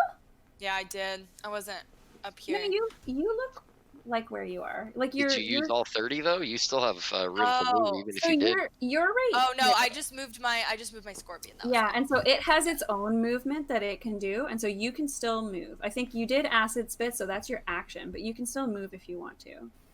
Okay, cool. I'm gonna move over here, and now I'm done. Okay, so this zombie is gonna get an attack of opportunity when you move past it. Oh, I didn't think about that. You can think about it if you want. I would rather not move past the zombie and give it an opportunity. Okay. But, yeah, okay. I'll just move back, if that's cool. Yeah. Yeah. All right. Okay. So everybody who is in this room at the end of their turn has to take that poison damage again. So you're going to take, I guess, do you make the save again? For Constitution? Probably. That would make sense, I think. Try making another Constitution saving throw. If you succeed it, you'll just have to take 5, but if you fail, you'll have to take... Is it 15? Wait. Tyler, you don't have to do it. No, not everybody. It's just at the end of your turn. So you can do it at the end of your turn. So Rachel... So I'll roll a Constitution now? Yes, please. Can I take the save that I just rolled? If you use spoon? No, I don't know. Hey, Katie. Yeah, what's Got up? 18. I might have. So was that the same for every turn then? So I already took poison damage from the last one, but you're saying it was after every player's turn. So not everybody got that first hit of poison damage? Everybody got the first hit. Okay. And then that was after your turn. So now anybody who's in this room at the end of their turn from now on will take that damage. Yeah. What is the source of the damage? Is it the newly spawned mob? No, it's the whole room. It's the whole room. There were Infectious just ground. like there were all these spores that just sort of opened up in this Golgari lair that you're in to sort of defend itself. Do I take less damage for the preventative wear facial mask? No, I think it's like yeah. I think he should get an advantage for that. I showed up prepared. Yeah. True. I appreciate social the math. distance inside this hallway here. Well, right. I'll give you advantage on your I'll give proud. you advantage on your saving throw then. There you go. So, but right now, so Rachel, you see that is good enough for you to make the save. So you just take 5 damage. Yup, I am now at 28. Okay. All right. So who is next? It looks like it is Ulk. So, I guess I'll just cast Eldritch Blast at the Lich, like both, because it seems like he's the biggest threat in the Yes. room. You can say that, yeah. So yeah, I'll just cast both at him. Okay. So do I click it once and we just do that number, or do I like roll for it twice? Good question, Jill. Would you normally make 2 separate rolls for the different bolts? If I was hitting 2 different targets, I probably would, because they might have different AC and stuff.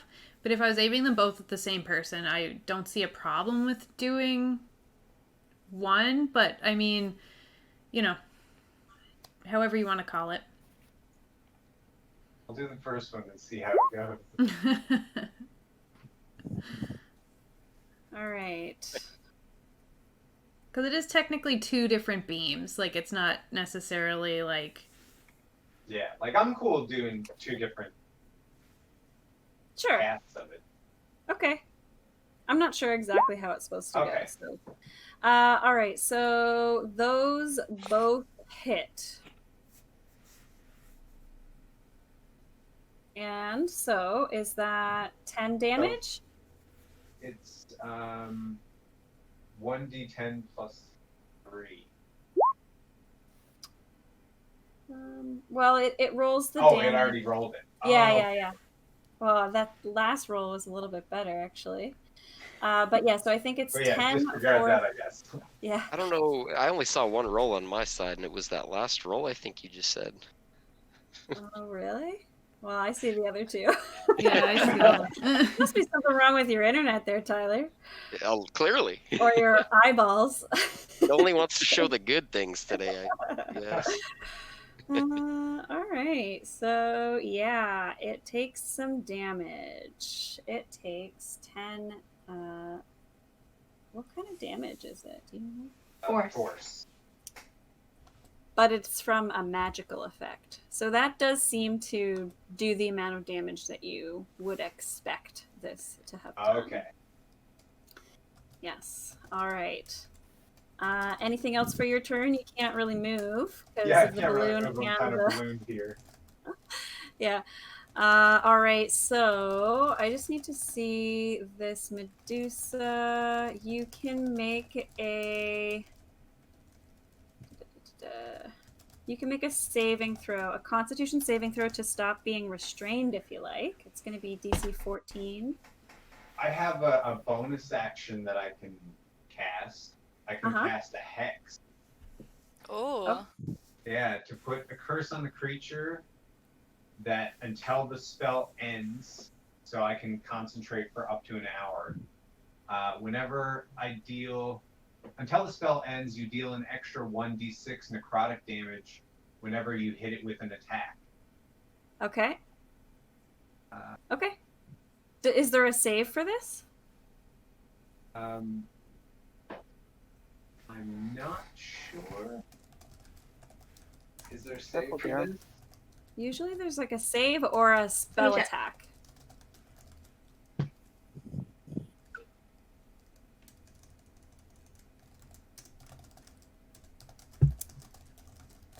In the meantime, you can do a Constitution extra saving throw, Pete. 1d6 necrotic Okay, damage to the target whenever you hit with an. Also choose one ability. Did Okay, so that Um, con save won't get you out of the grapple. Or Yeah, I don't think it's an attack or anything. It's just something that he puts on like a mark. an enemy. Yeah, Okay. like a mark. Who are you targeting? It just says The lich. concentration. Yeah. Good choice. So What do you think? What do you think this mark would look like? I have some symbols to choose from. Let's choose. Well, it does this. necrotic damage. Yeah, but only if a certain condition is. Okay. Okay, I just gave it a little poison symbol, Ooh. which you can't really see anyway. Oh, That's nice. fine. Okay. Cheers, Tyler. It's not Yeah, you guys have your fancy goblins. I like this okay. hex. That's a Yeah. pretty cool hex. So Right? It's okay. literally the double hex. Isn't that what a Oh, hex is? can you do one more Constitution saving throw for the poison damage? Oh.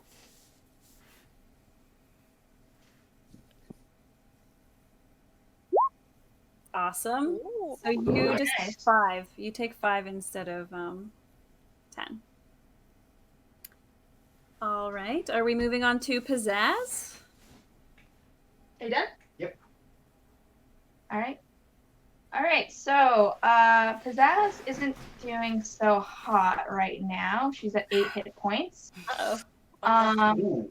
Yeah. So I'm gonna try a thing. I'm going to cast what is it? Hypnotic Pattern. Okay. I create a twisting pattern of colors that weaves through the air inside a 30-foot cube within range. The pattern appears for a moment and vanishes. Each creature in the area who sees the pattern must make a wisdom saving throw. On a failed save, the creature becomes charmed for the duration. While charmed by this spell, the creature is incapacitated and has a speed of 0. Okay. So I'm actually going to disregard my team members and Okay. cast it Oh, so in that doesn't this. affect us. Yeah. Put your mask on. Yeah. It's Right. like, I'm going to do the thing. This. Oh, nice. Oh, nice. I like I that. think little I was symbol. gonna use my medicine on you if you got to 0. So the wisdom save is a 14. So And what kind of save is it? Sorry? a wisdom save. Wisdom save. So, and this is where it's going to be placed? Yeah, anyone within there has to make a wisdom save. Okay, let's do the zombies first. So, wisdom save DC 14, you said? Yes. Here's one zombie. No. So, this zombie did not make the save. Now let's do this zombie. Wisdom. That's a 0. Okay, it also doesn't. They're not very wise, these zombies. What about this ogre zombie? Wisdom. It got a 5. Awesome. Doing good. Doing good. What about this Gorgon lady? Wisdom.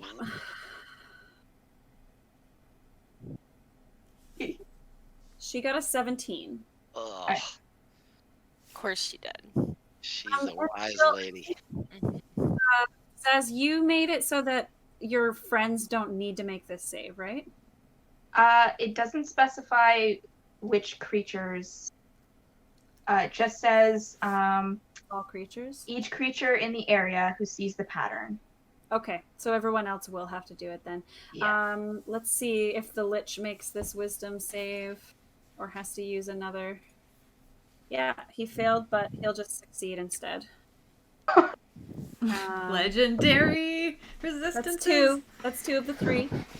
Okay, so the other people that need to make saves, I can see that Larige made the save, Bobby did not. Yeah. So we also need Davakri, we need Ulk, and we need Rankle to make wisdom saving throws. 15. 15 It's save. wisdom, not constitution. It- Okay. Yeah. Okay. Sorry about that. Ulk, you do not save. And neither does. Wow, that was 2 8s in a row. Neither does Dovakri. So, what happens to the failed? So they they become charmed for the duration, so up to 1 minute, while I hold concentration. And then while charmed, they become incapacitated and have a speed of 0. So incapacitated basically means you can't do anything. The spell ends for an affected creature if it takes any damage or if someone else uses an action to shake the creature out of its stupor. Oh, okay. Oh, interesting. So you can make up for it. All the zombies failed, right? But the Gorgon and the Lich succeeded. Oh, we need to do the Scorpion too. Oh, yeah. Okay. I rolled. Well, why don't you roll? Do you want to roll? You should roll. Wisdom. There's like, yep. All right, you got what? 9. What is with these numbers? Okay. All right. More Scorpion. Scorpy is. Can I share my wisdom? Please. Could use So yeah, Tyler, you're good. And I guess Rankle, you're good, and Larige, you're good. But I think Bobby, we're gonna put a little net on you. I'm just putting nets on everybody who. Yeah. You're all snared. I specifically chose wisdom to be my highest trait. I don't understand this. Can't be wise every day. I set it up to be 15. Wow. Alrighty. Okay. So that your turn? No, I'm gonna do some other stuff. Okay. So I'm going to grab. Oh yeah, Zinbug's making a good point. gonna- If anybody needs a reroll, you guys can take some rerolls, and you've got the $25 ones, which can be just an automatic critical success if you don't want to. If you can't afford to be snared right now, it's probably a good time to reroll. Mm-hmm. Well, I can afford to be frozen for a minute, I think. Yeah. And I don't know. How long is a minute, by the way? How long? Every is it? 10 round, rounds. every one of your turns is 6 seconds. Oh. Wow. For 10 Yeah, a minute's kind of a long time. Well, that changes things. Okay. I think I'm gonna need a reroll. So you can either reroll, or you can. That's I'll like just do spending crit. one of the smaller ones, but you can do an auto crit with one of the 4 medium ones that you have. But that doesn't prevent me from being like tranced, does it? Yes, it does, because you're re-rolling your wisdom save to not be tranced. That's what we're saying. Okay, so I can crit my. Okay, I'll do Yeah, that. yeah. Yeah. Okay. So you're gonna crit. Is anybody else gonna use one of these? Kate, with charm, does that if you actually don't get the save, you're just incapacitated, so you're snared. But can you still cast if you're a caster from a range to do combat? I think incapacitated is basically like being knocked out. Like Completely, you're out. Tweety birds. yeah. Got it. Okay. Yes, yeah. And that would be like the rest of the game if it's 6 rounds. So Yeah. I would rather not do It's that. 5 to 5. Reroll. So you guys should just give up. Just look at these, look at these that. pretty lights, you know? I'm gonna All right. slide a hand at DM's purse and see what I can get out of that.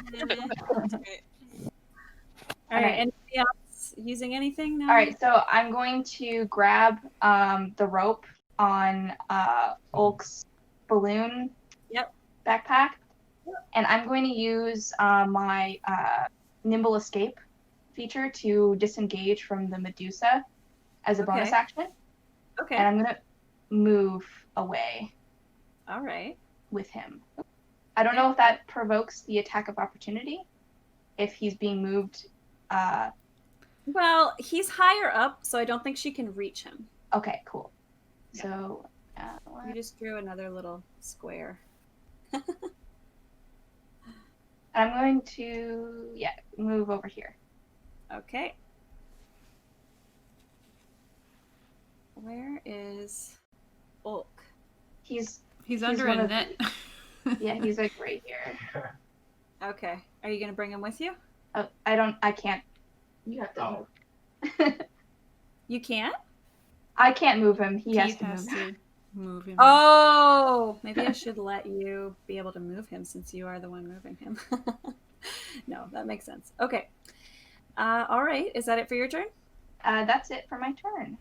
Okay. Am I still in the spore range? No, actually, Okay, you aren't. It kind of ends. I wonder, maybe I should make a little spore rectangle. But in the meantime, while I'm doing that, it is Larige's turn. Larige moves here and is going to use Thunder Wave at 3rd level. And so that means that the Medusa, the whoever's under that net, the Scorpion, and the Lich all have to make a Constitution saving throw. And the DC is 15 for Constitution saving throw. Can we use boons to give disadvantage on those? Yes. Could I use one on whoever? Yeah. Succeeds? Do you want to use it on? So the Lich. I mean, it's up to you. Ooh, could I use it to help. if the Lich fails? Can I use it to like cancel the legendary resistance? To cancel his legendary resistance? Yeah. He has one left. Sure. Okay, so I'm gonna roll the Medusa first. Okay. You said it was a what kind of saving throw?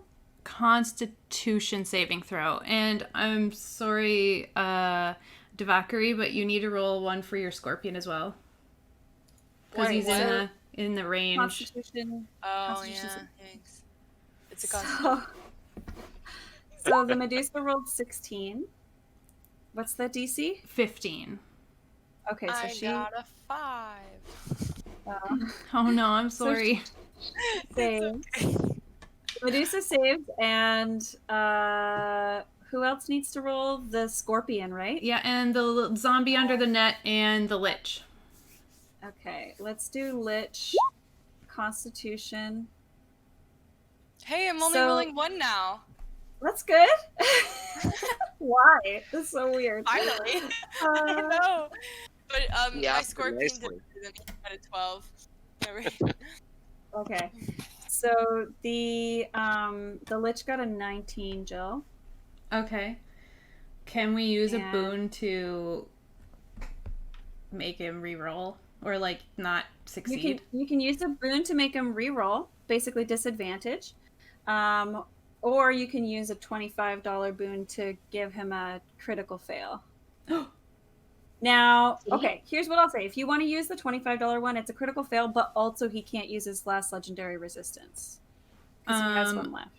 Actually, could I use a critical to like double the damage instead? Yeah, you could crit the damage if you want. Because it is a saving thing. It's kind of like bending the rules a little bit. Well, there's no real rules. We're making it all Okay, up. we're making it up. Okay, I would like to instead use a boon to double the damage of this because it is 4d8, like to do our special crit rules. So it would be 4d8 at max, which would be what, 32 damage? Okay, you're cutting out a little bit, so let me make sure that I think I understand. So you're not gonna, he's gonna save successfully. You're not gonna use anything to stop him from saving. Instead, you're gonna use $25 boon to double the damage that this spell would normally do. Yeah, like to use our crit rules. That's Yeah, not yeah, gonna be good for me. I'm sorry, can make it- Scorpion. Sacrifices must be made. Uh, Oh god. Okay. I might But need wait, to say re-roll that then. didn't you say that it also hits the Valkyrie? Or just the Scorpion? Just the Scorpion. Oh. Yeah, Okay. it hits my scorpion and me. No, it doesn't hit you. You're not there in that range. You're not Oh, in the wait, really? Okay, well then that's fine. Okay. Alright, I was so in the range before, so I figured I was still in it. alright, so they both Well, cool. okay, so the Medusa saves. The Lich, you're going to what did we say? You're gonna make him fail? I'm getting confused. No. Just so that I have 32 plus 17 damage, failures get half of that. So what is that?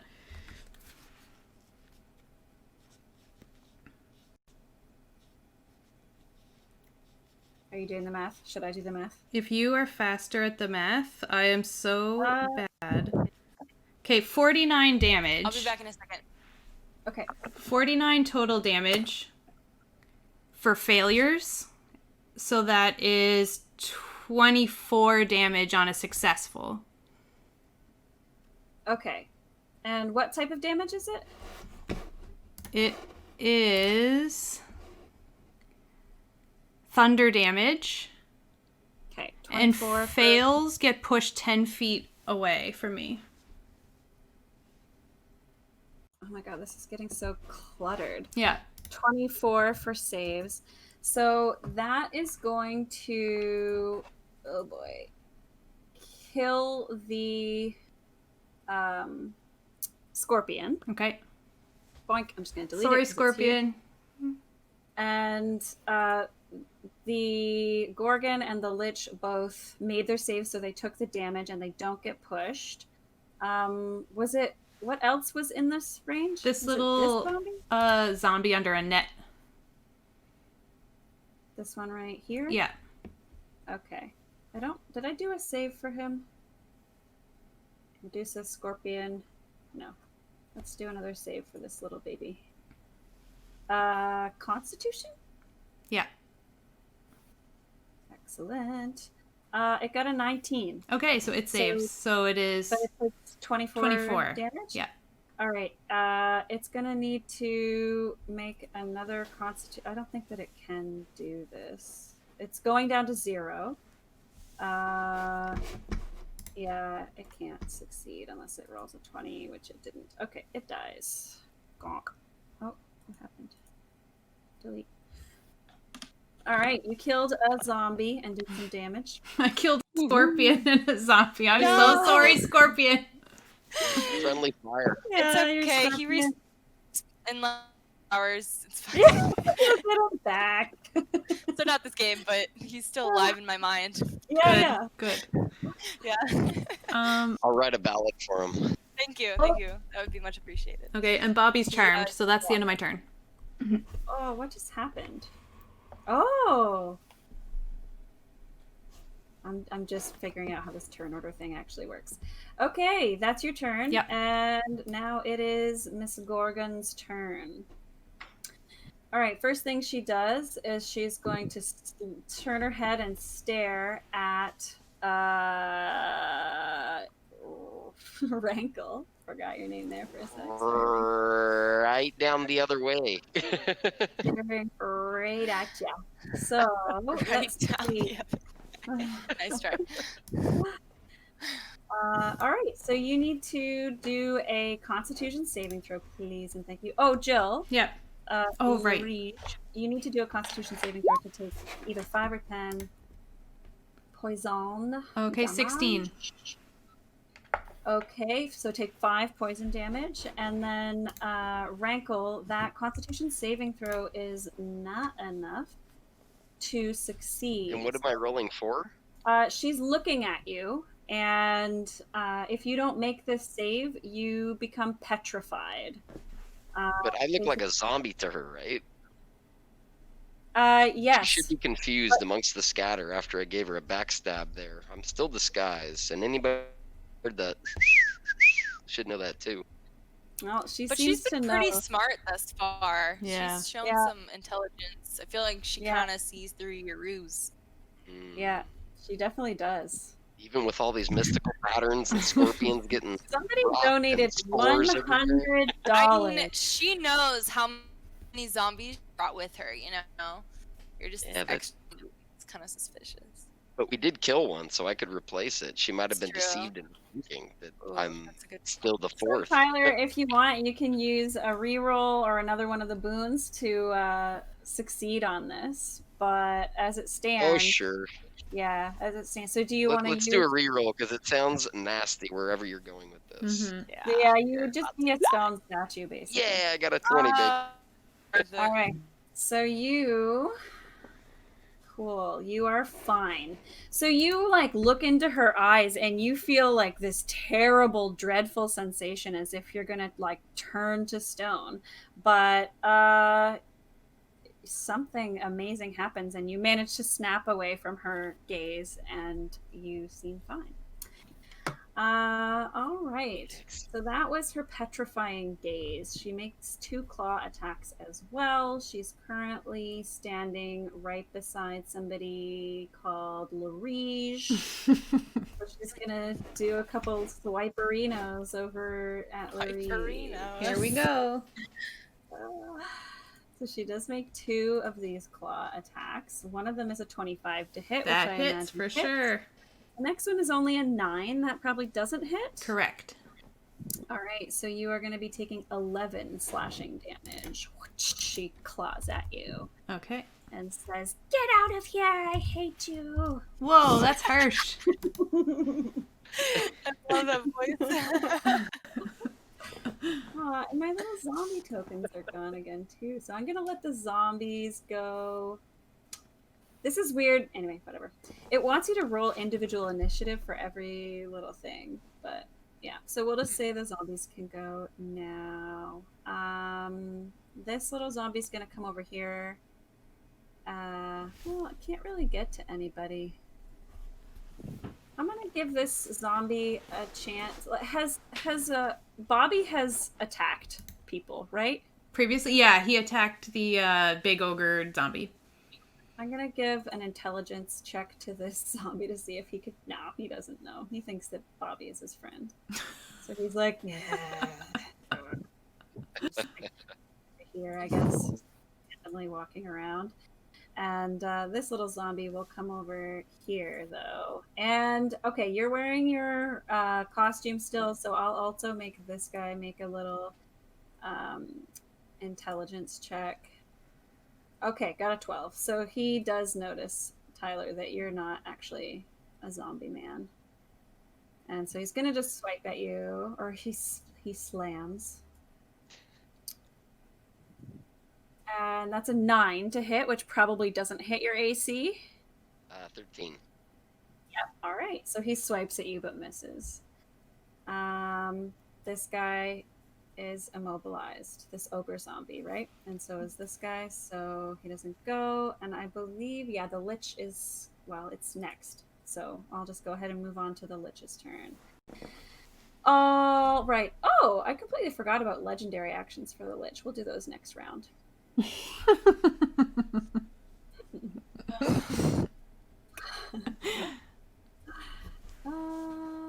So, what are you gonna do?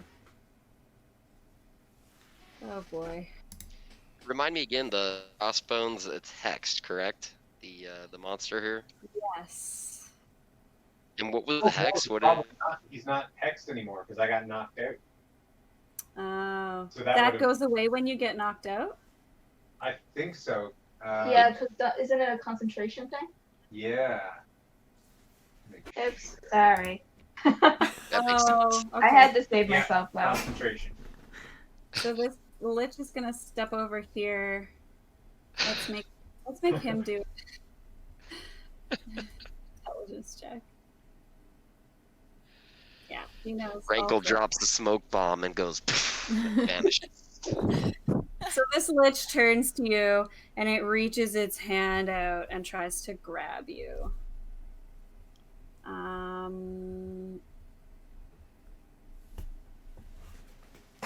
Okay, we're gonna use a reroll because it only rolled a 12, which you said 13, right? Correct. That was yesterday, though. Maybe it's different now. I don't know. 26 to hit. Oh my God. All right, so it touches you. This is 4d6 poison damage, first and foremost. That's going to be 11 poison damage. Oh. And then you are going to have to be... You're going to have to do a Constitution saving throw as well after you take that damage. Can I use my uncanny dodge when the attacker hits me and I can see it, which I believe I can, right? I get to half the attack, so what would that be? 5.5 round up, 6? Round down, 5. Round down, yeah. Round down 5? Okay. Yep. So you can do that. And then you should roll a Constitution saving throw, please. Constitution coming up. 13. Okay, that's not enough. You needed a 17 to save this. What this Do we have means? rerolls left? Yeah, there's one regular reroll and 2 like things that you could use as crits. Say that one more time, you broke up. Oh, sorry. 1 regular reroll and then 2 sort of medium ones so you could get an automatic success, an automatic crit. Understood. Okay. This is going to poison you, which will give you disadvantage on attack rolls and ability checks if you don't succeed. Yeah, we don't need that because that screws up my sneak attack. So let's use a boon to get a critical success. Alrighty. So you have 1 of each of those left, a crit and reroll. All right, so you are not poisoned. And cool, that is what he does on his turn. You should have known better. I got guard. You got what? I got the facial guard here. Right. That's No really poison penetrating here. silly glitch. All right, so next up is going to be Husk. Okay. Husk is going to have a quick look around. Look at the Medusa, look at the Lich, look at this random group of strangers that they know nothing about, and they're going to decide that discretion is the better part of valor, and they are going to run like hell. Sorry, dog, you're staying behind. Cameron, the player, has to leave, unfortunately. Oh, right. Is it possible? I don't know if this is possible. Is it possible for you to just like mute and deafen yourself and stay in the chat for like aesthetic purposes? Oh, yeah. It's not a big deal if you can't. Oh, yes, I can mute and deafen. Oh, you're amazing. Thank you, Cam. And this is, it kind of makes a lot of sense. It does even make a from lot the of sense. character's perspective. I'm sorry that it took longer, but I mean, there's It's just all a good. lot going on here. Yeah, no problem at all. So, sorry, party, but it's a kobold. Kobold terrified of everything. It makes complete sense, yeah. Yeah. Cam, thank you so much for coming. Yeah, thank you, Cam. Thanks, Cam, it Cam. was good to meet you. Good to play with you, brother. Yeah, good to Yeah, meet great you to meet too. I loved your thanks for the character. It game. was awesome. I need them to survive. So Yeah. You. Okay. Escape. Escape. Have a good one, guys. You too. Thank you. Thank you, chat, for your generous donations. That's very Yeah. very kind. Talk to you later. All right. So does that mean we are at the end of the round? Rankle, did you go? I don't think I got a chance to go after the first backstab Yeah, to yeah. Medusa, and then I fled. Yep. So it's you again. Yep, your turn. Righteous. All good. So, remind me again, we've landed hits definitely on Snake Lady. And what about the big guy here that got hexed earlier? Do we get any hits? He has been damaged a little bit. Yeah. I will go for an attack on him. He's looking worse than he is, but he's right beside you. So. Yeah, I mean, I get a double attack anyway, so, and I'm already here, so let's go for it. Okay. Yeah.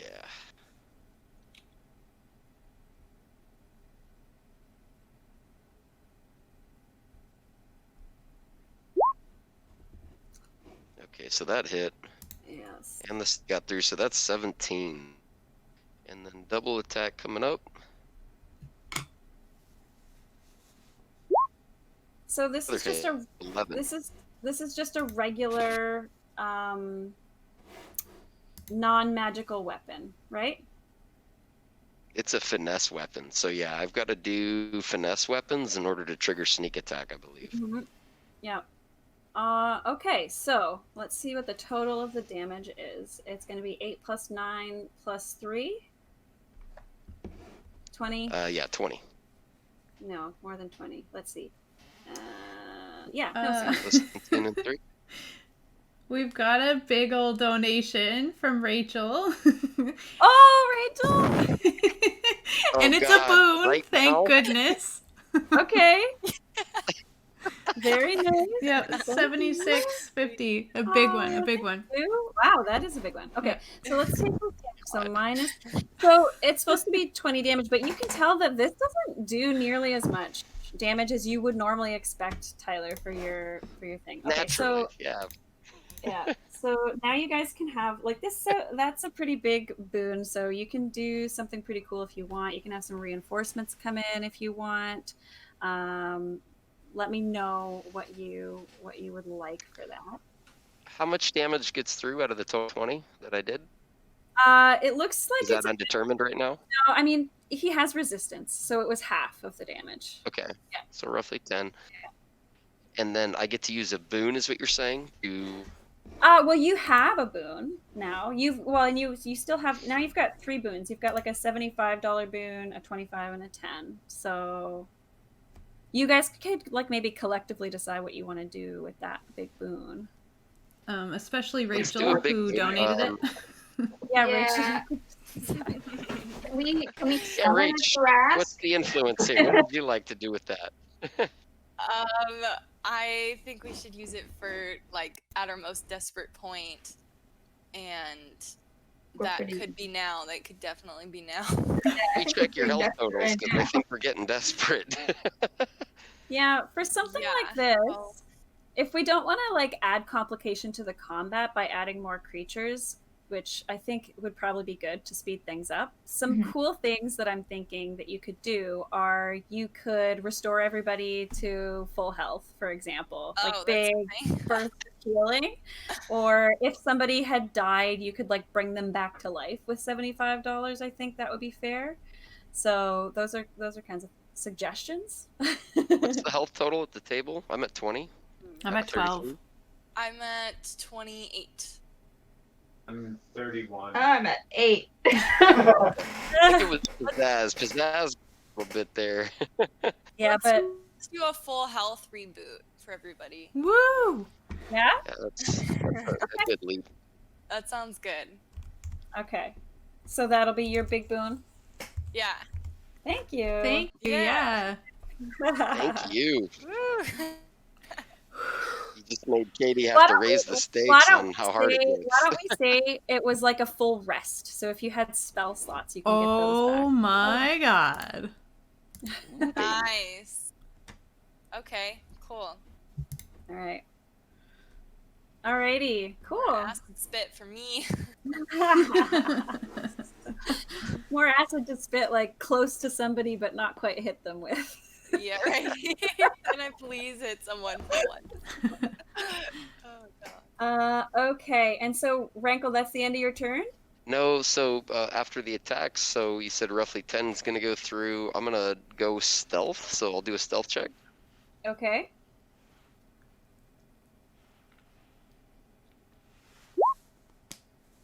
$14. Uh-huh. What are you trying to do? Just We're hide just or? going invis, and I can move while I'm invisible, right? Well, you're not invisible. Oh, stealth doesn't... No, stealth is like just You need to be able to hide somewhere.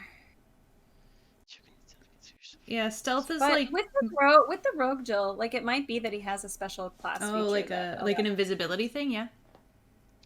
Well, yeah, it's just standard stealth is what it appears to be, but I thought that I could do that, and then I got an uncommon set of boots here that allow me to run undetected on any surface, any terrain. So I thought invisible and undetected footsteps could replant me right behind Medusa for future backstab.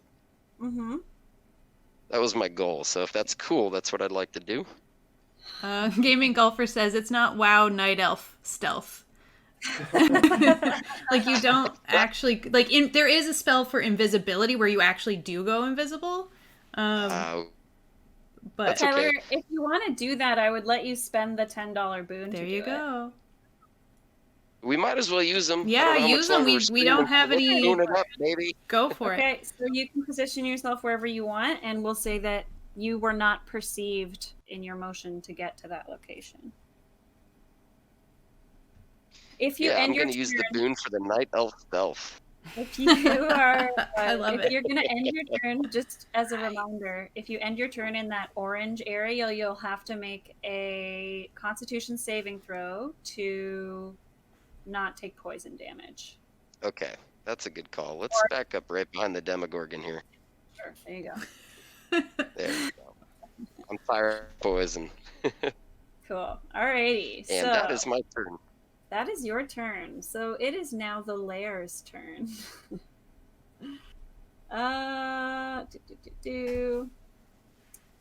15-foot radius sphere.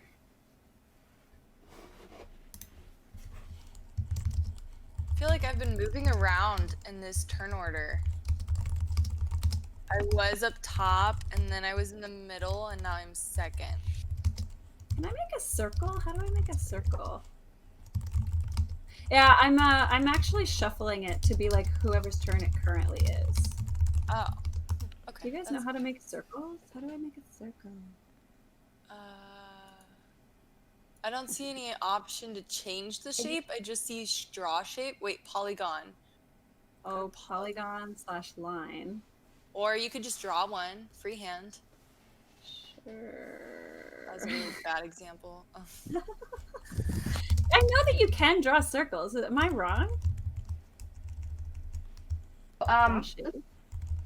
By the way, if anything has taken damage, Can I undo that? That was bad.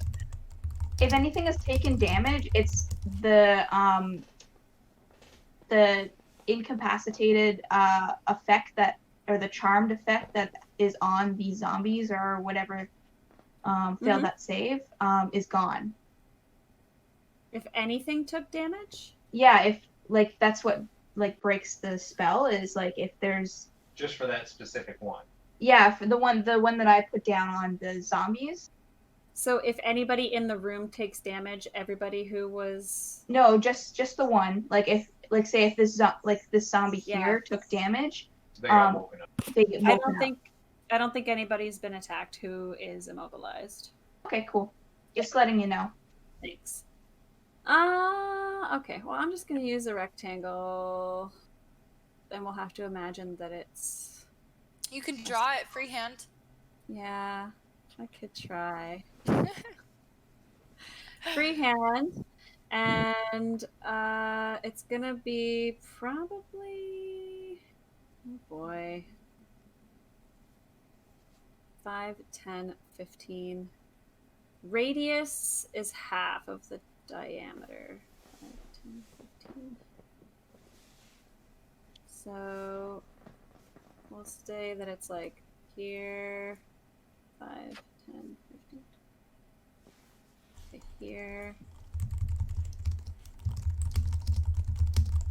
Here.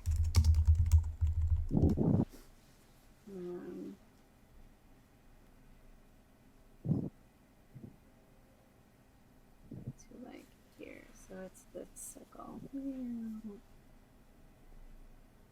Roughly. Alright. In here, tendrils of creeping fungi reach out to ensnare the enemies of the Golgari. Each creature that isn't allied with the Golgari group has to do a DC 15 dexterity saving throw or become restrained. So some dexterity saving throws. Since I'm part of the Golgari swarm, can I just succeed? They are not seeing you as an ally right Okay, now. then I got a 1. Again, it is 1 or 20. How do I erase something that I've already drawn? This time I got a 2, but I have a -1 to my dex. So it wasn't a nat 1, but it became a 1. So. Kate, if you click on it with the select tool, you should be able to delete it. Thanks. Okay, so that's not good, Jill. You said you got a natural 1? I got a 2, but I have a -1 to my dex. Oh, okay. Okay, so it's not like a natural 1. Right. But it is a 1. Yeah. Which does fail. Yeah. Ooh, I figured out how to do a circle. Okay, so you do draw, and then you hold Alt for a circle. Oh, And you can hold sweet. Shift to snap to grid. Okay, cool. Thank you. I like my circle though. It's okay. Okay, cool. It's pretty great. It's a good circle. Okay, so it looks like Tyler made his save. What else? What did I say? It was a DC 15, right? So Tyler's good. Rachel, Not so I think good. your first roll was a 4. It really sucks when you. Yeah. I feel like my second roll has like pretty consistently been better. Yeah, it's so But we sad. don't use that. Okay, so anybody Also, who- I thought I fixed that. It started doing 1, and now it's doing 2 again. So weird. All right, so everybody who doesn't get 15 or higher is restrained. So your speed is 0. Attack rolls against you have advantage, and your attacks have disadvantage, and you have disadvantage on dex saving throws. Oh my I can goodness. still attack though. That's good. And anybody who is restrained this way can use an action to make a DC 15 strength check to get out. So you can hack away at these tentacles that are holding you. So it looks like I'm going to put a little net onto Davakri as well. Oh, Rachel. Wait, that'll be on your turn as your action. Did I hit the button? I didn't realize. Yeah. It did. It I registered was strength check. planning to do it. I was setting it up. Did anybody else fail this? Me, but I already put a net on myself. You netted yourself? Yeah. Okay. All right, cool. So I that just is- figured out why I've been rolling twice. What happened? Because I press the button to like the red button that says Beyond 20, and then apparently that rolls, and then if I press the Beyond 20 button, it rolls again. Oh, you figured it out. Yep. All right, so it is Dolvakri. It is your turn, so I guess we can use that. Well, we can reroll if you want. It has. I needed one more. Why don't you? That was an accidental roll. Why don't you roll again? Are y'all still snared, by the way? Is that worn off yet? I'm worse off. Yeah, I'm still okay. snared. That's what I'm trying to get out of, is Yeah. with the strength roll that I just did worse on. Okay. So, Track those clowns, man.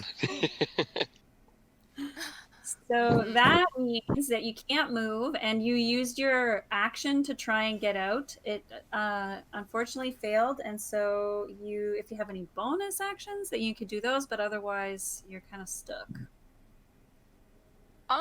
I do have bonus actions that I can use my key for since I'm a monk. Mm-hmm. Let's see. I could do a flurry of bows, but that requires taking an attack action first. I could do a dodge. So that's not really gonna be much worth it. I can do disengage or dash. But you can't do those because you're immobilized. Yeah.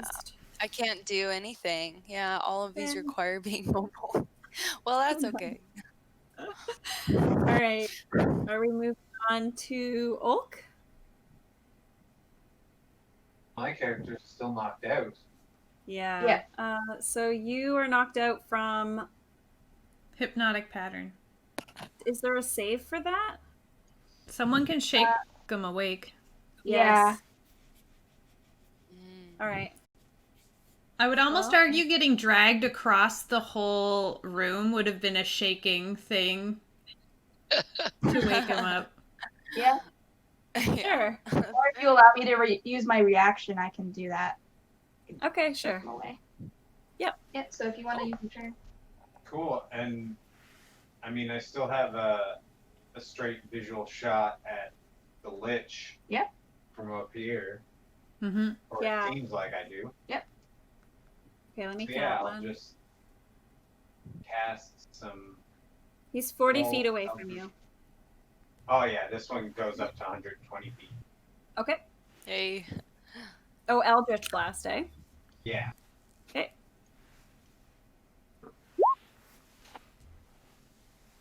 You did. 18, I believe that does hit. Yep, it does. 18 force damage. And 13. So you're gonna do 2, right? Yeah. Phew, that one hits. Cast another one? Yep. Oh, 25 also hits. So 8 more.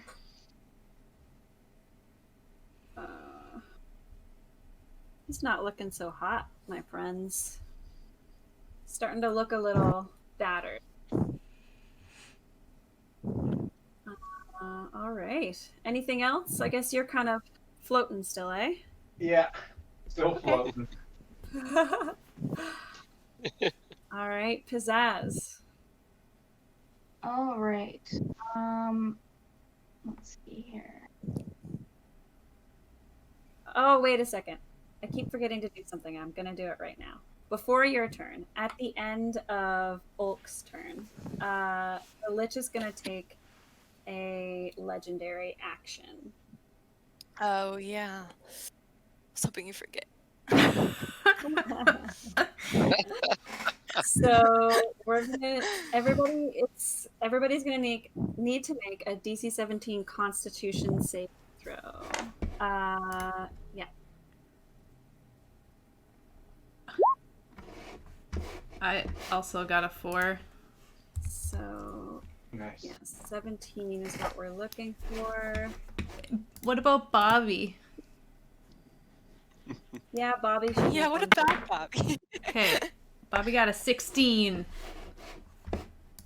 I wonder each creature.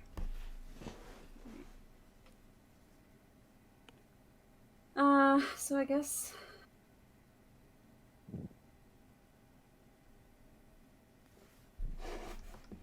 nice. The Medusa saves. Let's see about this guy. You said nice? Yeah, what is that? Yeah, Hate whose us. side are you on? I'm supposed to be playing the bad guys. Guess. You don't have to. Okay, so the zombies all fail, but the Gorgon saves, and it looks like Pete has saved.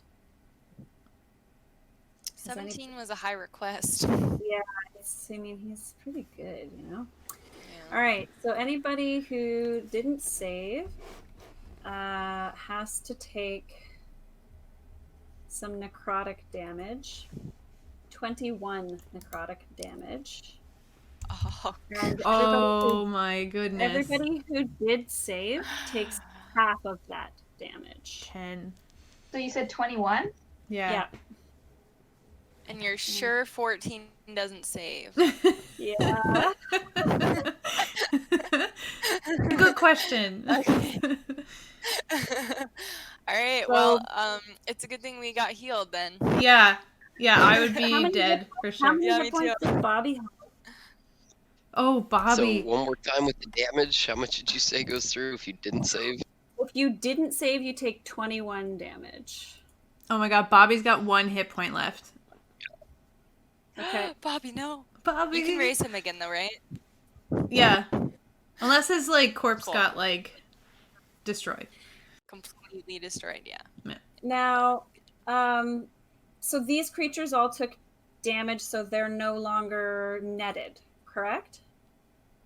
Oh, yeah. I think that's right. Mm-hmm. Oh. And if you took damage, you're also no longer netted. Oh, good. Yep. Yay. High price to pay, but I'll take One it. good thing from 21 points. All right, so now it is Larige. It's a damage. Okay. So, do we have any little boons that I could use to bend the rules of a spell a little bit? I want to call lightning, but I need a 60-foot radius, and we only have like a 40 in one direction radius. So you need a 60-foot radius? Yeah, it says the spell fails if you can't see a point in the air where the storm cloud could appear. And it's like a 60-foot radius, but I'm thinking like couldn't a cloud just like spread out? Like it's a big enough room that it could just be longer instead of like a circular 60-foot.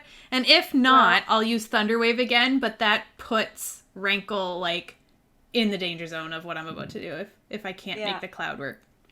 Well, there's one boon left. $25 boon left, so if you want to use it to do that, I'm gonna let Rankle decide. Do you want to be in a thunder wave, or do you want me to waste our boon on this other spell?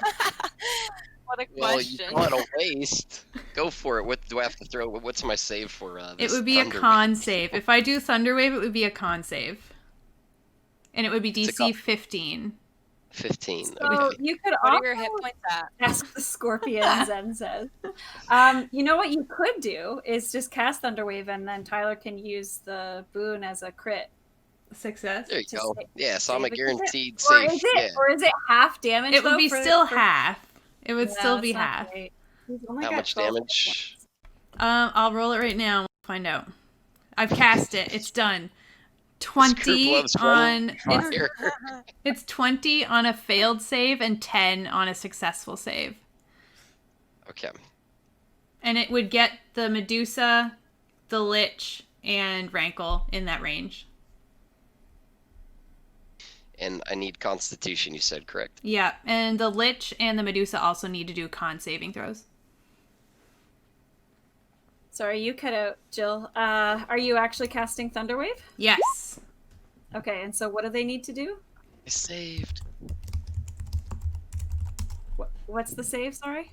15 DC 15. Constitution. All right, Constitution for the Lich. It failed, but it will just use its last thingy-majiggy and succeed. And then Medusa, Constitution. 15? What did you say it was? Yeah, 15. Meets it, beats it. So Medusa saves, and so does Lich. Saved as well. Yeah. You So I saved take too? 10 points of damage, is that right? Yes, 10. 10 damage. Okay. So I went from 33 to 2 with doing zilch. Okay. You're just standing there dying. Yeah. All right. I'm a rogue, and I thought I was told to leave some orange square. I left that, and then a new orange circle appears. It's pretty cool. Yes, it's a shifting situation. I love it. All right, is that it for your turn, Larish? Bobby is going to try and hit the ogre. Mhm. 21 to hit. Oh yeah, that hits. His AC's like 8. 5 damage. Okay, 5 damage. Bobby, you did it. Good job, Wow. Bobby. Okay, good job, Bobby. My turn's over. Okie dokie. It is Gorgon City. Oh. Guys, sorry to interrupt. I think you skipped me. I was supposed to go after Ulk. Oh. Okay. Why don't you go now? All right. So Alright. Is there a way you could kill Jill before she did that thundercloud? Just smoke me. Right. Sorry, Jill. No, it's too late. I already went. Yeah. It's like We already got to see tomorrow. Yeah, it's too late. all right. I am going to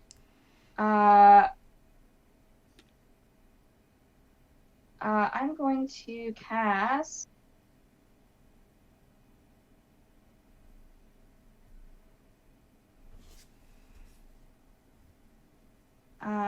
Firebolt Okay. At the Lich. Okay.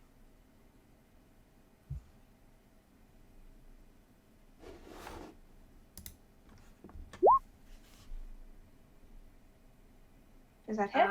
That hits, yes. All right.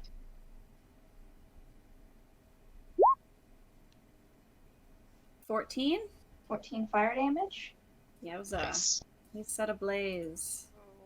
And it's not looking very good.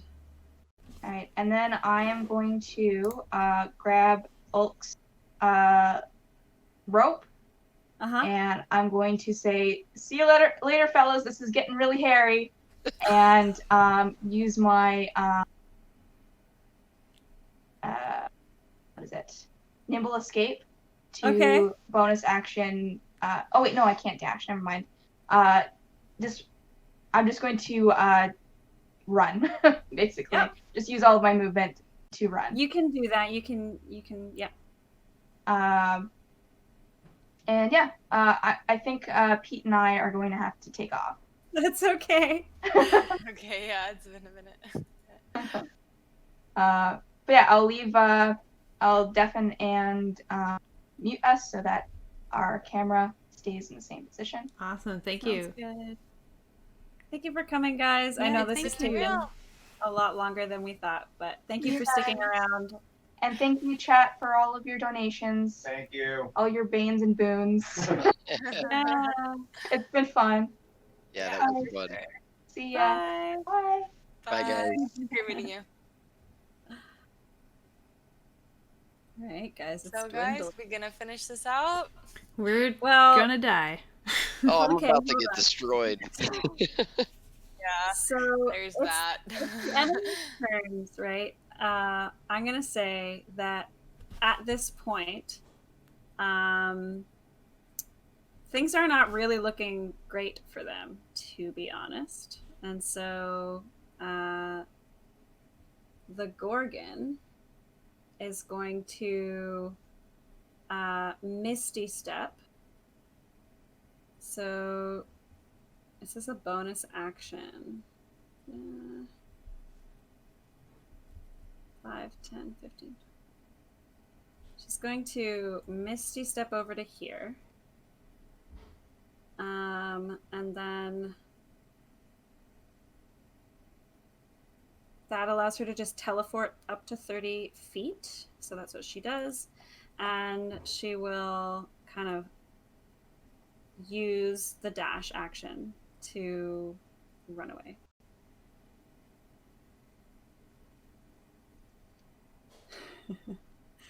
And the Lich, seeing this, will try to do something similar. Are they scared? Yeah, they're trying to run away. They're hurt. They aren't looking very good. Better spit some acid on their way out the door. I'd So- love to. Is my turn coming?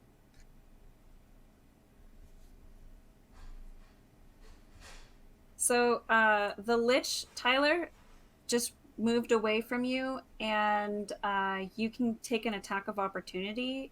So Perfect. 1 weapon hit. I don't think, because sneak attack doesn't get applied to this, so it's just like a I regular wouldn't weapon. think so. No. Yeah.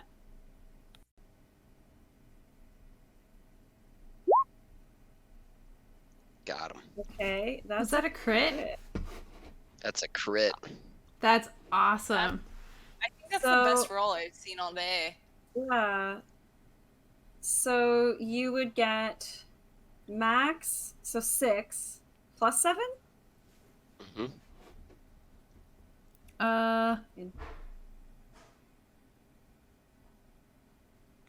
It would be the 6 plus 1d6. the 5 plus the 2. So 11, 6 13. plus And 7. then it rolled The sneak attack. The 3d6. sneak attack damage doesn't happen Oh, okay. No. on a saving throw or on a opportunity attack. So how much damage total was that? 13.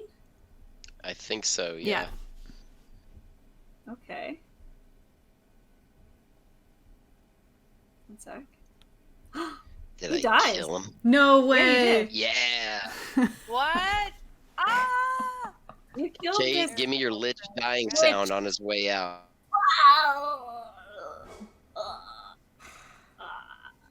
Oh my god, it just needed one more little hit. That is Yeah, that so was beautiful. I love it. funny. Wait, What a wait. good, and it was a crit That- too. That's why Can you we're do it running again? away. You cut out. Did I? Oh, you'll have to Wait. watch the replay. Kate, I need you to do it again. You cut out. I didn't get to hear it. Gaming No, do it Golfer again. says hacks. Okay, I'll do it again. Nom nom nom. These zombies are all running away too. So yeah, it's totally up to you guys. I know it's like been much longer than we said we were gonna take. So they're gonna run away, but I'm happy with us like role playing out how the rest of this combat goes. So do you guys want to follow them and Like just kind of describe what happens? yeah, or you yeah, let's like go out of initiative and just sort of role play what we would want to do just to speed it along a little bit. Yeah, because it's for almost sure. 2 hours later than we said. Well, since we got that $75 boon, that kind of put us back up to full. I think what Larige would do would be use animate dead on the lich so that I could have like the full power of a lich behind us and take the Wow. lich with us to Okay. take care of business. Okay. Nice. I like I it. support Yeah. this boon. Yeah, that Yeah. boon, like, it's that one last spell slot for Animate Dead. And I would have seen that Rankle dropped him. I'd bring him back up, and we would just head out to take care of business. Very nice. I love it.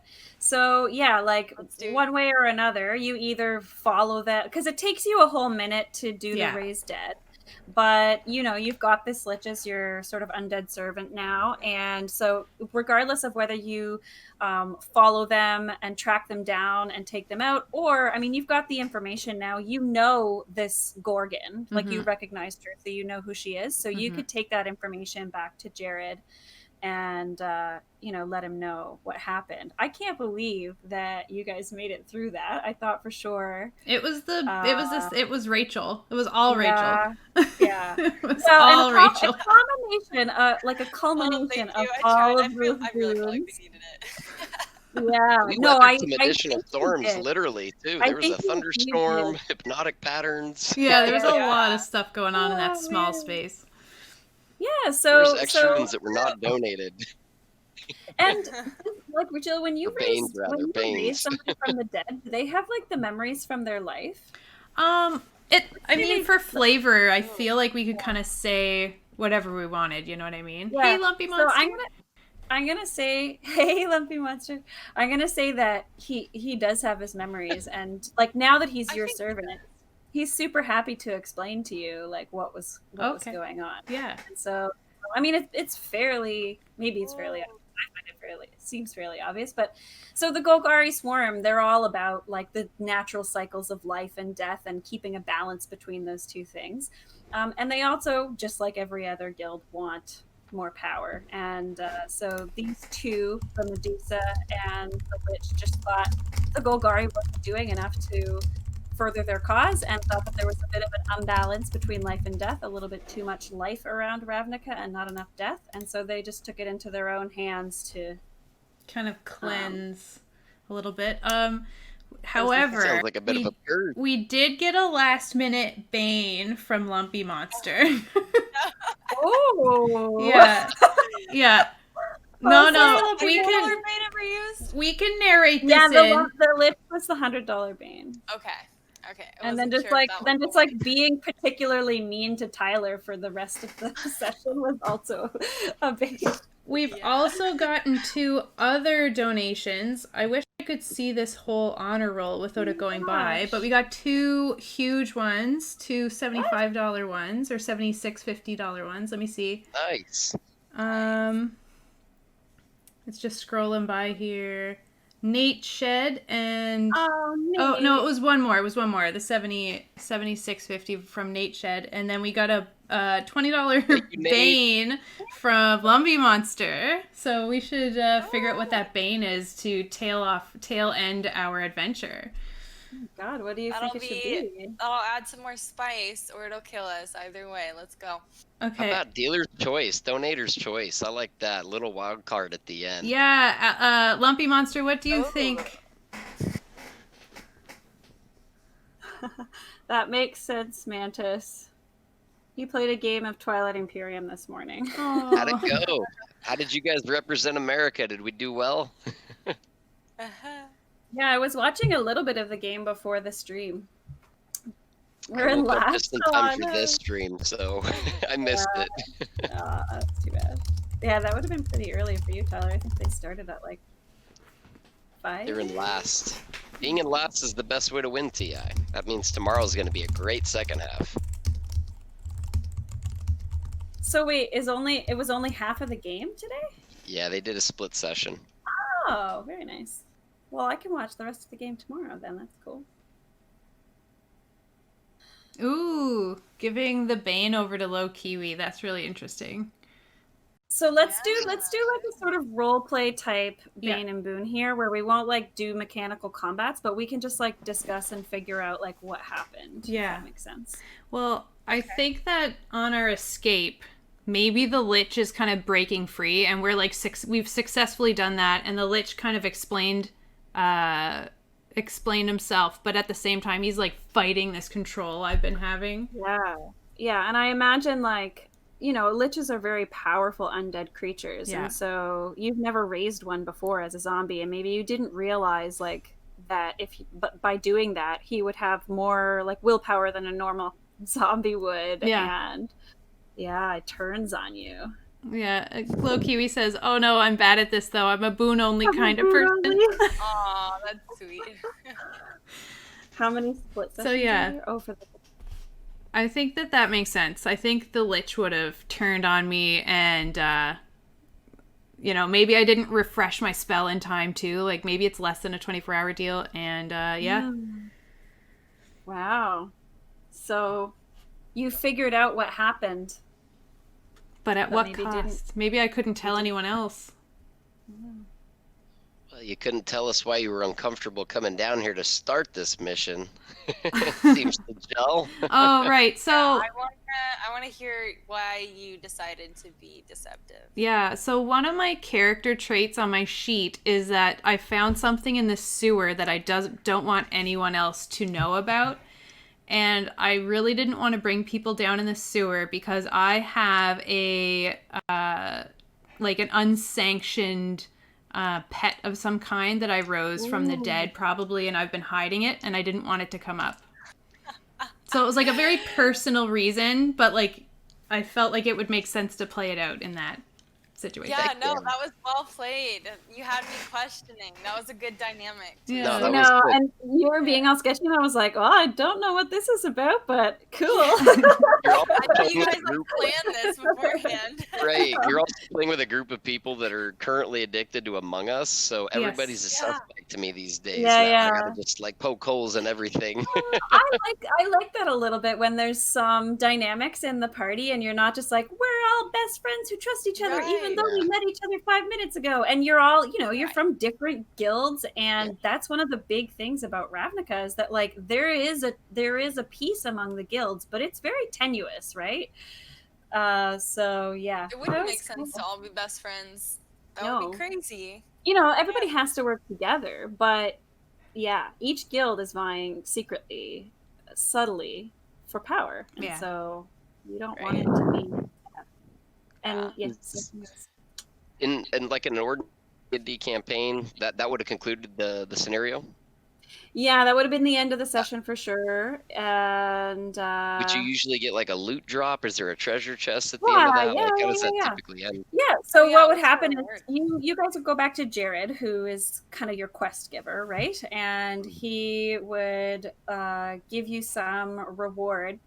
I haven't like figured out what it should be. It would be something pretty big for an encounter like this. If you guys made it, I don't know if we're saying that you made it, because it may be that Yeah, those last boons actually like had the Banes. Lich come back to Oh, life. yeah. Oh yeah, those last Banes had Yeah. the The Lich come boon back to life. saved so much for me, especially. You were just peppering me with attacks there. Yeah, I know. You're welcome. Donations are well received and thankful for it. Yeah, that was And amazing. then some aren't.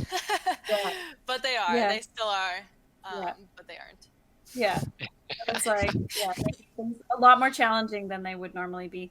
But yeah, you would get, like a significant amount of gold, or you would get some magic items, like stuff like that. And then also Jared said that he was going to put in a good word for each of you for your guilds, and so you would get some renown in your guilds. In this scenario, the guild renown is a big thing, so you might become more influential in your guild and gain some additional powers from that. Nice. So you Yeah. gain some faction reputation. That's cool. Yes, exactly, I feel yeah. bad for questioning Jared earlier. Man, I'm such a jerk. Well, you thought that it was like, Well, you know, Jerry's he fine. didn't know that you were questioning him. At least he didn't have to feel offended because you just used your Yeah, he perception didn't that know. you're closer. So it's not like Yeah. you offended him. Yep. And it, like I said, it makes sense because you're not Golgari, you're Demir. And also Demir are very sort of like eavesdroppy kinds of people, Yeah, right? So the covert totally spies. makes sense. Yeah, you're not trusting. Yeah. I don't even know who my own leader is. How would I be? That's right. It could be me for all I know. That would Yeah. be weird. That would be fun. Like, all right, we're going to Wait, is it my introduce turn you. to be on the podium? We're going to finally introduce you to the ruler. It's you. It's been you all along. That's how secretive they are. They don't Yeah. even know who they're. That's awesome. Well, I'll tell you, I enjoyed it. That was like the first full playthrough session that we've both done, especially together. But that was a blast. And I know you guys always do. You do different themes and settings as well, right? Like you did a Stranger Things one, and Oh wow. anytime yeah. you want to do a new scenario. And I think I heard Alien recently. Yeah, you we're for doing an Alien sure thing have a also. Ridley Scott fan right here, so I'd love to. Me too. I'm down for that. That Well, sounds good to really know. fun. Yeah, I'm really, really glad you guys liked it, and I would be happy to have you guys back again. I would like to say though that this session is pretty atypical. Like, this fight was a lot more brutal and a lot more cluttered and just a lot more going on than it would normally be for a party at your level. And I mean, I think that you understand that, but just because of all the Banes and the boons and For sure. crazy. Yeah, that but, makes sense. yeah. Yeah, And I and I would had $750 I never used. I should have bought just a boatload of healing potions, knowing what was in Yeah. it. yeah. Oh, that was Right, another right. thing. Because there wasn't really like a dedicated healer in this group. No. We actually survived, though. That was actually Yeah. a very good outcome based Yeah. on Yeah. all the circumstances. Well, Weather It was the quite the storm, boons. pun Rachel's intended. boon Yeah. was a huge AoE heal, Yeah. right? So It was yeah, that huge. was awesome. Yeah. That was awesome. Well, Cool. I'm glad I could Cool. help. Yeah. Next Well, I time, wanna though, thank- I'll make sure to have some sort of healing power. Yeah. Well, it's good for like somebody to be a healer, but also you can just like stack up on healing potions and stuff. So Well, I could have good. also when I chose the monk profession, I had the option of being all these different varieties of like types of monks, and Yes. there were two options where I could have been a monk healer, but I thought it sounded more fun to be the drunken master. So Yeah. that it would have been really great to have this special healing power. I mean, that's always the tension, but when you're building your character or even leveling up your character, like this decision of like, am I going to do what I think will be most useful for the party or what I think is the most fun? And I think the answer should absolutely be whatever's the most fun. Yeah. So you made a good choice. Mhm. I agree. Cool. I did have fun, so Good. Oh, that's what matters. I want to Yeah. give a huge shout out to everybody who donated, including both of you and all of our viewers who are watching who donated. Thank you so much. Once again, this charity is one that means a lot to me because I am type 1 diabetic. It sucks. It's really hard. And so I really, really appreciate it when people want to support research towards defeating it. So yeah, it's very special to me. I'm really, really excited that we got to do this on College of Lore this year. This College of Lore actually kind of started as a result of Jill's stream last year. She was on the team last year. She did just a random charity stream with Cam and Kate, and a couple other people. And after I watched that stream, I talked to Jill. I was like, we could do something like this. Like, I think we could do it. And those were the discussions that got College of Lore like started, getting teary remembering it. So yeah, I love this it. is very, very special for us. So thank you everybody for being So you've been doing it for a year now. That's awesome. Well, we started planning a year ago. Yeah. Our first recordings and videos were like in December, January of last year. So, yeah. We took our time getting That's really ready. amazing that you guys have put so much time and effort into this. It's really a beautiful thing. Thank Aw, you. Yeah, you. definitely. How many sessions would you say you've run? Good question. These live streams, ballpark 10, 20, 50? Well, 10. now we live stream every week, but they're not always like a session like this. So I would say about 10 is a good estimate. Jill? Yeah, I think that's a good guess. Yeah. It all blurs together. Do you usually stream like you did sequentially for this one? You did like a prep stream that talked a lot about the map build. Is that usually how you do it? Stream like the design and the build? Okay. Our Tuesday streams are either Jill and I playing a DM-less RPG together, or we are planning for whatever the next thing is that we're doing. And one of the things that we like to show is that behind-the-scenes process where, we're not afraid to show us like learning stuff or spitballing or making a map or whatever. Sure. So that's what the Tuesday streams are for. Yeah, it's for like that creative process that goes on behind the scenes. Yeah. That's awesome. Yeah. Well, future RPG theme suggestions, at least for me personally. I think you already heard Alien, so I'll add 2 more. TI. Twilight Imperium would be awesome. And of course, Dune? You nailed it. Okay. Dune would be a blast. It's perfect for 6 players, right? Those 2 things are already on my radar. I don't know how long it'll be, but yes. Yeah, for sure. Especially with the hype of Dune coming up. Yeah, that would be a blast. Yeah, there is a Dune RPG that's set to come out, and I signed up to be on the beta test for it, so I hope that I'll be able to test that out. And then there's a RPG called Genesis, made by Fantasy Flight, and in their rulebook it suggests like different themes of game that you can run with that system, and it talks about space opera and gives the specific example of Twilight Imperium. So I plan to use Genesis to run a Twilight Imperium RPG. Yeah, that's cool. I love it. You guys saw something about Dune coming out on D&D Beyond? Have you guys heard about that? Really? Yeah, that's happening. I haven't heard about that. The RPG that I know of. I saw something about that.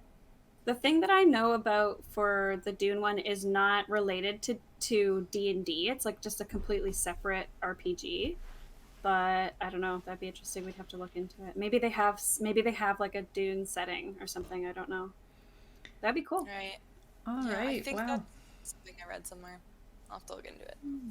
We did. So today we raised.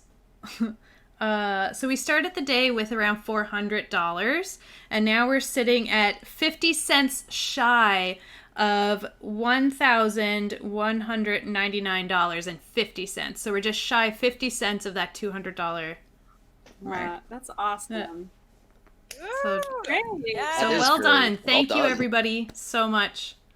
Yes, thank you. I love it. All right, so I think we're pretty much ready to wrap up.